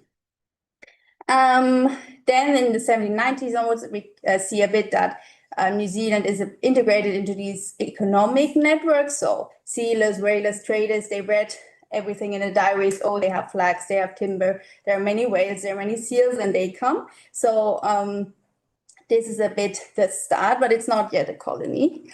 And then the missionaries arrive. So the first missionaries arrive in the Bay of Islands, so that's the very north bit of New Zealand, in 1814. And their focus was very much introducing civilization, so trade, agriculture. So the first missionaries were actually not ordained, but they were farmers and tradesmen. And it's very important to really stress that very much in this beginning, they really, really relied on the protection of the Māori chiefs that also invited them, and the cooperation for food and shelter, and to just learn how to survive in New Zealand. Māori were not so interested in Christianity, but they were very interested in the knowledge and the technology. So everything that the missionary offered. So this is why they came, and in the end, they also converted to Christianity, but that came later. So this economic entanglement led to an increasing interest in the possibility of colonization. And then, of course, we have the New Zealand Company. There was one previous one that failed, but this one really, really pushed the colonization of New Zealand. And this and various other factors, but like in the end, in 1839, the British Crown sent William Hobson as their representative. And they wanted him to negotiate a voluntary transfer of sovereignty from the Mali to the British Crown. And this resulted in the Treaty of Waitangi, which was a written agreement between the British Crown, Hobson, and 500 Mali chiefs that signed the document in 1840. However, it is important to say that only a few of them actually signed the English version. Most of them signed a translated version, which was translated by a missionary, and practically overnight. So there were a few mistakes in the translation that were, however, had very long-lasting impacts, and it's something that is still discussed today. So this is when this is the founding document of the colony of New Zealand.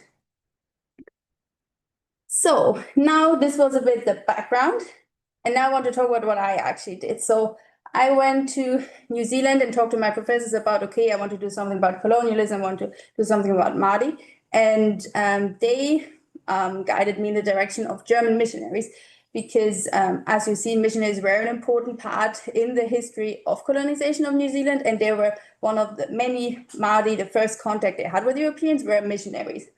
And there were actually German missionaries in New Zealand. However, there isn't that much research about them because most of the primary sources are in German. And of course, a New Zealand historian maybe doesn't know German or can't travel to Germany to go to archives and so on. So this is why I could focus on this. So talking a bit about the North German Mission Society. They were founded in 1836 out of several smaller societies, Lutheran and Reformed, and they united as the North German Mission Society. And in 1937, they established a training institution where they started to train their own missionaries. And 1942 was the first mission ever. They sent 4 missionaries to New Zealand. Why New Zealand? Of course, economic interests played a very important role. You know, Bremen, Hanseatic City, many ships were going to New Zealand, whalers, sealers, and so on. So they also hoped that this would make communication easy because they could send letters there and so on. And they also had Māori visiting Bremen, so that means people actually knew about them. And this various other reasons, but in the end they settled on New Zealand and hoped this would be very successful, but it wasn't really, spoiler alert. Here I brought you some historic pictures. All 4 missionaries were actually called Johann, so I called them the 4 Johann. Unfortunately, I don't have a picture of the 4th one, Johann Trost, but here you see Johann Friedrich Heine Bohlers on the left side, Johann Friedrich Riemenschneider, and up there, Johann Wilhelm Christoph Heine with his wife, Anna. And now I very briefly want to talk to you about what they did in New Zealand before we go to my actual research questions. So I have these little red crosses, I hope you can see them. So they arrived on the north tip of the South Island, so that's Nelson. This is where they, in a ship called St. Pauli, full of German immigrants, landed. And this is where the society had bought them land. However, it was really a failure. The land was hours away from that settlement of Nelson. It was there was nothing. They wanted to build their farm. It was flooded several times. It was just, they were struggling. And the biggest problem was there were actually no Māori to convert. Because the reports were in New Zealand, there are no missionaries, they really need you. And then they came and there were actually missionaries everywhere and from all of the different denominations, so Anglican, Baptist, Catholic, and so on. And of course, then those Māori were already converted or they belonged to a missionary. So those missionaries didn't want the Germans to come and take them away. So that meant that they didn't stay in Nelson. The only one who still stayed in Nelson was Heine because he decided to quit and he just stayed as a pastor with the Germans. Then we have Riemenschneider and Trost. They went up on the North Island. You see those 2 crosses. First, they went to the one further in north near the Mokau River, but this stayed there for 2 years. But the Māori were already Catholics and they couldn't change that. So they left after 2 years. And then they went to Taranaki, which is where this Near Plymouth area is. And this was actually quite successful until the New Zealand War started because of the ongoing tensions between Māori and settlers. This escalated. He tried to be a bit like negotiate between them, but it failed and he was exiled, so he had to leave. And he ended up in Dunedin, which is actually where I studied at the University of Otago. And he stayed there for a few years, mostly as a teacher, before he died relatively young because of an illness. And then we have Bolas, who went all the way, if you see that tiny island in the south, and next to it is a small island, and this is where he went, Ruapuka Island. There were like a few hundred Māori there, and he pretty much lived there in isolation, but he could, I would say, like in comparison, he was the successful one, if you want to call it like that. And he lived there for 40 years. Okay, so much about the missionaries. Now talking a bit what I did, what my research questions were. So on the one hand, I wanted to look at colonization because missionaries in New Zealand history, many call them here, a very prominent example, Rangani Walker, who's a very important Māori historian, called them the advanced party of cultural invasion and the cutting edge of colonialism. So I wanted to have a closer look and look at the German missionaries, if we can agree. Of course, the civilizing mission, this belief that the European culture and everything is so superior and you have to, like the white man's burden, and you have to go to the other poor heathens and teach them all of this. And this is like called the civilizing mission, is a key component of colonialism. And it was also a key component of what the missionaries did in New Zealand. They definitely did not question that. Here I have a nice quote by Bolas. He published that civilization with all its enterprises, which Christianity, according to the will of God, has set a-going, will not and cannot be stopped by savages sitting in the road. They either must be killed one way or another, or they must be lifted up into Christian civilization. The former would be mean cruelty, the latter is Christian humanity. So this is the background. And I would say, so I went to several archives in New Zealand and Germany, and I read like thousands of pages of their writing and so on. And what I can say is that these missionaries definitely intervened deeply in the lives of Māori, and that in many, many ways. So one aspect they focused on was like remaking the Māori body. So I don't know, you maybe know Tamoko, we saw it on the picture, these face tattoos, part of their traditions. Of course, where the missionaries hated that because that was a very visible sign of being barbaric and not being civilized. So this also meant that Tamoko for many, many years disappeared. Now there is a little bit of a reemergence. We see more young Māori really embracing this, but for missionaries pretty much make this tradition disappear. Then, of course, clothing. Māori had a very different, like relationship to their bodies. Like nudity was fine, children running around naked or not wearing that much. And of course, the missionaries wanted to change that. And for them, seeing Māori in European clothing was a very visible sign that they were civilized. Of course, there are many aspects of Māori culture were also changed. Haka, you maybe know this traditional war dance. Missionaries did not like that. Tohunga were traditional knowledge keepers, and of course, very much in competition with missionaries. So, of course, they also tried to go against these people. Of course, although that's very interesting, Bolas, for example, in a way became a Tohunga himself because he wrote down all of the traditions and myth of Māori and into the Māori, so the language, and published that. So in a way, he also helped to preserve this knowledge. And polygamy was, of course, also very unchristian. The interesting part is that the polygamy Bolas encountered was actually a European who married two Māori women. Yeah. Another aspect is, of course, language and education, where Te Reo Māori was an oral language. They didn't have a written form, so missionaries developed this written form and also were very involved in education.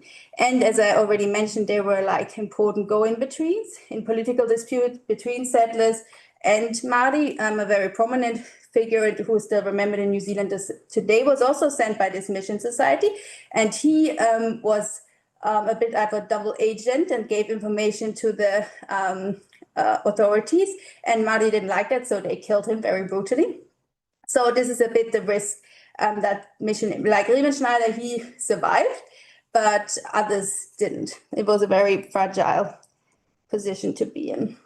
So I'd say there are definitely undeniable links between the colonization and the work of the German missionaries. However, of course, it's a very complex picture. Looking at the missionaries, they had these religious and humanitarian intentions. And of course, cultural transformation was this two-sided process. So unlike the settlers, the missionaries lived among Maori, they learned Te Reo Maori, they learned the traditions. Vola's daughter, he wrote that her first language is Te Reo Maori. Like, she didn't speak English or German that well like Te Reo Maori, which really shows how involved they were in the community. And of course, the medical care and education that they brought with them also had good effects, especially in the resistance later on. The fact that they could write in English and could speak English really helped to then resist against the colonial oppression. Just briefly about my second research question, which was about the global. So I definitely see there is this knowledge transfer between New Zealand and Europe, but it's a very much a two-sided process. So we have missionaries going to New Zealand and teaching them about European knowledge, values, and so on. But there's also a lot going back, and this is mostly based on the fact that the North German Mission Society is this transnational institution that operates really on a global level. So they published the reports from the missionaries. They had their own periodicals and so on. And they really played a key role in disseminating this knowledge about the non-European world.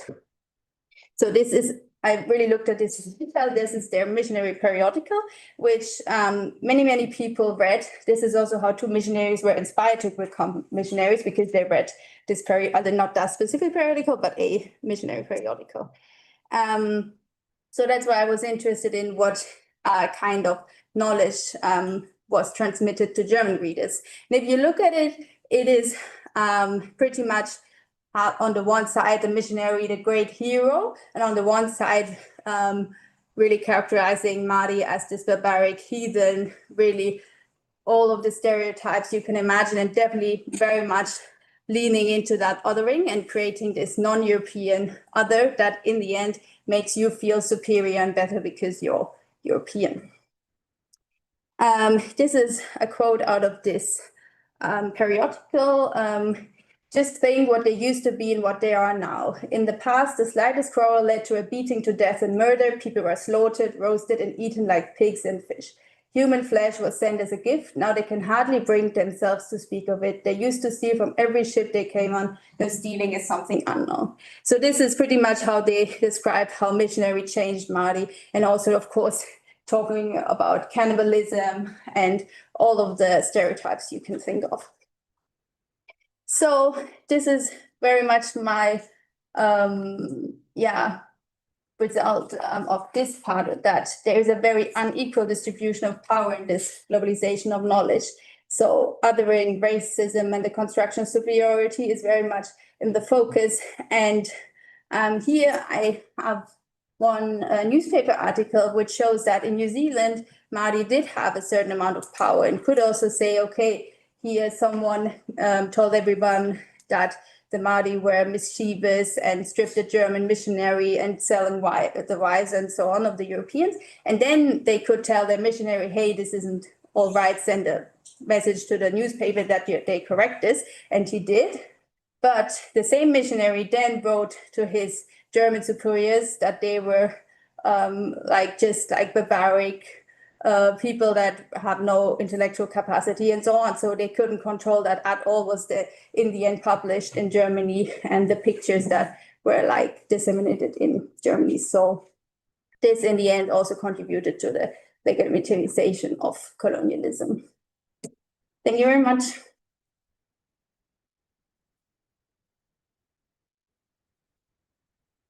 Thank you very much for that, bringing us back in time, but I think touching straight forward into hot topics also of today's discussion. And I was fascinated by this idea that we are sending global studies students to all corners of the world to help researchers there to get access to archives they can't read without you. So that's a wonderful effect of that journey. Also, you know, an example of knowledge transfer in many directions, I would say. But the floor is open for questions and comments.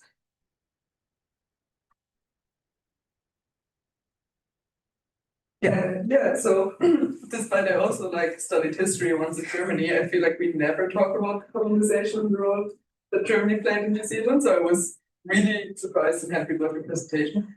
Do you know if there are any efforts currently being done to research actually like the role of the German states and possibilities of reparations maybe? Oh, no, not really. So I would say there is actually, like, the fact that there were German missionaries in New Zealand isn't really known in Germany at all. I would say also, like, if you look at that North German Missionary Society, they were mostly in the end, they decided New Zealand was a failure, so they mostly went to Africa, and they still exist today.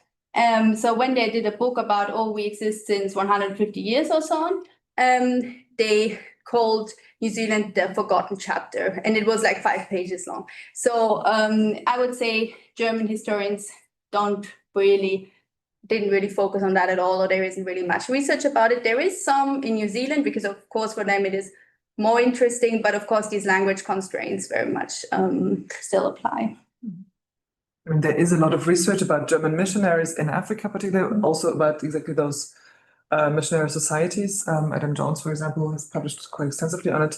But that was also would be my question: how this particular group at the edge of the world, how the society identified New Zealand as a destination, and my assumption would be that this indeed had to do with the fact that Germany actually did not have colonies at the time they were going, and that New Zealand or that part of the world was very much also a space of overlapping imperial fantasies, right? So you described many other missionaries, including also colonial activities going on. So I was wondering in which way you also were able to find in your sources. I mean, it's an impressive array that you worked with.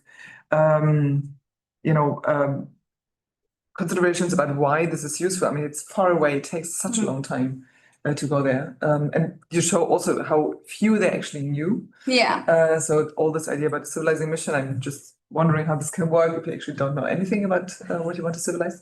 So therefore, I was just wondering what were the motivations actually to go to New Zealand? Yeah, that's a very good point, because they were looking at many countries, and at the same time they sent someone to India. And in the end, going to Africa was also very much inspired by then colonial ideas of German colonies and so on. I would say New Zealand was the reason, mostly I would say economic. So the people that are deciding this, they are like wealthy people in Bremen. So many of them have also ties to all of these seal whalers and so on. So they know, okay, we have a lot of people going there, sailors, whalers, and so on. So this is one aspect. Okay, they know New Zealand, and they also hope that all of these ships can then take letters and goods and so on. Then we have someone, like one of these people who owns ships, says, okay, I can give you free passage just if you want to send someone there. They don't want to do that in the beginning, but they send someone, and that person writes a report that makes New Zealand sound like the paradise on earth, and really absolutely unrealistic. And also one of these, okay, no missionaries here, so they have really wrong assumptions about what New Zealand will look like. And then they also have someone who is from that newfound New Zealand company in Hamburg, actually selling land to people. So not just also just settlers going there. And they're also very influential and in the newspapers and so on. So people just heard about New Zealand. And so they hope, okay, a lot of settlers are going there. That ship, St. Pauli, they can go there like passage for free. And this is a good start. So yeah, this is one of the reasons why they went there. Yeah, but it was similar to Sophie's question, but maybe I would phrase it in a different way. I mean, first it was interesting how you mentioned basically who are the people behind these missionaries. So you say rich people in Bremen, so that's already one. But this knowledge transfer idea, like to what extent is it also knowledge transfer about missionary activities in African context or in India or elsewhere? Like, did any of the four Johans, have they gone somewhere else first before they went there? Or from which knowledge did they build up this idea of being a missionary? And is it built also on these other experiences of German society? Yeah, so I would say that's definitely a point. So we have these, before the North German Mission Society was founded, there are this big society in Basel or in Berlin or in the UK. So they already have this missionary periodicals. And this is also something I read in school. So on the Riemenschneider, someone read that to him in school about the great hero who went to Africa and as a missionary. And then he actually wanted to go to Africa. So this was definitely the inspiration, and all of these societies were very much connected. And also in the beginning, when this mission society didn't really have anything to write about, because it takes half a year for them to go to New Zealand and until the letters come back on this one. So they published things from articles from other mission societies. And in the end, also Wohlers, who sits on this very isolated island, he reads these missionary periodicals and reads about his colleagues in Africa. Or he then also is very much also inspired by this. So it's like, this is really where this global aspect or these global networks where we, someone in New Zealand reads about something that happens in Africa or in India, or this also influences, there is definitely also some influence between these different posts of the mission society.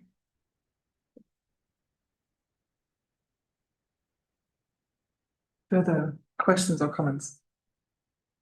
Then I would maybe have one more before we move to the next paper, a methodological question. So obviously consulted mainly the papers of the German missionaries. And I was wondering in which way you try to solve the problem not to replicate the colonial gaze, and in which opportunities that material provided for you to be read against the grain. So what we all know from colonial history, this eternal issue. So how did you go about it? Yeah, that's a very important point, especially as we have this problem that with Māori, they don't have a written tradition before missionaries came. So I couldn't really read the perspective of the Māori very well. So what I tried to do was in a sense, these diaries, for example, also had really with quotes, just he really wrote down all of the conversation he had. So really, of course, we don't quite know if there was something lost in translation, but there are actually a lot of Māori voices that you can find if you look for them. And of course, I really try to look into secondary literature, sources to really hear the Māori version of things, and also talk to my professors in New Zealand, or really try to, but it is very difficult. And I think this is also a limitation of my thesis, and also something that I would do differently if this were a PhD or something, because this oral tradition is very strong, and stories are passed on in Māori families. So I wouldn't be surprised if you go to Walpuka Island or for this region and you talk to them, that they still remember the missionary, or that there are still some stories. So I think this is really trying to do Māori history with Māori sources.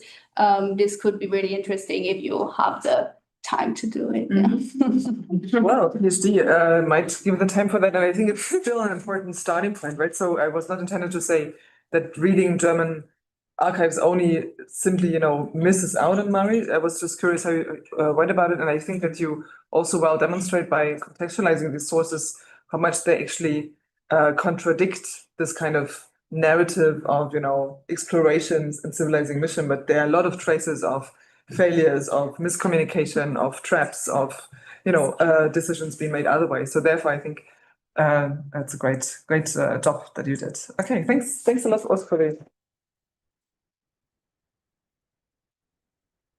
And now, last but not least, and I'm pretty sure you still have the energy, because we are now turning into female activism in a particular moment in the 20th century, presented by Linda Bose.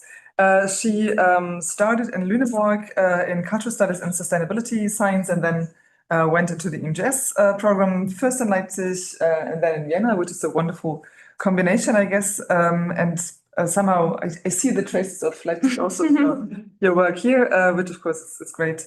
And she's even already published articles in journals, Global Histories and Sustainability Science. So looking forward to your presentation. I'm glad to be on the panel, although I'm sorry that I'm keeping you from drinking coffee. I'll try to get this moving. So my thesis explores the Afro-Asian women's movement as organized by the Afro-Asian People's Solidarity Organization. I'll call it APSO from now on, that's a long name. The APSO was founded in 1957 as a non-governmental organization dedicated to third world solidarity and also the fight against colonialism. And a year later, it established a women's bureau as a subsection. And this subsection convened its first major conference in Cairo in January of 1961. And that event brought together 239 delegates from 36 countries, activists, writers, and intellectuals who came from different anti-colonial liberation movements, post-colonial political parties, and also civil society organizations. And I looked at this conference and then also at the Bureau's own publication, the Afro-Asian Women's Bulletin, which was started a year after and went on until 1971, and also carried on some of the conversations that started at the conference. Yeah, when I wrote a first script for today's presentation, I went to one of those online word count to speech time calculators, and I landed at 1 hour and 11 minutes. So I tried to, narrow this down a bit. So I'll try to only trace like the broad arc of my thesis and focus especially on the notion of sisterhood. Sisters is the word that appeared again and again when the women who I looked at addressed one another. And I think this language of family, as I will show, connected not only parts of Asia with Africa, but also trans-regionally with other parts of the world. And it reflects, actually this fits well with you, Paula, this spirit or character of political brotherhood, but it also had its own female intervention to make. And of course, as anyone who has sisters maybe knows, sisterhood isn't always harmonious. I'll try to trace how sisterhood operated as an aspiration for unity, but also as a structure, how it created bonds across continents, but also produced hierarchies of leadership and legitimacy within the Afro-Asian world. And I'll end by asking what maybe stays of the spirit of sisterhood today. But first, a few words on my sources. So researching the APSO is unfortunately not very straightforward. The headquarters are still located in Cairo today, but much of the archive is difficult to access. That's for one, because at the moment you can't go there for research visits, but also other historians who have been there in the past found that some of the archive has been destroyed in a fire. My sources were scattered across the global north, actually, mainly. It includes items that were digitized, first and foremost from the US, UK, Netherlands, Germany, and also one piece from Cambodia, which I'll come to at the end of the thesis. Yeah, and I think that this fragmented archival landscape and also very uneven geography already tells a story in itself. Firstly, it reminds us that as researchers that concern themselves with transnational organizations, we have to pull together multiple archival threads. And secondly, I think we get maybe a sense of how archives in many ways also reflect the priorities or anxieties of the ones who create them or collect items to fill them. And this became obvious in many instances. For example, when I looked for a secondary report of the Cairo Women's Conference in Germany, and I only found it in East German archives, so maybe speaking to the connections of the Second and Third World in the Cold War. But the Western governments were also paying attention. There are by now declassified CIA files on the Cairo Women's Conference, for example, which analyzed the conference for supposed communist influence. And that Cold War lens is also very apparent in the early scholarship on the APSO. So political scientists in the 60s and 70s emphasized Soviet and Chinese influence on the organization. And I think it's clear that transnational cooperation at that time was shaped by bloc politics, or had to at least consider them. But many say today that maybe it's more accurate to say than rather being controlled by the Second World, the EPSO provided a forum for the Second World to communicate with or also mobilize among the world's liberation wave, and in this case, women. Yeah, I think nevertheless, as also some scholars point out, the narrow focus on Cold War influence has led to much of the EPSO material being dismissed as mere empty propaganda. And in the case of women, this dismissal rendered their activism invisible or inconceivable, and it also erases their traces from the history of transnational feminism. So I tried in my thesis to reclaim some of that space and also to focus on how women conceptualized their own political program. Yeah, what arguably made Afro-Asianism most remarkable, especially against this background of the global Cold War, was its diversity of members. This stood out to contemporary observers in my material too, but also to present-day scholars that point this out. And it's amid this ideological, political, social diversity that my first question emerged, which is, how did the Afro-Asian women's movement create a common identity, and what strategies were used to sustain this unity across difference? And the analysis of my sources suggests that unity was primarily created through a shared opposition to specific forms of domination, especially anti-imperialism.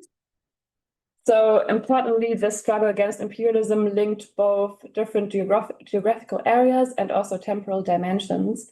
In her opening speech at the 1961 Cairo conference, the Women's Bureau leader, Baria Karam, said that Afro-Asian women were tied by the unity of the great past, the struggling present, and the glorious future, the unity of pains and aims. That's also the title of my thesis. At the conference, the past was declared as foundational to understanding women's oppression, what has since been termed the so-called double colonization of women, so oppressed both by the system of colonialism and that of patriarchy, shines through in the material. For example, here, Mankala Mary Letsela, who you can see on the right, this is a photo from the bulletin, wrote in the 1964 issue that women in Basutoland, which is present-day Lesotho, were slaves in their homes as well as the settler regime.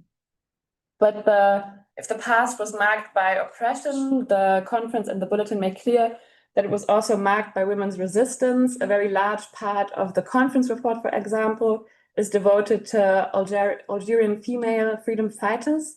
In fact, the head of the delegation at the conference was Mamia Shentouf. She's on the left here, in television footage of the conference. And she was herself a medical worker during the time of clandestine guerrilla warfare and later president of Algeria's first women's organization.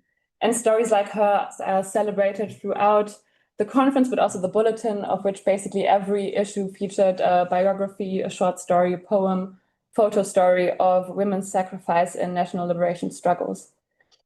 And crucially, this resistance was framed as both proof of women's sacrifice and also their abilities. So what the conference delegates stated was that because of their dedication to the anti-colonial cause, women deserved equal political rights in the new post-colonial states. And this, in their words, would purely mean obtaining from the nation the recognition that was their due. For Afro-Asian women, then, sisterhood was not primarily built around arguments of biology. It was rather a political project that linked women's self-determination to that of the post-colonial world. And as the influential feminist theorist Chandra Mohanty would argue some decades later, solidarity among these women rested on shared struggle, not shared identity. Not all female activists agreed with this approach, even at the time. The French observer and journalist Yvonne Kiel to the Cairo conference remarked in her report of the conference that it could have been organized by men or with men. And she says that in her view, the strong emphasis on anti-imperialism at the conference subsumed women's demands within a general struggle that was not specific to women. And I think, although this critique, in my opinion, partly misrepresents the Women's Conference by ignoring, for example, the many detailed recommendations that they made on women's political, economic, social, and cultural rights, which I also analyze in my thesis, it nevertheless anticipates maybe a major debate that especially came up at the UN Women's Conferences starting in the 1975, which was how to reconcile regional differences in feminisms, or the priorities also that women were laying. Throughout the 1960s, more and more countries achieved independence. But as the conference report reads, colonialism had only departed through the main exit to return from the back door. And this is why a major focus was on analyzing persisting as well as new forms of domination. And I think the bulletin really illustrates this very well. how women sought to sustain and renew their sense of sisterhood over the years. Since the mid-1960s, roughly, a wealth of articles established Vietnam, South Africa, and Palestine as Afro-Asia's central battlegrounds. And the covers here are from 1967, 68, and 71. The left and right show Vietnamese women, the middle shows Palestinian women. And basically what the bulletin did was to write these articles in a shared vocabulary of imperialism, settler colonialism, and racism, and therefore it aimed to establish parallels between these struggles and to resist from framing them as exceptional or isolated cases. And this meant that the same moral and political unity that had powered female anti-colonial solidarity had to continue now against changing structures of power. Alongside political liberation, the second great pillar of the conference and the bulletin, and also a point of unity, was the idea of development. The delegates at the Cairo conference placed great responsibility on post-colonial governments to ensure that women were included in public life, in education, and employment, and to reform family laws so that women could fully enter public life. Women wanted to progress and be modern, as some of the pictures and headlines show here. But the bulletin also demonstrated that to make claims to modernity was really quite difficult, or a difficult work of selection and judging. Questions that came up very often were which visions of modernity actually echo values of self-determination, and how can culture, religion, and tradition be safeguarded without reinforcing patriarchal structures. And I think the bulletin is a great way to see that this was a space of debate.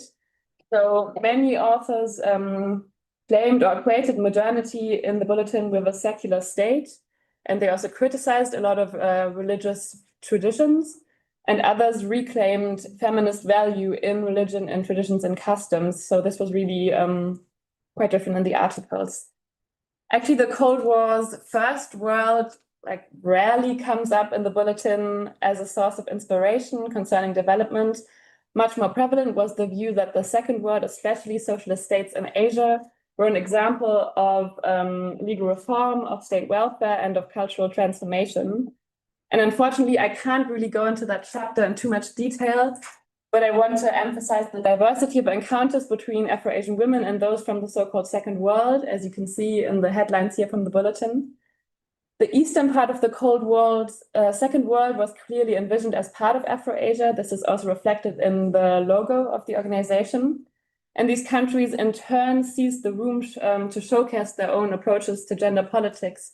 And one of my findings was that cultural identity played a really important role in this context. We can see here, or we can get a glimpse of this here on the slides. On the left is a Tajik and Uzbek delegate to the Cairo conference. And on the right, we can see a Chinese delegation member performing a silk dance at the same event.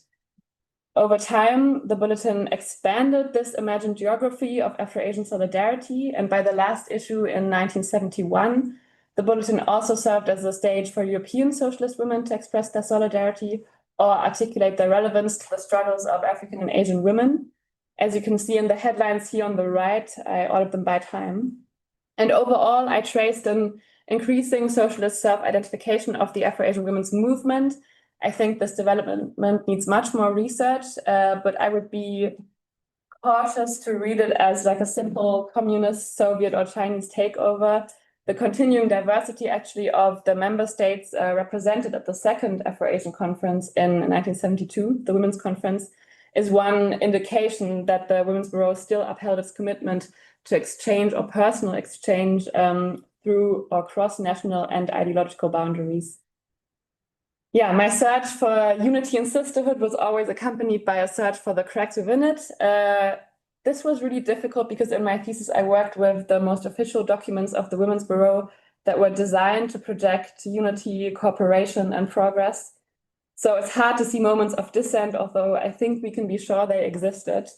What my sources show clearly, though, is that the movement strongly streamlined ideals of progress. Among them are women's education, wage labor, legal equality, and also companionate marriage. And I argued in my thesis that such consensus also produced hierarchies between post-colonial nations or colonized and post-colonial nations, between women of different classes, religions, and backgrounds. Urban, educated, and middle-class women who could embody the ideal of a modern citizen appear really often in this material, but poor and rural women, for example, appear less often. But we can see the dynamic, of course, also in how legal reform was discussed. So in articles like this one, the bulletin frequently praised, for example, India's Hindu code bills of the 1950s, which reformed family laws and marriage laws as universal progress for all Indian women. And they used the language of religion in this article. But in practice, these reforms applied mainly to Hindu women, leaving other minorities or religious communities untouched.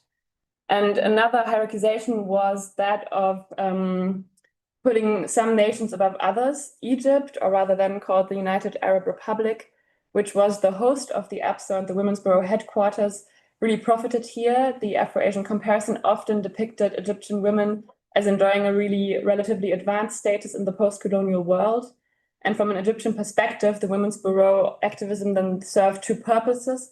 It strengthened anti-colonial, anti-imperial unity, but also asserted Egypt's leadership in the Afro-Asian world. And I argue in my thesis that for the president at the time, Abdel Nasser, who was intent on establishing himself as a leader of the third world, this was a really useful dual effect, and it helps explain why the Women's Bureau enjoyed state backing, even though some women actually also used the forums to voice criticism of this government. I want to be clear that I don't sort of read the very comparative discourse of Afro-Asian women as hypocrisy. I think for many participants, comparison was a strategy of learning, of imagining alternative futures, and also pushing their own governments toward reform.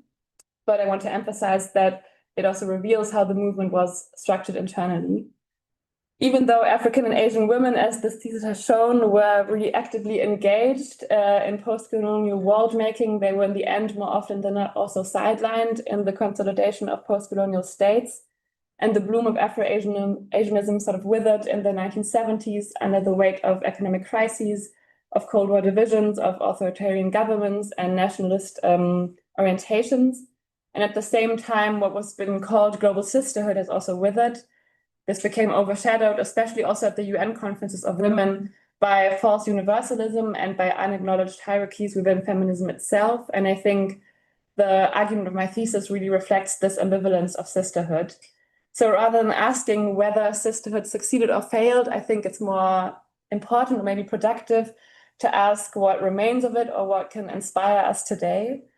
And I think in many ways, some aspects of the feminist past can make us feel uncomfortable.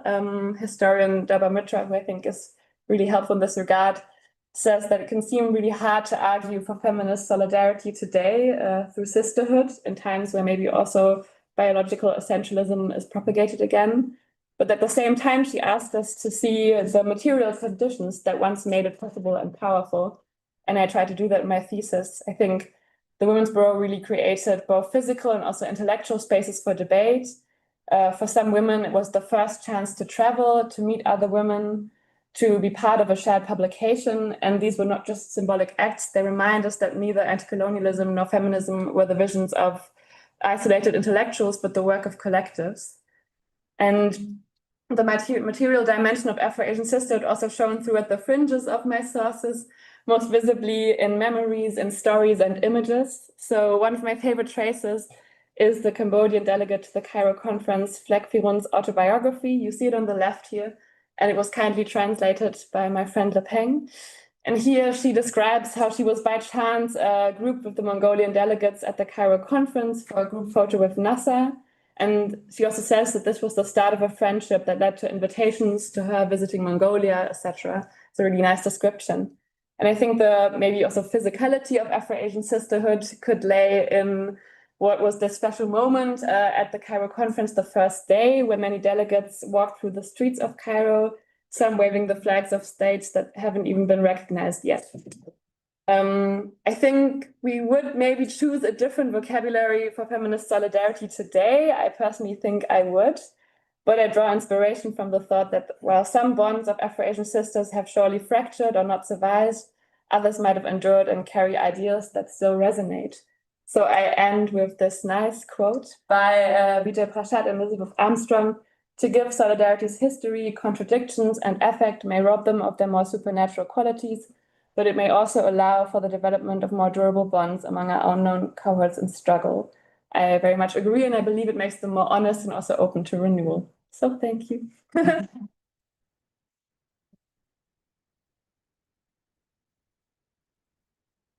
Thank you very much, Linda, for this extremely rich in terms of material and archival evidence paper, and particularly also the reflections of this. Yeah, how does this inform our conversation today? I think this is really relevant.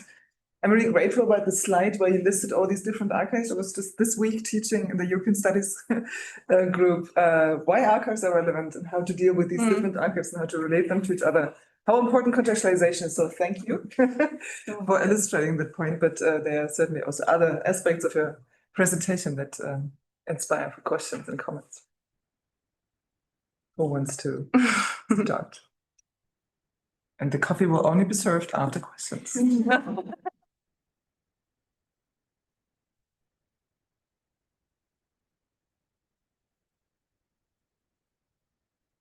Then maybe I start. Yeah. What I found also very convincing when you discuss a little bit the methodological challenges of investigating tensions in these solidarities based on the archival traces that were accessible to you for now. How would you proceed to investigate those tensions beyond simply assuming that they have been there?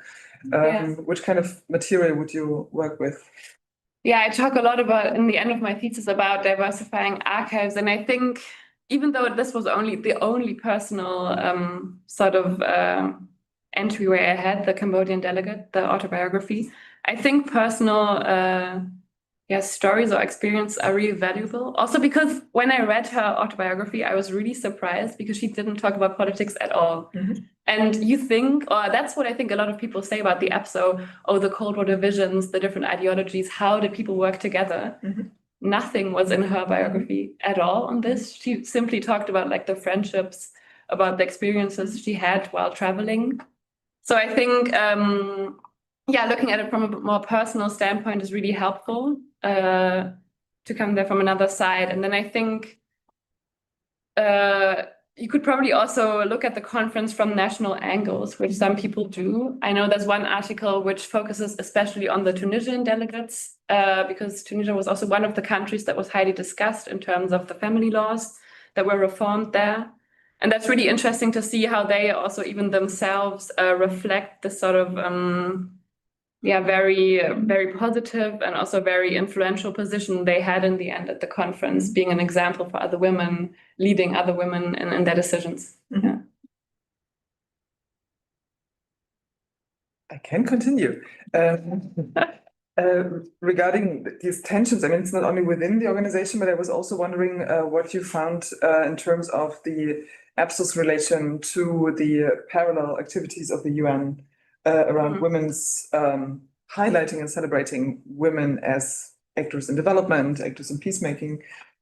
So do you see entanglements and mobilities of the actors that were active in EPSO and how they were contributing to the UN in that regard? And if that's maybe also a way to trace tensions, maybe in terms of how to translate EPSO narratives into the UN. Yeah, there's one sort of recent publication which actually says that most of the topics, or nearly all of the topics actually discussed at the Cairo conference come up again at the 1971 UN Conference on Women.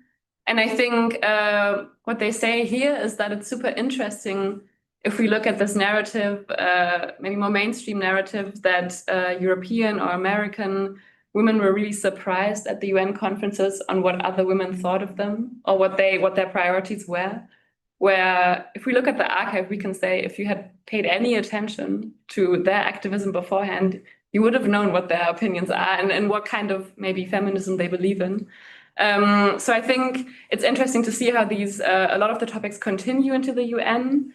And I think in terms of personal continuations, that would be really interesting. It was hard to, 240 delegates to sort of trace the people throughout these institutions. But I know that a lot of them were active in very different networks. So actually one of the most helpful ways to find out about delegates at the conference was to look at Cairo and the whole infrastructure of political work they had here. Because a few of the actors, for example, the woman shown at the very beginning at the microphone with the quote on sort of being oppressed in a settler regime, she actually worked for the Basutoland channel for Radio Cairo in Cairo. So there were sort of overlapping networks, activist networks in these cities too, where we can trace them. Yeah.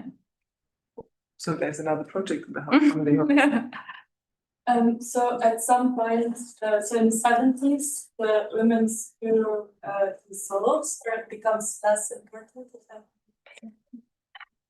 Yeah, it's actually really hard to say. There was another conference in 1972, which unfortunately, I mean, I read the report in the end, but my research focuses on the time before. So they tried to continue the work. It was really hard because the Women's Bureau didn't have their own financial section of the EPSO. So they could only actually do things when the EPSO decided to give them money, which they didn't really do that much.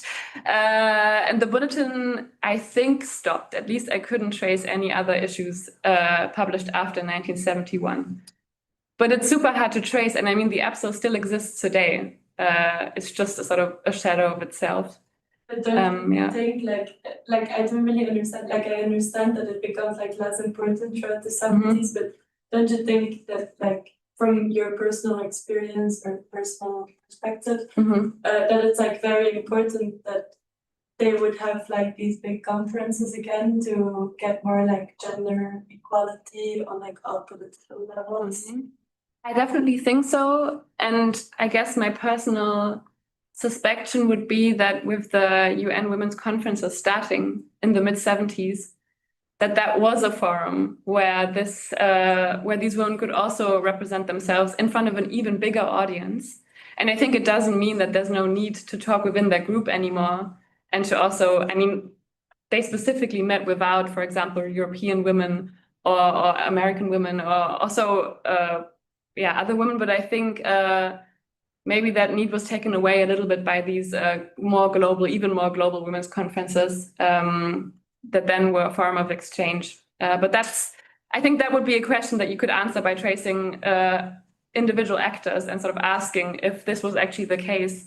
Did sort of your political activism shift to this UN level? Did it replace maybe some of the other organizations? Yeah. I think that's a very good example for how failure on the surface actually is not a failure. So the dissolution or the kind of disappearance of the committee actually is part of its success. So this kind of transformation of that to broader global arenas. So yeah, but it's a hypothesis but it's an observation. So therefore, maybe we recreate other commissions. I have one question going back historically. Yeah. No, because of that. I don't know, maybe you did, but maybe no. Did you come across maybe some reference to earlier similar conferences? Because I know, for example, I think in 1910 or so, there was a conference of the Second International Women's Delegation. What I'm not quite sure, but I think there was in Norway or something. And there you had Alexandra Kollontai from Russia and Clara Zetkin from Germany, for example. And there's a lot of, research also on that and earlier kind of feminist movements, especially from the global north, right? And then from, the west. Would be interesting. There's some traces also. Yeah, for sure. I feel like there are different ways to trace it back. In terms of like third world conferences, you can trace back obviously also a lot of conferences. Bandung in 1955 is always the one that a lot of people mention. It was just before the EPSO, the first conference. But in terms of women's conferences, actually in the 30s already, there were all Asian and all Arab women's conferences. And a lot of the delegates that were there were also at the first Afro-Asian Women's Conference. Then in 1949, I believe there was a conference in Beijing, which connected Asian women and women of the sort of Cold War Second World. So a lot of conference actually that came before. This was, I think, geographically then maybe the widest one. Although it calls itself the first Afro-Asian Women's Conference, and there was another first Afro-Asian Women's Conference in 1958 in Sri Lanka, which was, however, more elitist in the way that it was sort of more official representatives of the state that came there, and less people from the still colonized country, so less sort of civil society activists. Yeah. Okay. So we see that horizon open up for further projects. I think it's indeed what is so interesting about EPSO and the women's activism there is how it also questions these narratives about the non-alignment movement as being this emancipatory project, which it was, but it was still a lead project and a male project, and then it trickles down to EPSO and then to the women. As a different kind of idea how to organize the world under the Cold War conditions, right? I think it's a perfect moment to close a panel, opening your eyes on how to think about alternative world orders with allies to find and solidarities to think about, which means we need some coffee to talk about this. Please be back here in 50 minutes really sharp so that we can restart the panel a little bit later that Megan says. I'm sorry for the delay, but this was a little bit of a misplanning. I wanted to give you all the time to present your papers. I learned a lot. Thanks very much. That's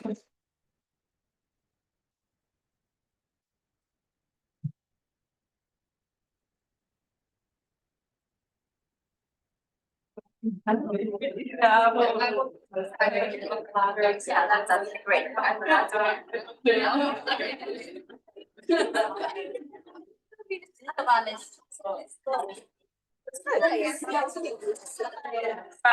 war in der Versagung. Also ich war in einem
Okay, thank you everyone who made it back into the room. It's not so far a lot because we had such rich discussion in the previous panel and everyone is ready for coffee, but we have to start. I actually have a meeting at 4:30, which I thought was plenty of buffer between the end of the panel, but apparently it was not enough.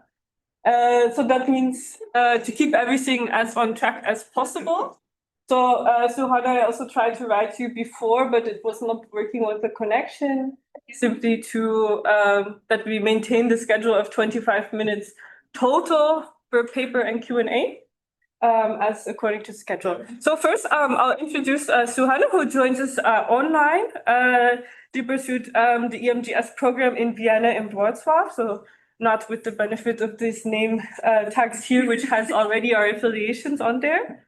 And the master thesis that she's going to present today here with this title received also a research grant from University of Vienna, so congratulations for that. She's also a public policy gold medalist from her undergraduate university in India and passionate about migration, identity politics, and belonging in contemporary Europe. And so, yeah, we look forward to hearing about your master thesis today. And thanks for joining us still online. Thank you so much. Can you hear me? Yes. Great. So good afternoon, everyone. My name is Suhana, and I'll be presenting my comparative analysis of how global media framed the 2005 and 2023 race riots in France, and what these narratives reveal about race, memory, and belonging in the post-colonial present. My supervisor was Professor Dr. Valeska Huber from the University of Vienna, and this is under her tutelage that I have produced this body of work. Okay, so before I begin talking to you about what my thesis really is about, I would like to give some background and contextualization. Let's start with what the word banlieue means first, because that's a word that I've used in the title of my master thesis. So banlieues are basically a suburb or group of suburbs that surround a large city, say like Paris, and these are usually economically deprived working class neighborhoods that lie on the outskirts of big French cities, and they usually are characterized by having an immigrant background, low-income housing projects, and also, unfortunately, high unemployment and social tensions that persist in these regions. And for my thesis, I was particularly looking at the 2005 riots in France and the 2023 riots. I would also like to give a bit of background about what happened in 2005 and 2023. So in 2005, in the Clichy-sous-Bois neighborhood in Paris, there was an attempted robbery that had occurred in the region. There was growing suspicion, and the police had already a record of mistreating the locals in the locality. Tensions were high, and for frequent long hours, there were questioning and detentions and frisking of teenagers. So a group of boys dispersed, wanting to avoid this interrogation, and two of them, Zaid and Buna, ended up in a power station and ended up being electrocuted to death just to avoid the police interrogation. Of course, the locals were fed up of this alienation, profiling, and this discontentment led to a 3-week protest that started in France. And it spread to other areas from Paris, and rioters were arrested. Thousands of arrests were made. The government even had to declare an emergency where arrests and detentions were made without warrants, which is really rare in this part of the world, but it still ended up happening. The riots also later turned aggressive and violent, and finally things cooled down later towards the ending of the year when the President Chirac of that time recognized the unemployment crisis and the discrimination that was steaming in these areas, and the riots finally ended. Similar thing happens in 2023 when Nahel, a 17-year-old of an Algerian descent but a French citizen, was shot by a police officer at a stop check simply because he refused to comply with a stop order. This happens in the Nanterre region, which is near Paris in France. So this revealed racism even within the state's institutions. And this also outlines Europe's immigration fault lines. And the continuity is that both these uprisings expose the limitations of France's assimilationist integration model and the unresolved legacy of colonialism.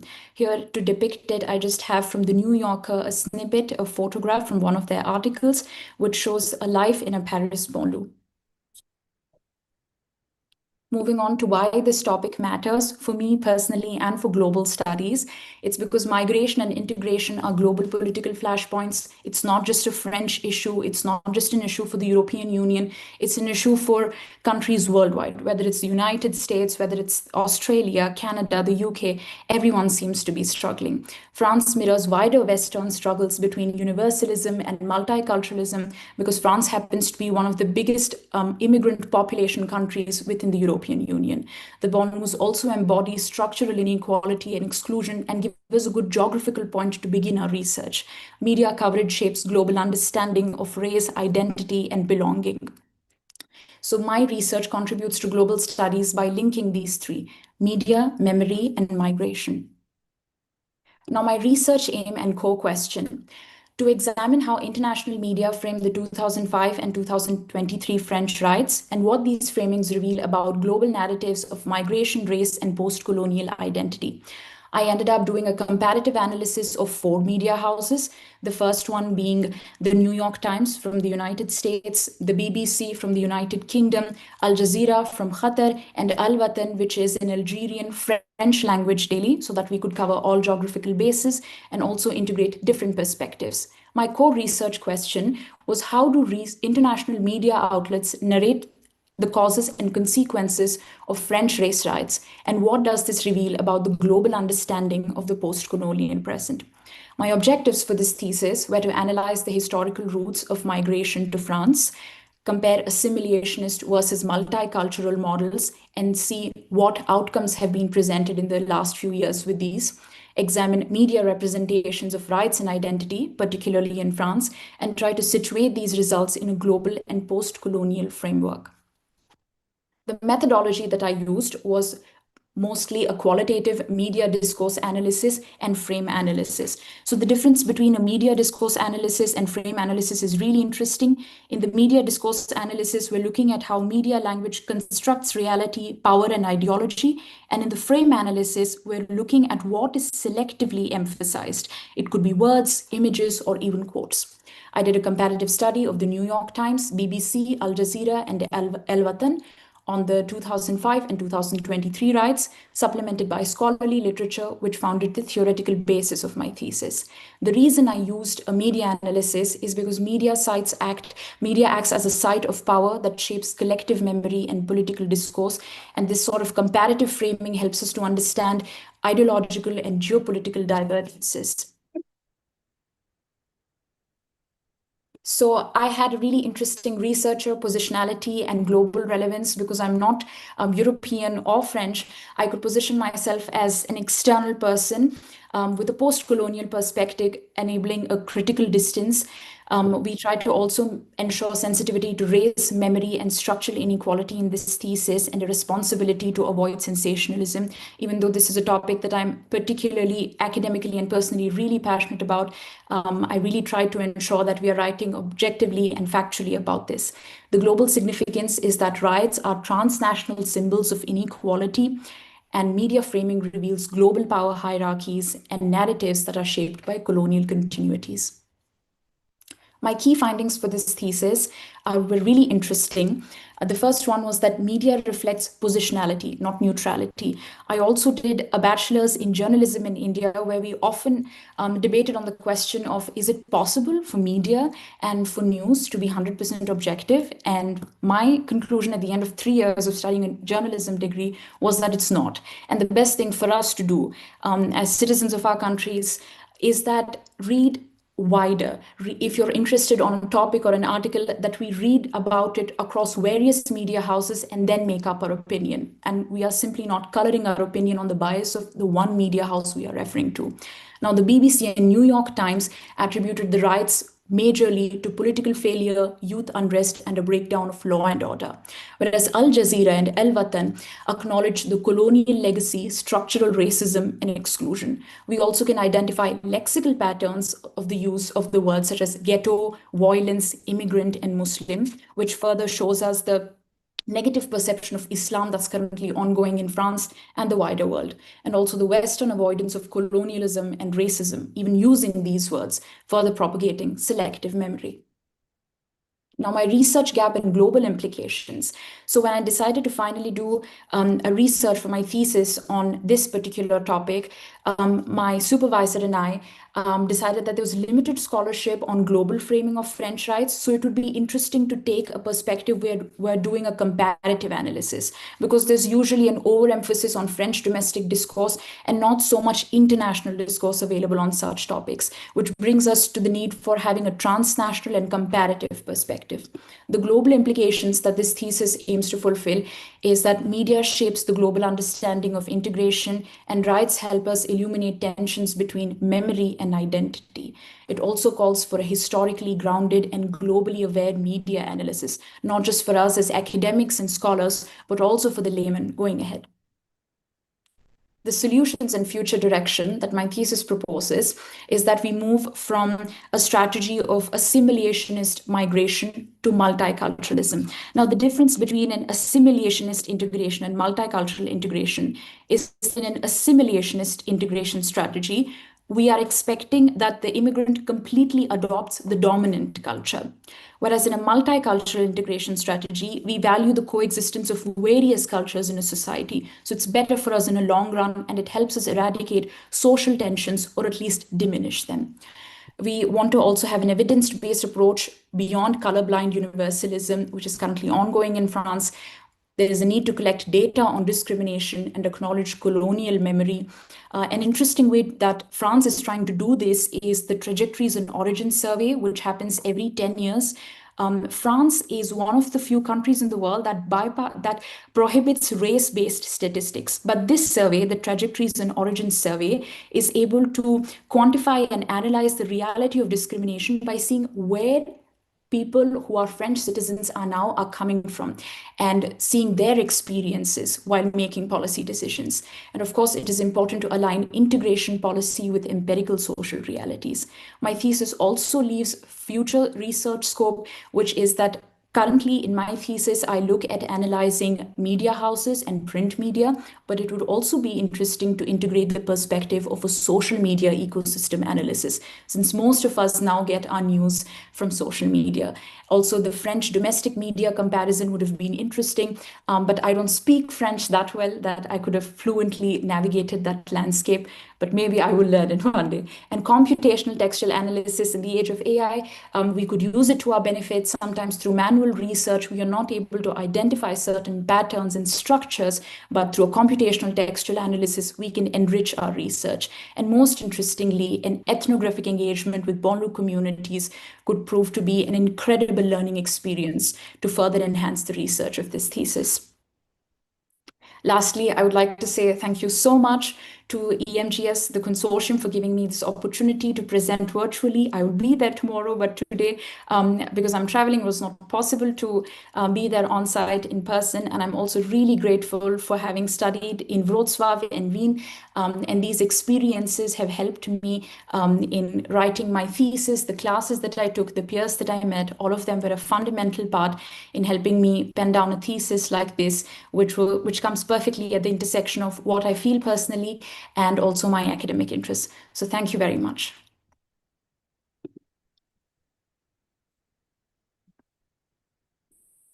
Thanks very much, Suhana. I'm sure there's plenty of questions in the room. I might break the ice and ask already a first one, but in the meantime, you can raise your hand. I was wondering if you could tell us more about this aspect of memory. I didn't quite see, and I think it's super fascinating master thesis and relevant topic, also a great use of this kind of methodology. I was simply wondering, you talk about this role of memory and identity, colonial memory, but you have these kind of two periods that you are analyzing, 2005, 2023. Is there any reference in 2023, like to 2005, and how are these references made? Or is it really about colonial memory for you? Or is it about this previous memory of 2005? I didn't quite understand this point, and perhaps you can use it as a chance to elaborate. Thank you very much for your question.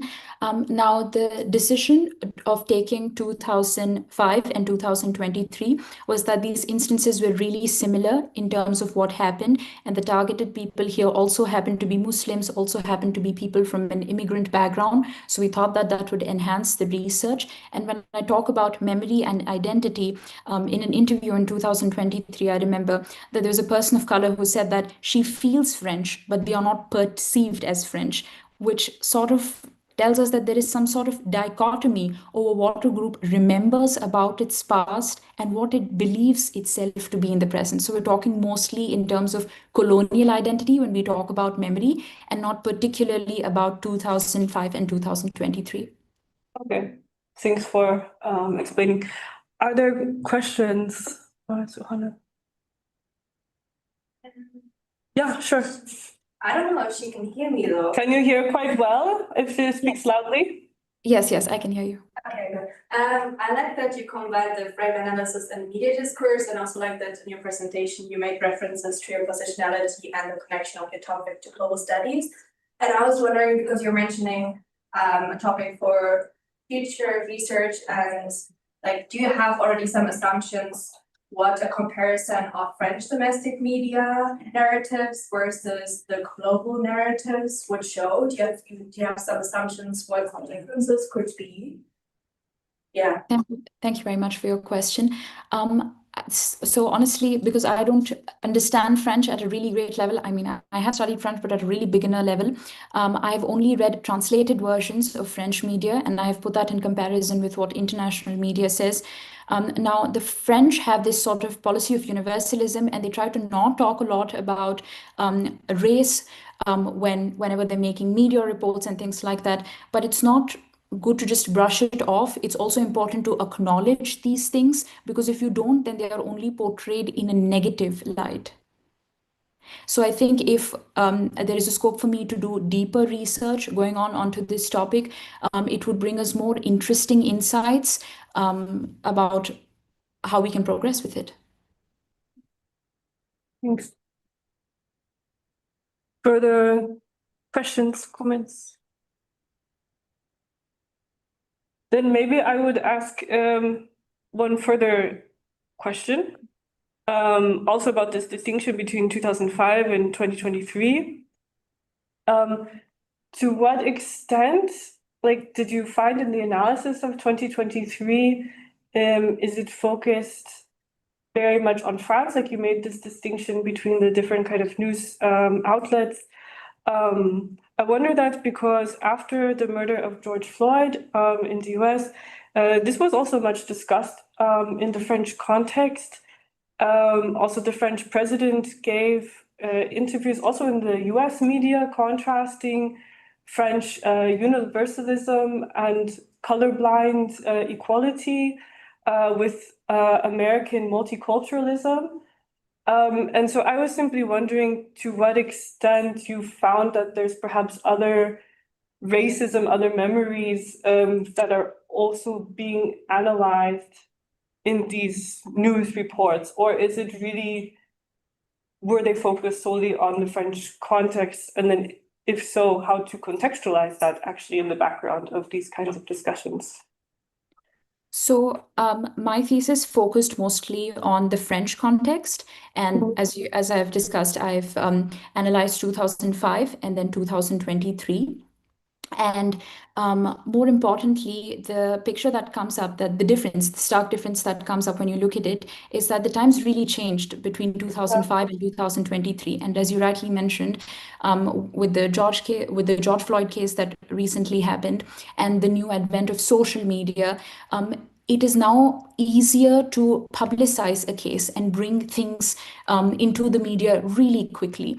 I wish that my thesis also had the scope of including social media and its role and how it exemplified and how our times have changed and how rights structurally have changed.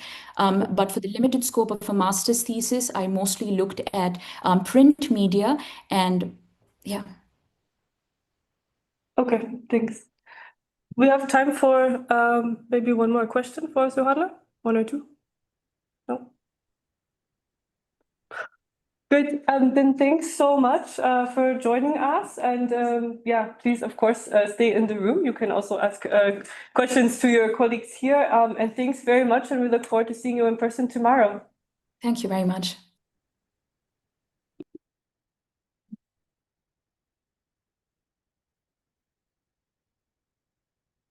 So next we have Shreya Dixit. She's from India, has master's degree also before this one in Germanistic from the University of Pune. In 2023, then she came to Leipzig, so the EMGS degree, and basically was in Leipzig and then in Vienna, and she has a research focus on migration, social mobility, and structural bureaucracy. And as with everyone else, she is presenting today her master thesis, Barriers to Belonging. So the floor is yours. Thank you so much for the introduction. Good afternoon, everyone. My name is Shreya Dixit, and today I'll be presenting my master thesis research titled Barriers to Belonging, Social Immobility of South Asian Postgraduates in Vienna. The research explores, not fills, but explores the critical gap between policy rhetoric and the lived realities of these postgraduate students, and how, regardless of how highly skilled or regardless of their degrees that they achieve from Austrian universities, how these postgraduate students navigate the transition from being a student into the Austrian labor market, and what that reveals about the integration policies, labor market structures, and the complex question of belonging in contemporary Europe. Just to give you a quick overview. Okay, yeah. So I'll start with introducing the research context and the question very briefly. Then I move on to my theoretical framework and the methodology. And unfortunately, I can't expand in detail of all the analysis that I did while conducting the research, because I did conduct semi-structured interviews. So there's a lot to unpack, but I will only focus on the key findings from the fieldwork that I did, and followed by the reflections of what these experiences reveal about migration regimes more broadly. And I'll conclude with implications for future research. Yes. So over the last decade, we've seen a significant increase in migration flows from the global south to Europe, particularly among international students. So students from South Asian countries represent a growing segment within this landscape, and they're navigating increasingly complex post-study transitions. And my research particularly focuses on individuals who initially arrived in Austria, particularly in Vienna, as international students, and now are entering or navigating the Austrian labor market. And what's very central for my master thesis research is the very striking paradox that academic success, completing all these prestigious master's degrees, often also with Erasmus Mundus scholarships, does not automatically translate into professional or social integration and what we define as success. Instead, there are certain institutional structures and policy frameworks put in place that significantly affect socioeconomic mobility of these individuals. And they find themselves not just negotiating their career paths, but fundamental questions of identity, belonging, and recognition in a society that simultaneously recruits them as talent capital while systematically marginalizing them through bureaucratic and racialized barriers. And that brings me to my research questions, which is quite long, but please bear with me. So the research question is, how do South Asian postgraduate students in Austria encounter and negotiate potential barriers during the transitional period between graduation and employment? And followed by, in what ways do immigration and integration policies, labor market regimes, and credential recognition processes the shape, translation of their cultural and economic capital into social mobility, recognition, and belonging? And this question at first was just the first half, but because I didn't want it to do a complete policy analysis, I wanted to focus more on lived realities and personal experiences. So to analyze this contradiction, I chose Vienna because that's where I did my second year of this master's, and like Austria, like many other European country, actively markets itself as a destination for international talent, but yet highly qualified graduates, people with advanced degrees, international experience, like years of experience in their home countries often, and most of my interview participants were also scholarship holders, still face systematic obstacles that seem to contradict these official integration goals laid out by Austrian policies. And that led me to have this theoretical and conceptual framework, which looks a lot if you at the first glance. And when I also spoke with my supervisor and other professors at the University of Vienna, where I also introduced the very initial stages of my research, I got the feedback, no, that's too excessive, that's 5 theories. But the reason I still kept them is because they don't work against each other, or they are not isolated. While I analyzed the interviews, but I make them into a framework and it's a lens, and I don't apply those theories when I did the transcribing process, or also while I looked at certain policy documents. So I start off with, I can just introduce very quickly the borders capital theory to understand how cultural, social, and economic capital gets reconfigured or devalued in migration contexts, and what counts as valuable credentials or professional networks in one national context may be systematically discounted in another. Moving on to port and through segmented assimilation theory shows us that integration isn't a linear process. Migrants or people who migrate often experience partial or blocked mobility. That means entering labor markets through disadvantaged pathways that reproduce inequality over time. And then Nisvan's concept of the status paradox of migration. I think this is also, this was one of the first theories that, I was forming my research proposal, this is the one I think started off with. Status paradox of migration, which captures how professional success can coexist with social exclusion. So you might be highly educated, but still face racialized discrimination. And Levitt's work on social remittances is a reminder to understand that transnational dimensions and how migrants draw on diaspora networks, strategies, and identities that transcend borders in the host countries. And lastly, Manat's concept of spatialized slowness, also very important to understand the temporal dimensions of migration.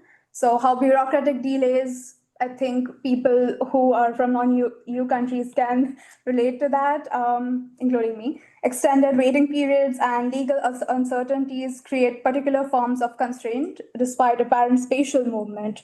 So people are physically mobile, but professionally and socially stuck. So, like I mentioned before at the beginning, these frameworks help me analyze not just individual experiences, but the structural patterns that shape them. And that's why for methods, I chose semi-structured interviews. And just to give a quick context, my participants or my collaborators, they came from diverse academic and professional backgrounds spanning social sciences, cultural studies, gender studies, art history, etc. And I was able to recruit them through alumni networks, cultural organizations, and other social media platforms using purposive and snowball sampling. So here you can see, so they were like South Asian postgraduates in Vienna from different, initially it was supposed to be at least 5 South Asian countries, but there were certain limitations, which I'll explain later. And the participating criteria was they had to have completed their masters in Austria from an Austrian university within the last 5 years. And I think the rest I have explained. So yes, the interview design. So each interview initially I had it in mind to keep it only 16 minutes, but I also got a feedback from a workshop that I attended from a professor at the University of Vienna that given the nature of the topic, it would be nice to not be so strict with the time and let them speak, but also not exceed, let's say 120 minutes. So the interviews lasted between 60 to 90 minutes, and they were conducted. 3 of the interviews were conducted in person at different cafes in Vienna, and one of them was on Zoom because one of the participants was at that time traveling, so that couldn't be possible. And the interviews were primarily conducted in English, but the participants were free to switch to Hindi, Punjabi, or Urdu when expressing certain concepts or emotions. And there were certain words or whenever there were times they were frustrated or they talked about something very emotional, I think they switched to the language that they felt the most comfortable in. And I am not fluent in Punjabi or Urdu, but I do understand it, just a disclaimer. So yeah, and some of the words I still have when I have used some quotes, interview quotes in my the actual written thesis. I decided to keep them as it is. Also, just speaking with my supervisor to also, of course, with an explanation to show to do justice to their experiences. And so the interviews covered several key themes, for example, job search experiences, credential recognition, workplace integration, social belonging, cultural adaptation, bureaucracy and visa challenges, transnational ties and coping strategies.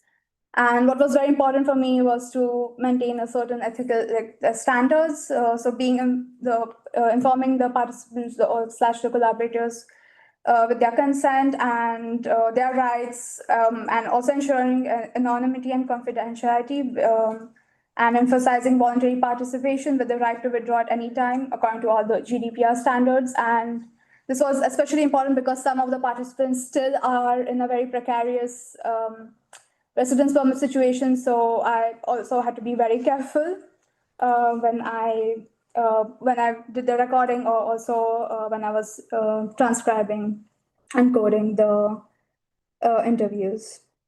There were, like I mentioned, certain limitations and challenges which I think come with when you conduct semi-structured interviews. So I want to be transparent about this. So like I said, I wanted to include participants, collaborators from a broader range of South Asian countries like Nepal, Bangladesh, Sri Lanka, Afghanistan. But due to time and practical constraints, I was able to focus only on India and Pakistan. And there was initially one participant from Nepal, but due to her residence permit not being renewed due to various reasons, she had to go back to her country, and then she didn't feel like doing the interview. So I think I was obviously going to respect that, and I just thought I should mention that because these things also matter. And yeah, so it's a small size of 4 participants, so that becomes a case study in this case, and cannot represent the full diversity of experiences because there are hundreds of South Asian postgraduates in Vienna. But I still want to emphasize that the structural barriers documented in the thesis are not unique to South Asian postgraduate students. They are likely to affect other international students, especially from non-EU countries, maybe with different configurations. And I did do the anonymization and also use pseudonyms for the reasons I mentioned before.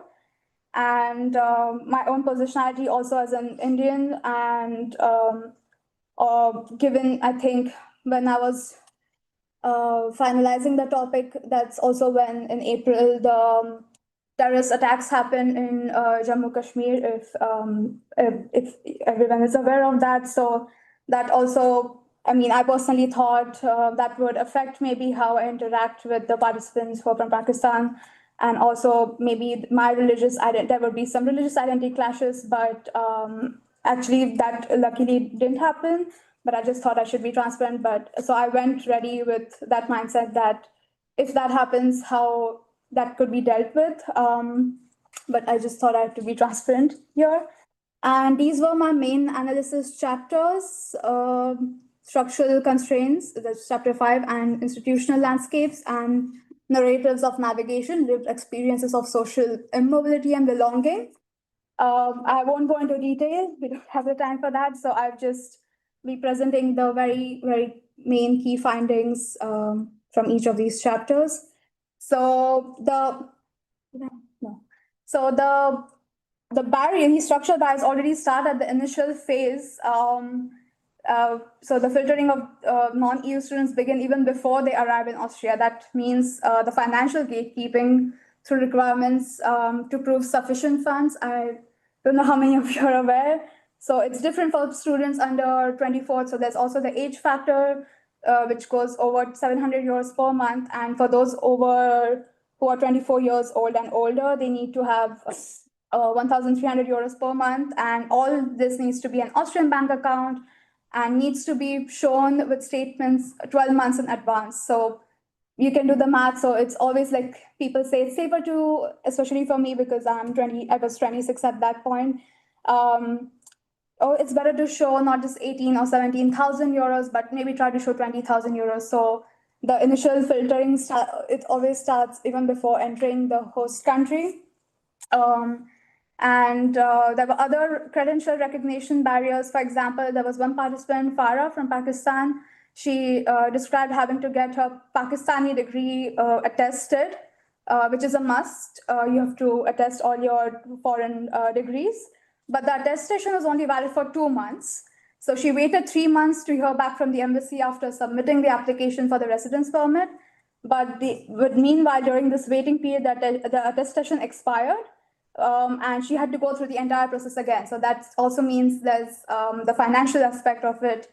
Luckily, she was on the scholarship, but she also was very transparent about how her peers didn't have the similar privilege or the financial luxury, and then had to give up on pursuing their degrees abroad, or especially in Austria.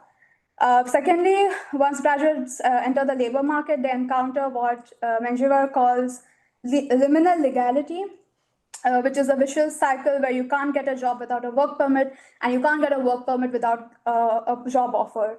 So as there was a participant, Eva, who's from India, and she put it very bluntly, saying it has mostly nothing to do with your qualification. It's all these visa regimes, and so it's always this, in German you say like the Teufelskreis, that you have to have a work permit to get a job, but you can't get a job without a work permit. So even if you keep trying, they're still going to ask you. And therefore the participants had to engage in different strategic navigations, which means constructing their own narratives that link their degrees to potential employment, even when those connections are tenuous.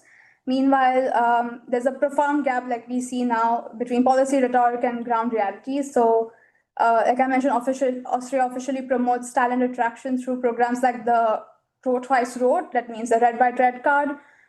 It's basically your residence and work permit, but what De Genova, one of the theorists, calls bordered inclusion.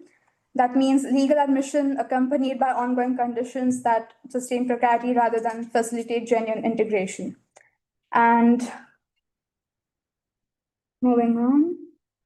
We move on to labor market discrimination and systematic exploitation. So that was also one of the common themes, and like I also found it quite striking how there's a disconnect between the actual qualifications and the jobs that the participants applied for. So 3 out of 4 participants, they all had advanced degrees in social sciences, cultural studies, art history, etc. All initially not a part-time job, but for a full-time job, had to work in the gastronomy sector as cleaning staff, line cooks, or baristas.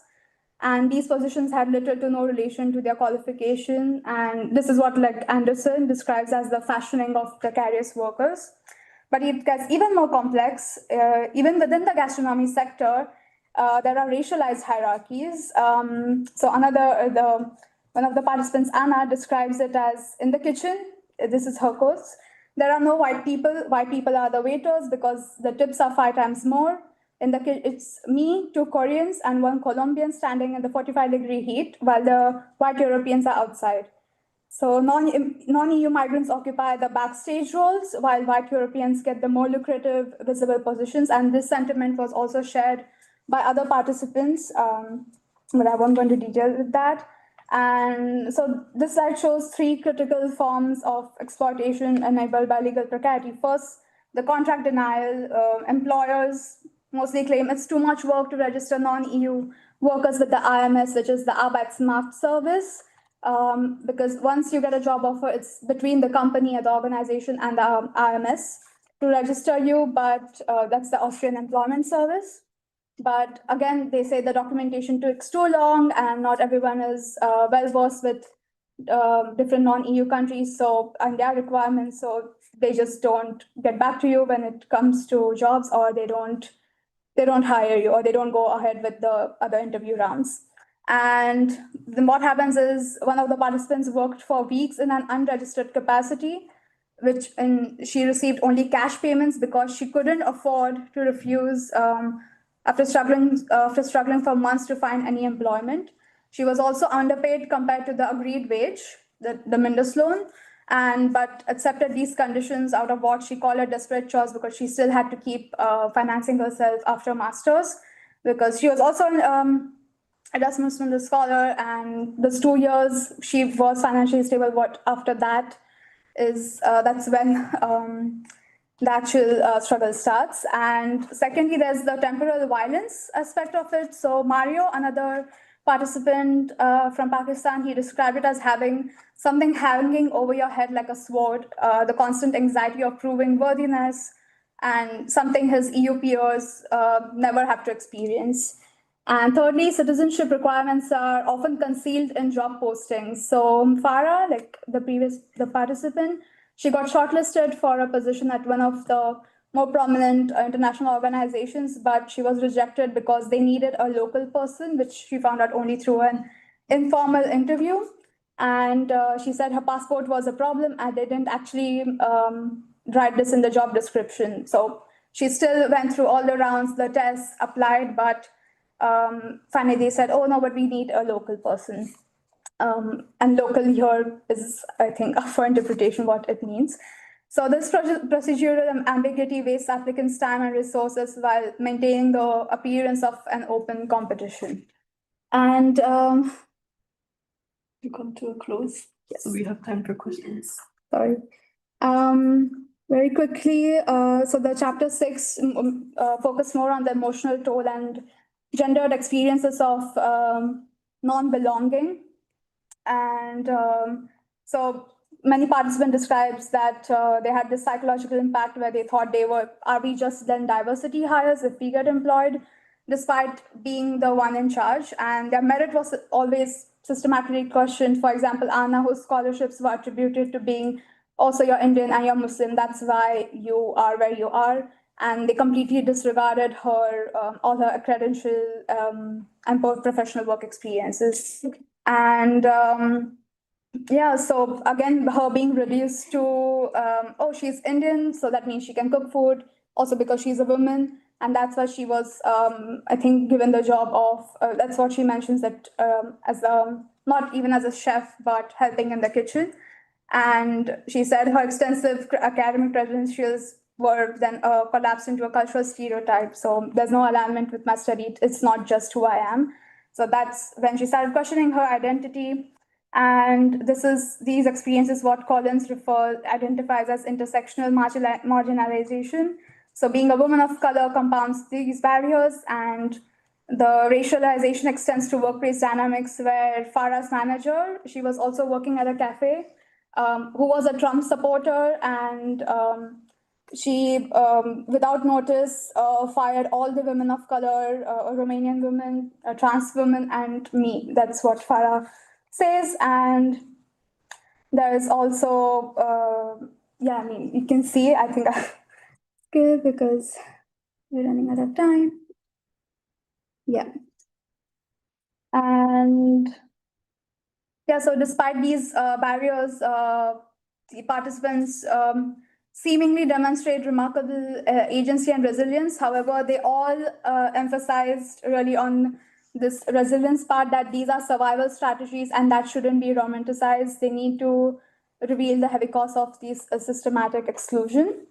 And most of them, I'll just maybe summarize, like 2 of the 4 participants then decided to pursue a PhD. So this instrumentalizing, like higher education instead of getting a work permit, because maybe it's just easier being a student. So Mario, who completed his master's, got a job, then was also fired without notice, switched from his so his red card back to the student residence permit because of this whole precarious situation. And yeah, the reflection, I don't know if you have time for that. No. And the implications for future research. Yeah. And that was it. Thank you so much. Sorry, I had to skip the last. Answer them all questions. Yes, thanks so much, Shreya. And I wouldn't say it's an uplifting topic for a graduate conference to learn about the precarity that might follow afterwards, but I'm sure it's highly relevant and that there's questions in the room. So perhaps we can bundle 1 or 2 and then you have a chance to answer. First, yeah. Thank you very much for a very, very interesting presentation, although it is quite late. I wanted to talk a bit about language because I thought it was so interesting that during the interviews you did it in English, but also in Hindu and so on. So I think that was probably very valuable for you or that the participant could also speak in their mother language, especially as you said, it was at this more vulnerable moment. And thinking a little bit further, you didn't really talk about German. I think I assume that not speak, I don't know whether the people you interviewed spoke German or not, but I can imagine not speaking German is maybe also another reason why this transition didn't work very well. So maybe you could talk a bit about that as well. Yes. First, let me see if there's anyone else who wants to ask a question. Are there other questions? Yeah, go ahead. I was interested in, mentioned a lot of theories that you're using, and you're saying that it made sense for you. It was not too many. Not wondering, did you use them as categories? I did not really because I remember you said something that they were only part of a certain part of the analysis. And I was just wondering if they're rather help you to form the categories or how they influence.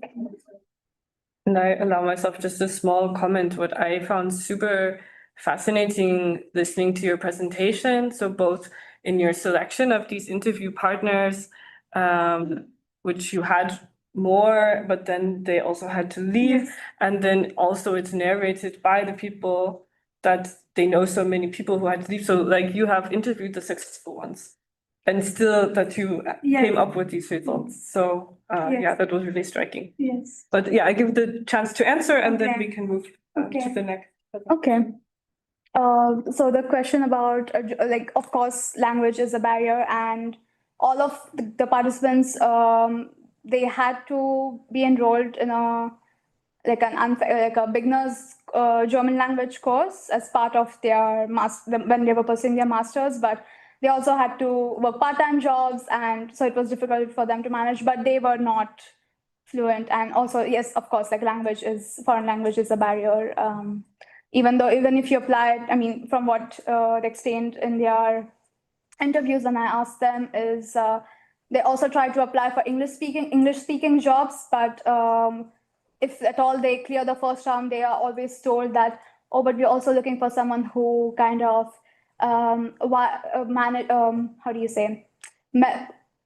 vibes with the job culture. So it's you can socialize more, and that is done in German, obviously, in Vienna as well, even with the very prominent international organizations. So language was a barrier all of them mentioned. Yes.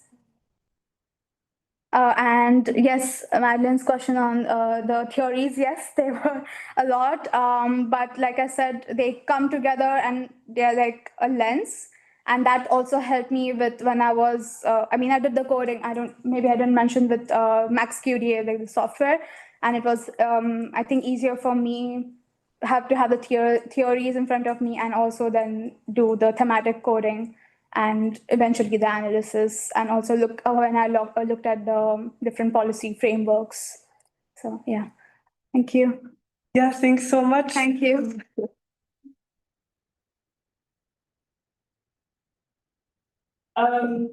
Last but not least, we have Helena Barr, who has bachelor's degree in political science, sociology, and history, and has also done the EMGS program in Vienna and Roskilde. And right now I have the info that you are working as an assistant editor for the Journal of Circular Economy. And as with everyone else, is presenting her master thesis between red light and border control. So the floor is yours. Yeah. First of all, thank you so much for everyone who is still here. I'm gonna, for time reasons, skip over a few things maybe. So if something's unclear, just ask it later. But I do feel like, yeah, for time reasons, we need to hurry a bit. In my first year at the University of Vienna, I was looking at the Nordic model of sex work regulation, which is often described as we're just punishing the demand, and that way everything that has to do with sex work will disappear. And while I was doing that research from back then at a quite feminist angle, I realized that what is actually happening as a consequence of this law, that mostly migrant women and migrant sex workers are being targeted and deported in the name of gender equality. And so I've decided to write my master thesis about the research question, how does the Sex Purchase Act contribute to migration governance?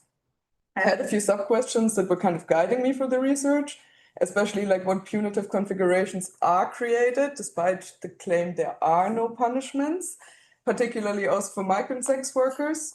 Then also, how does the Sex Purchase Act contribute to the policing of sex workers, but especially to migrant sex workers, and also to female migrants overall, because it doesn't start with the profession. And then I was also looking especially at the implementation gap of the policy, like what is the difference between the narrative and the execution. Okay, I'm gonna make this really short. That was my structure, really important for you now to know is that like my analysis had three parts.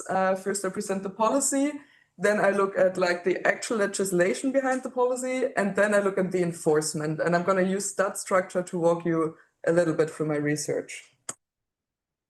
For the theoretical framework, I used migration governance. That term highlights that there are multiple actors actually enforcing migration governance on an international level and national level and through informal networks.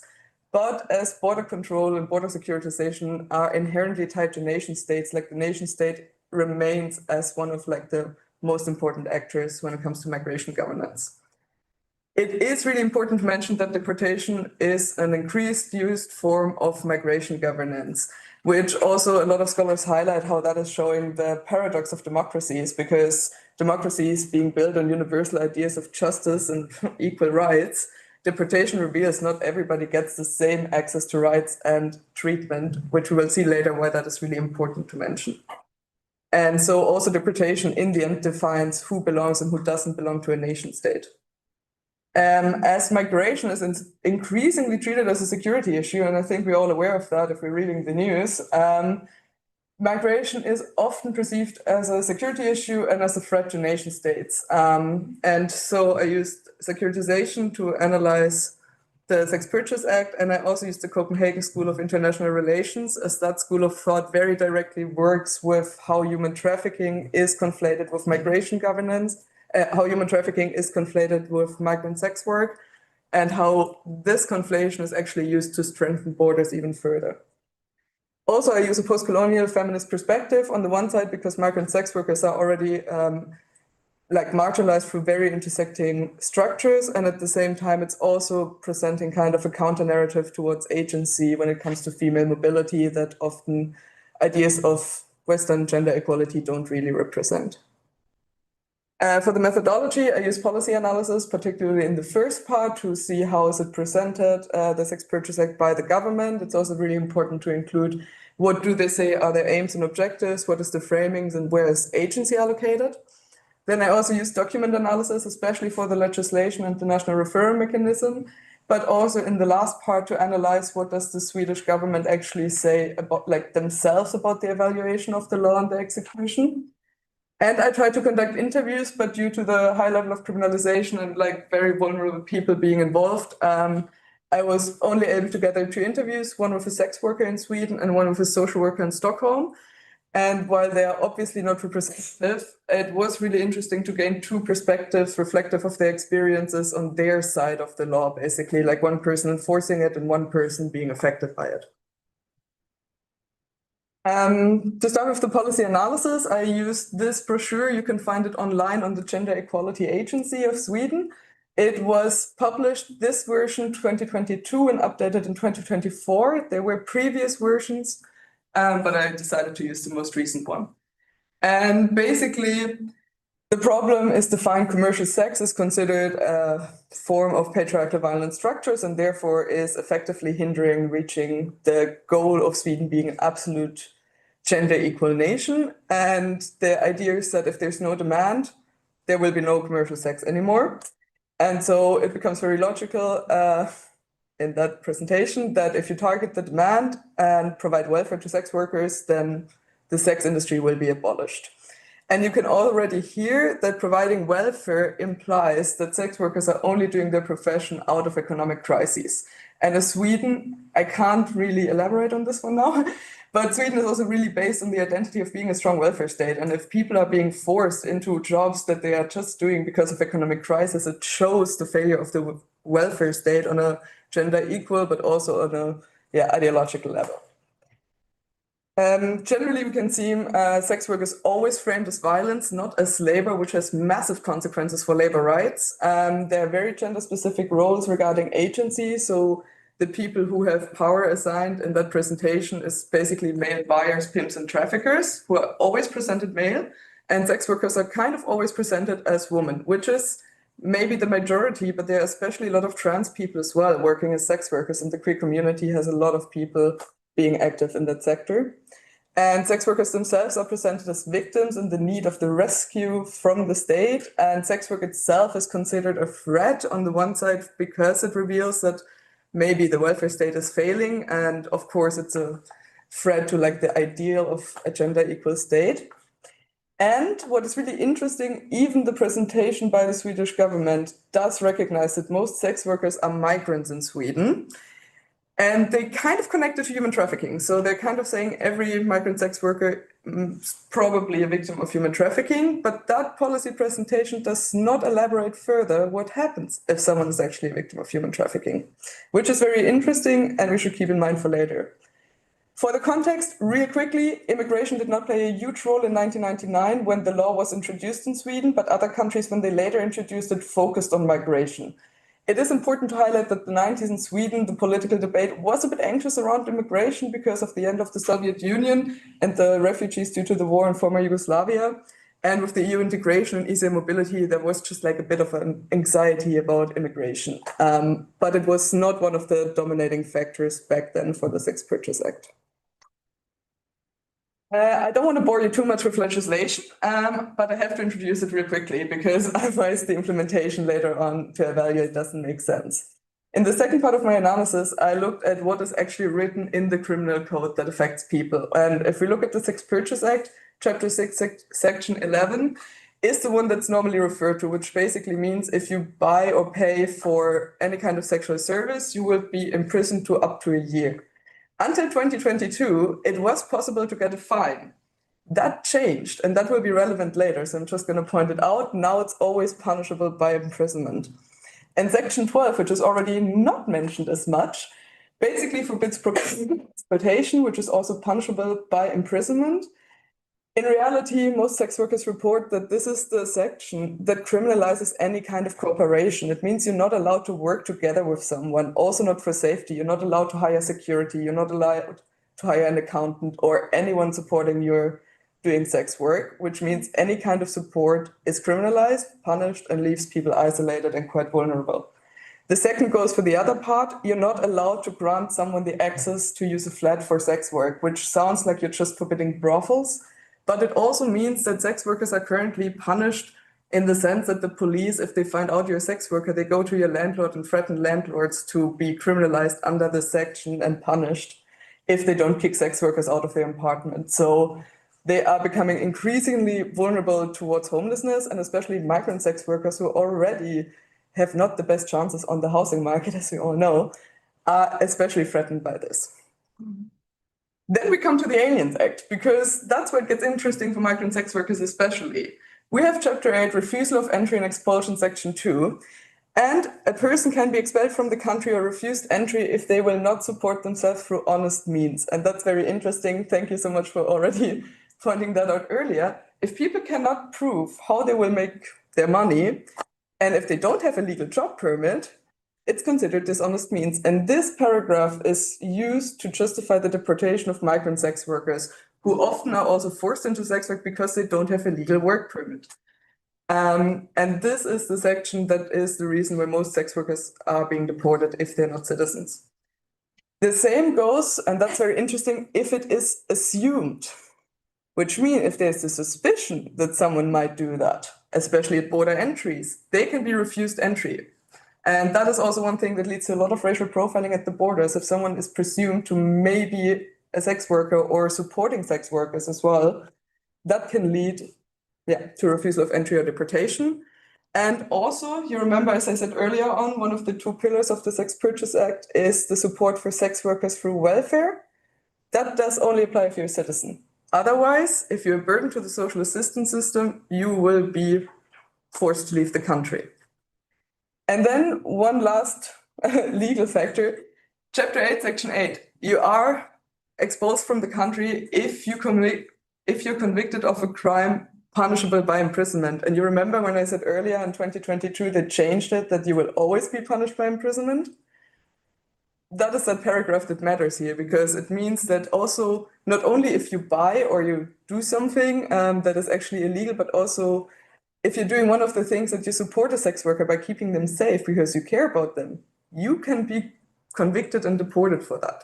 And that means there is a lot of intersection between the Aliens Act and the Sex Purchase Act that leads to the criminalization based on citizenship. So we can start to see there's a two-tier legal system for sex workers, but also for everyone who is kind of involved in that area. Swedish sex workers are pushed out of the profession through the welfare state. Also, please ask me later, that does not work, as it has been highlighted many, many times. However, for migrant sex workers, they're actually criminalized through the Aliens Act and that intersection. And the punishment is so severe, it is up to deportation. So citizenship becomes a defining marker if someone's considered a victim or the deviant other that needs to be removed from the country. Really quick, what happens if someone is actually a victim of human trafficking?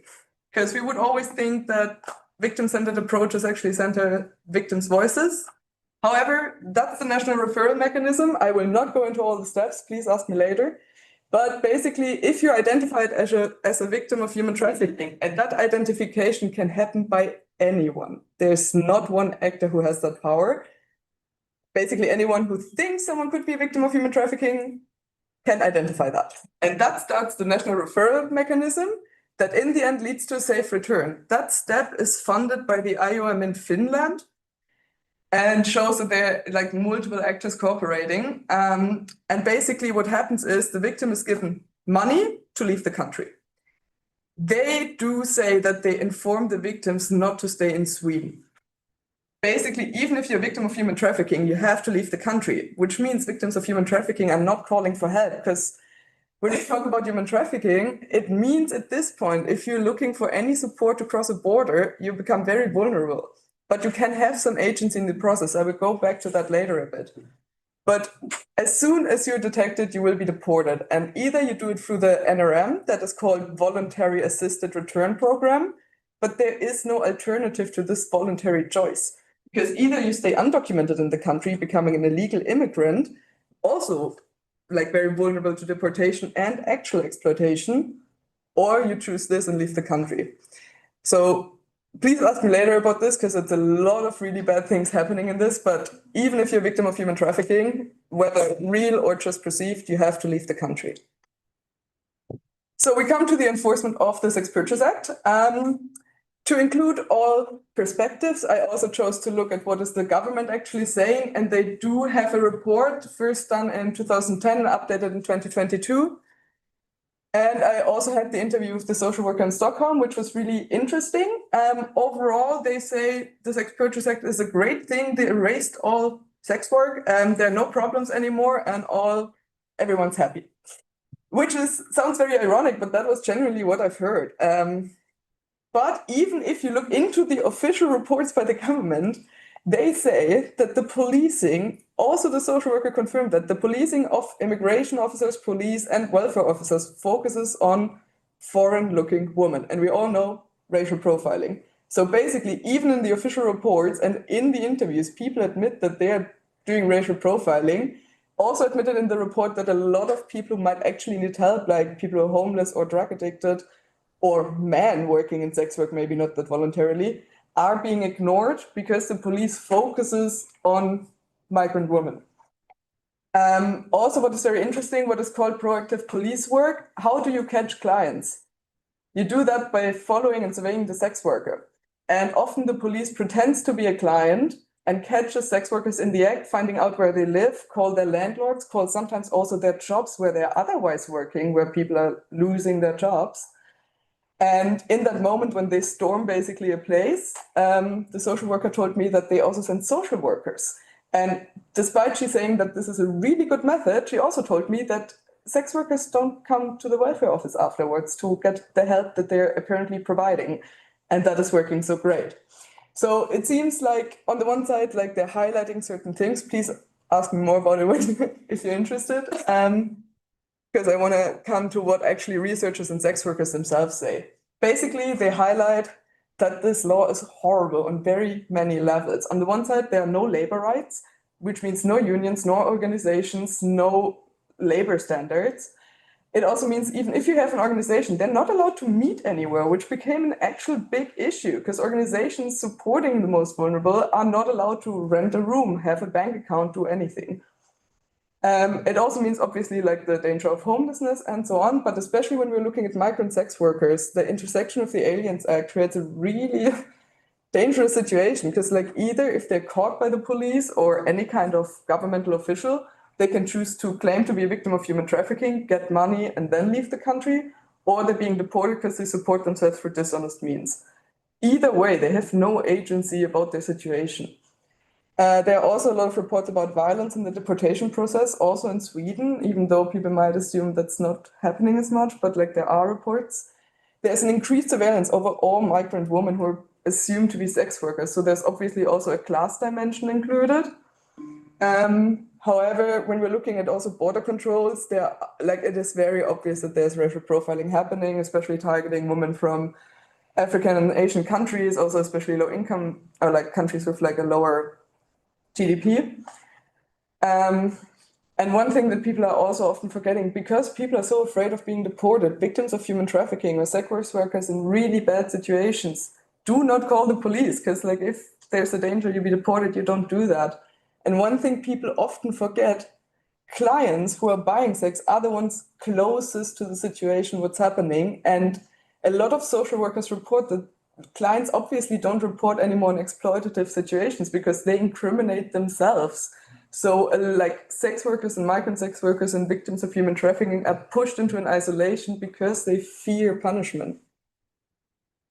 If we're looking at the wider context of the Sex Purchase Act, generally we can all see there's a shift happening towards rather less immigration, making it harder for people to migrate and having harsher borders. However, if it's harder to cross a border, it's more dangerous to cross a border. And I think we can all, for 2 seconds, imagine what we would do. We wouldn't do it alone. We ask someone for help.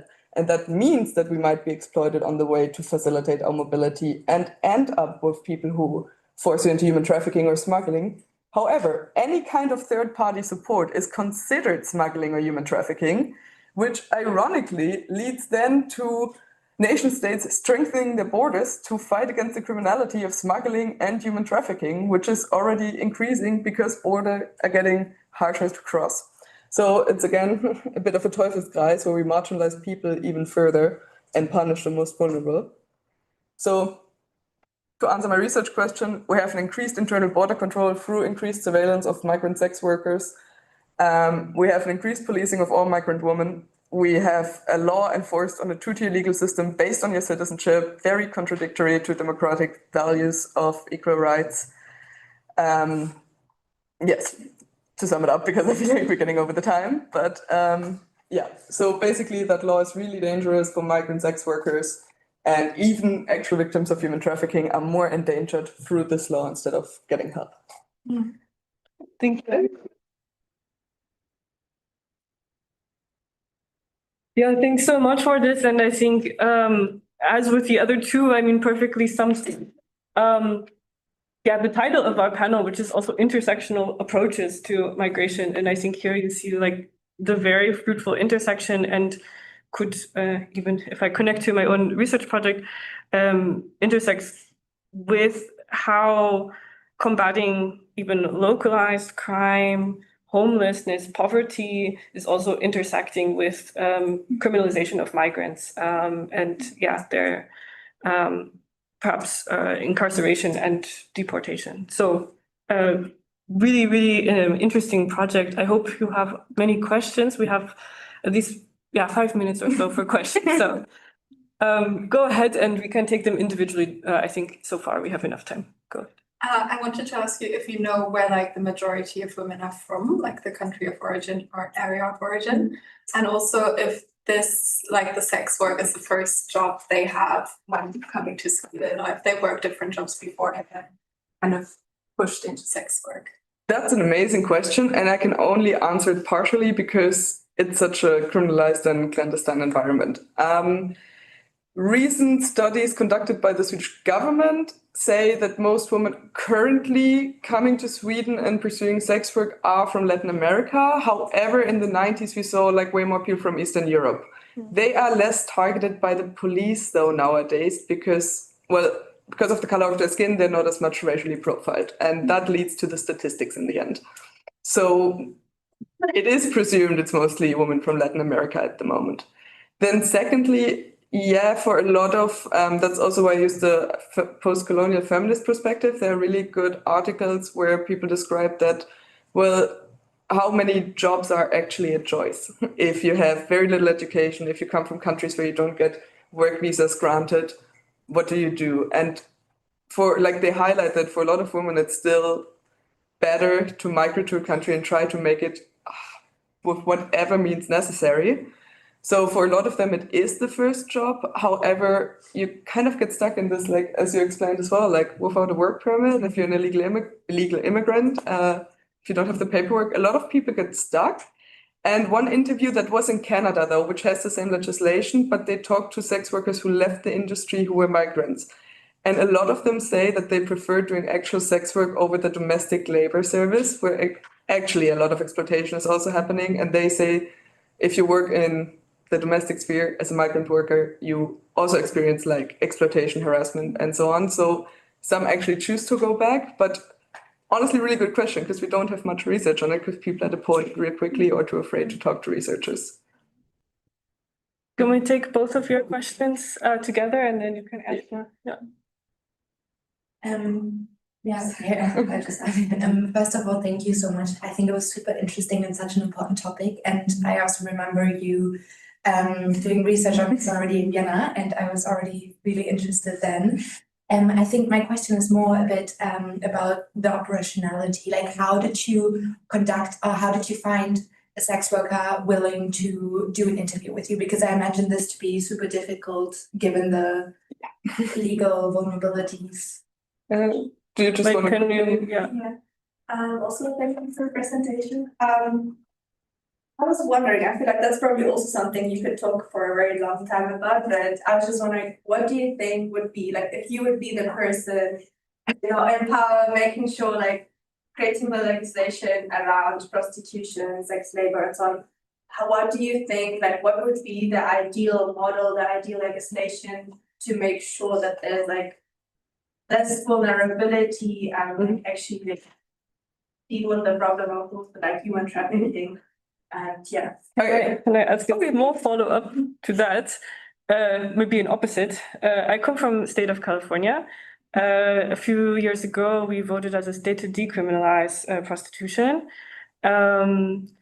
One massive result of that, coinciding also with the pandemic, has been a huge increase of the number of children who are on the streets of Los Angeles. In one of the most majorly dense streets for prostitution in LA, over 50% of the people there are foster children, actually. And in your presentation, you presumed that they were all adults. I mean, it was women, it was sex workers, it was not. So I'm simply wondering also the other side of that. How are children actually in this? I can answer that really quickly because I excluded that very specifically from my research. I said, like, if we're talking about minors, it's a very different conversation. However, with the social worker, I talked about that because even in Sweden, with like the cutbacks on the welfare state, more children are in poverty. So we rather need to talk about poverty prevention and foster systems, especially in the US. I excluded children. I said, like, that doesn't, like, for this, if I come from a work angle, that's just a different conversation that I'm not having the space to have. I rather wonder about the effects, simply like the follow-up effects. And that was the effect in LA, simply that police could not operate as before. And therefore there was this massive boom where they couldn't make arrests to take people out. But anyway, I'm simply wondering from this kind of policy angle, what after effect, maybe the answer first, because I feel like with the US, like, because I looked into the legislation there, I feel like it's a very different conversation. Of course, I something in for your case, To first answer your question, because I didn't want to expose any sex workers to anyone, because I could not guarantee that they wouldn't be arrested in case my research is exposing them. I texted the organizations that are actually active in public. Didn't text anyone with a name. I just talked to the organizations and was like, hey, if you know anyone, they should text me. And that's how I got to them. So it was their choice to step out. It was their being forward. And I didn't contact anyone who didn't want to be contacted. To answer your question, it's a good question. It correlates a little bit with your question as well. I am not the one affected by this law. And so for me to have an opinion on something that affects people in situations, like, I'm not a non-EU migrant, and I will never know how, like, what barriers are actually there. So when it comes to advising anything, I look at what the unions and the organizations are actually saying, and like, it's a very clear stance. Like in Sweden, especially in the countries with like the partial criminalization, they do speak up very, very strongly against the Sex Purchase Act. And now also, I don't know if you've heard, they banned OnlyFans now. Not porn, OnlyFans, because that's where sex workers directly get money. So there are a lot of legislations at the moment happening that marginalize sex workers even more. And they do speak up against this. And they highlight that especially migrant sex workers are left so vulnerable. Also because, I forgot to mention that earlier, because clients know that they can call immigration and they blackmail especially migrants into things they don't want to do because they know they're not going to call the police due to immigration. So in the end, I would not support this model because the people affected by it are very, very strongly speaking up against it. And if we want to center marginalized voices, I feel like I need to center theirs. To answer your question, in the US, I know in a lot of states, sex work generally is criminalized for the sex worker. And California decriminalized it for sex workers. And now the issue is that the police can't target them. I really wonder about the Swedish case. I'm not asking about the US case, only to give the example that there's other effects, and wondering how these laws about migration and criminalizing sex work intersect for children in. Okay, I can answer one very specific thing, because the issue is human trafficking legislation focuses mostly on women and children. What do we do if there's an underage boy being trafficked and then turning 18 in the destination country? He becomes from a victim of trafficking, he becomes an illegal immigrant and will be treated as such. And that is something where also the Greta, like there's an EU expert group that focuses on human trafficking. That's something they highlight, for example, like boys and men are not considered victims of trafficking in a lot of the cases. So when we're talking about helping boys and like male minors, they are not getting the support they need, neither do queer or trans children. Girls are more in the focus, but as we can see, they're mostly deported again. So the question is, what do we consider help? Because in the end, and that might be an interesting point to mention, they are not, like, even if they're trafficked or forced, they are not encouraged to stay. And that was actually a part of the 1999 parliamentary debate, where one of the politicians asked if we give victims of trafficking permanent residence and access to the welfare state, won't that be an incentive?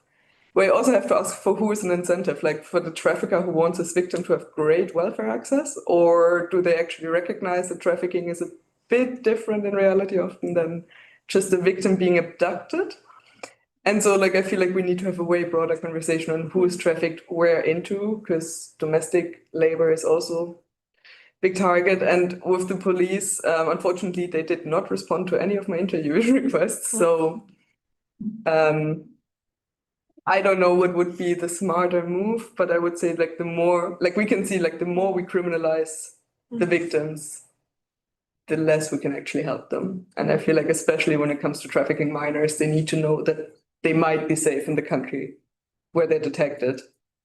So I feel like it's a very nuanced and very complicated issue, but everything that research has shown is like as long as you threaten people with deportation, nobody will be safe from that. And there's no help then in the end. Like it's really heavy to be fair, but yeah.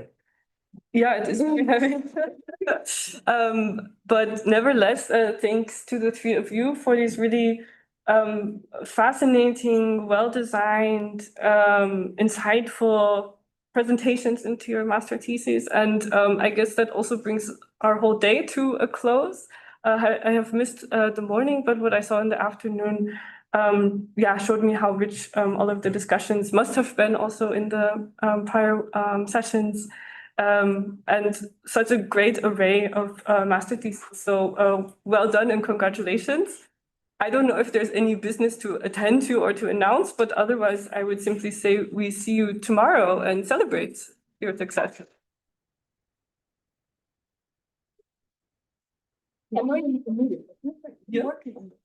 I work on 1790s of LPR and the intersection of four laws. Four laws also used to criminalize refugees, Black refugees in the revolution, but it's also in the almshouse, using vagrancy laws, also criminalized. And even these alien acts, like they are also treated in this period, also to start to criminalize the movements of foreigners, but this is also but that's why for me it was so challenging. And I'm trying to turn. Oh yeah, can I reach out to you maybe? Sure.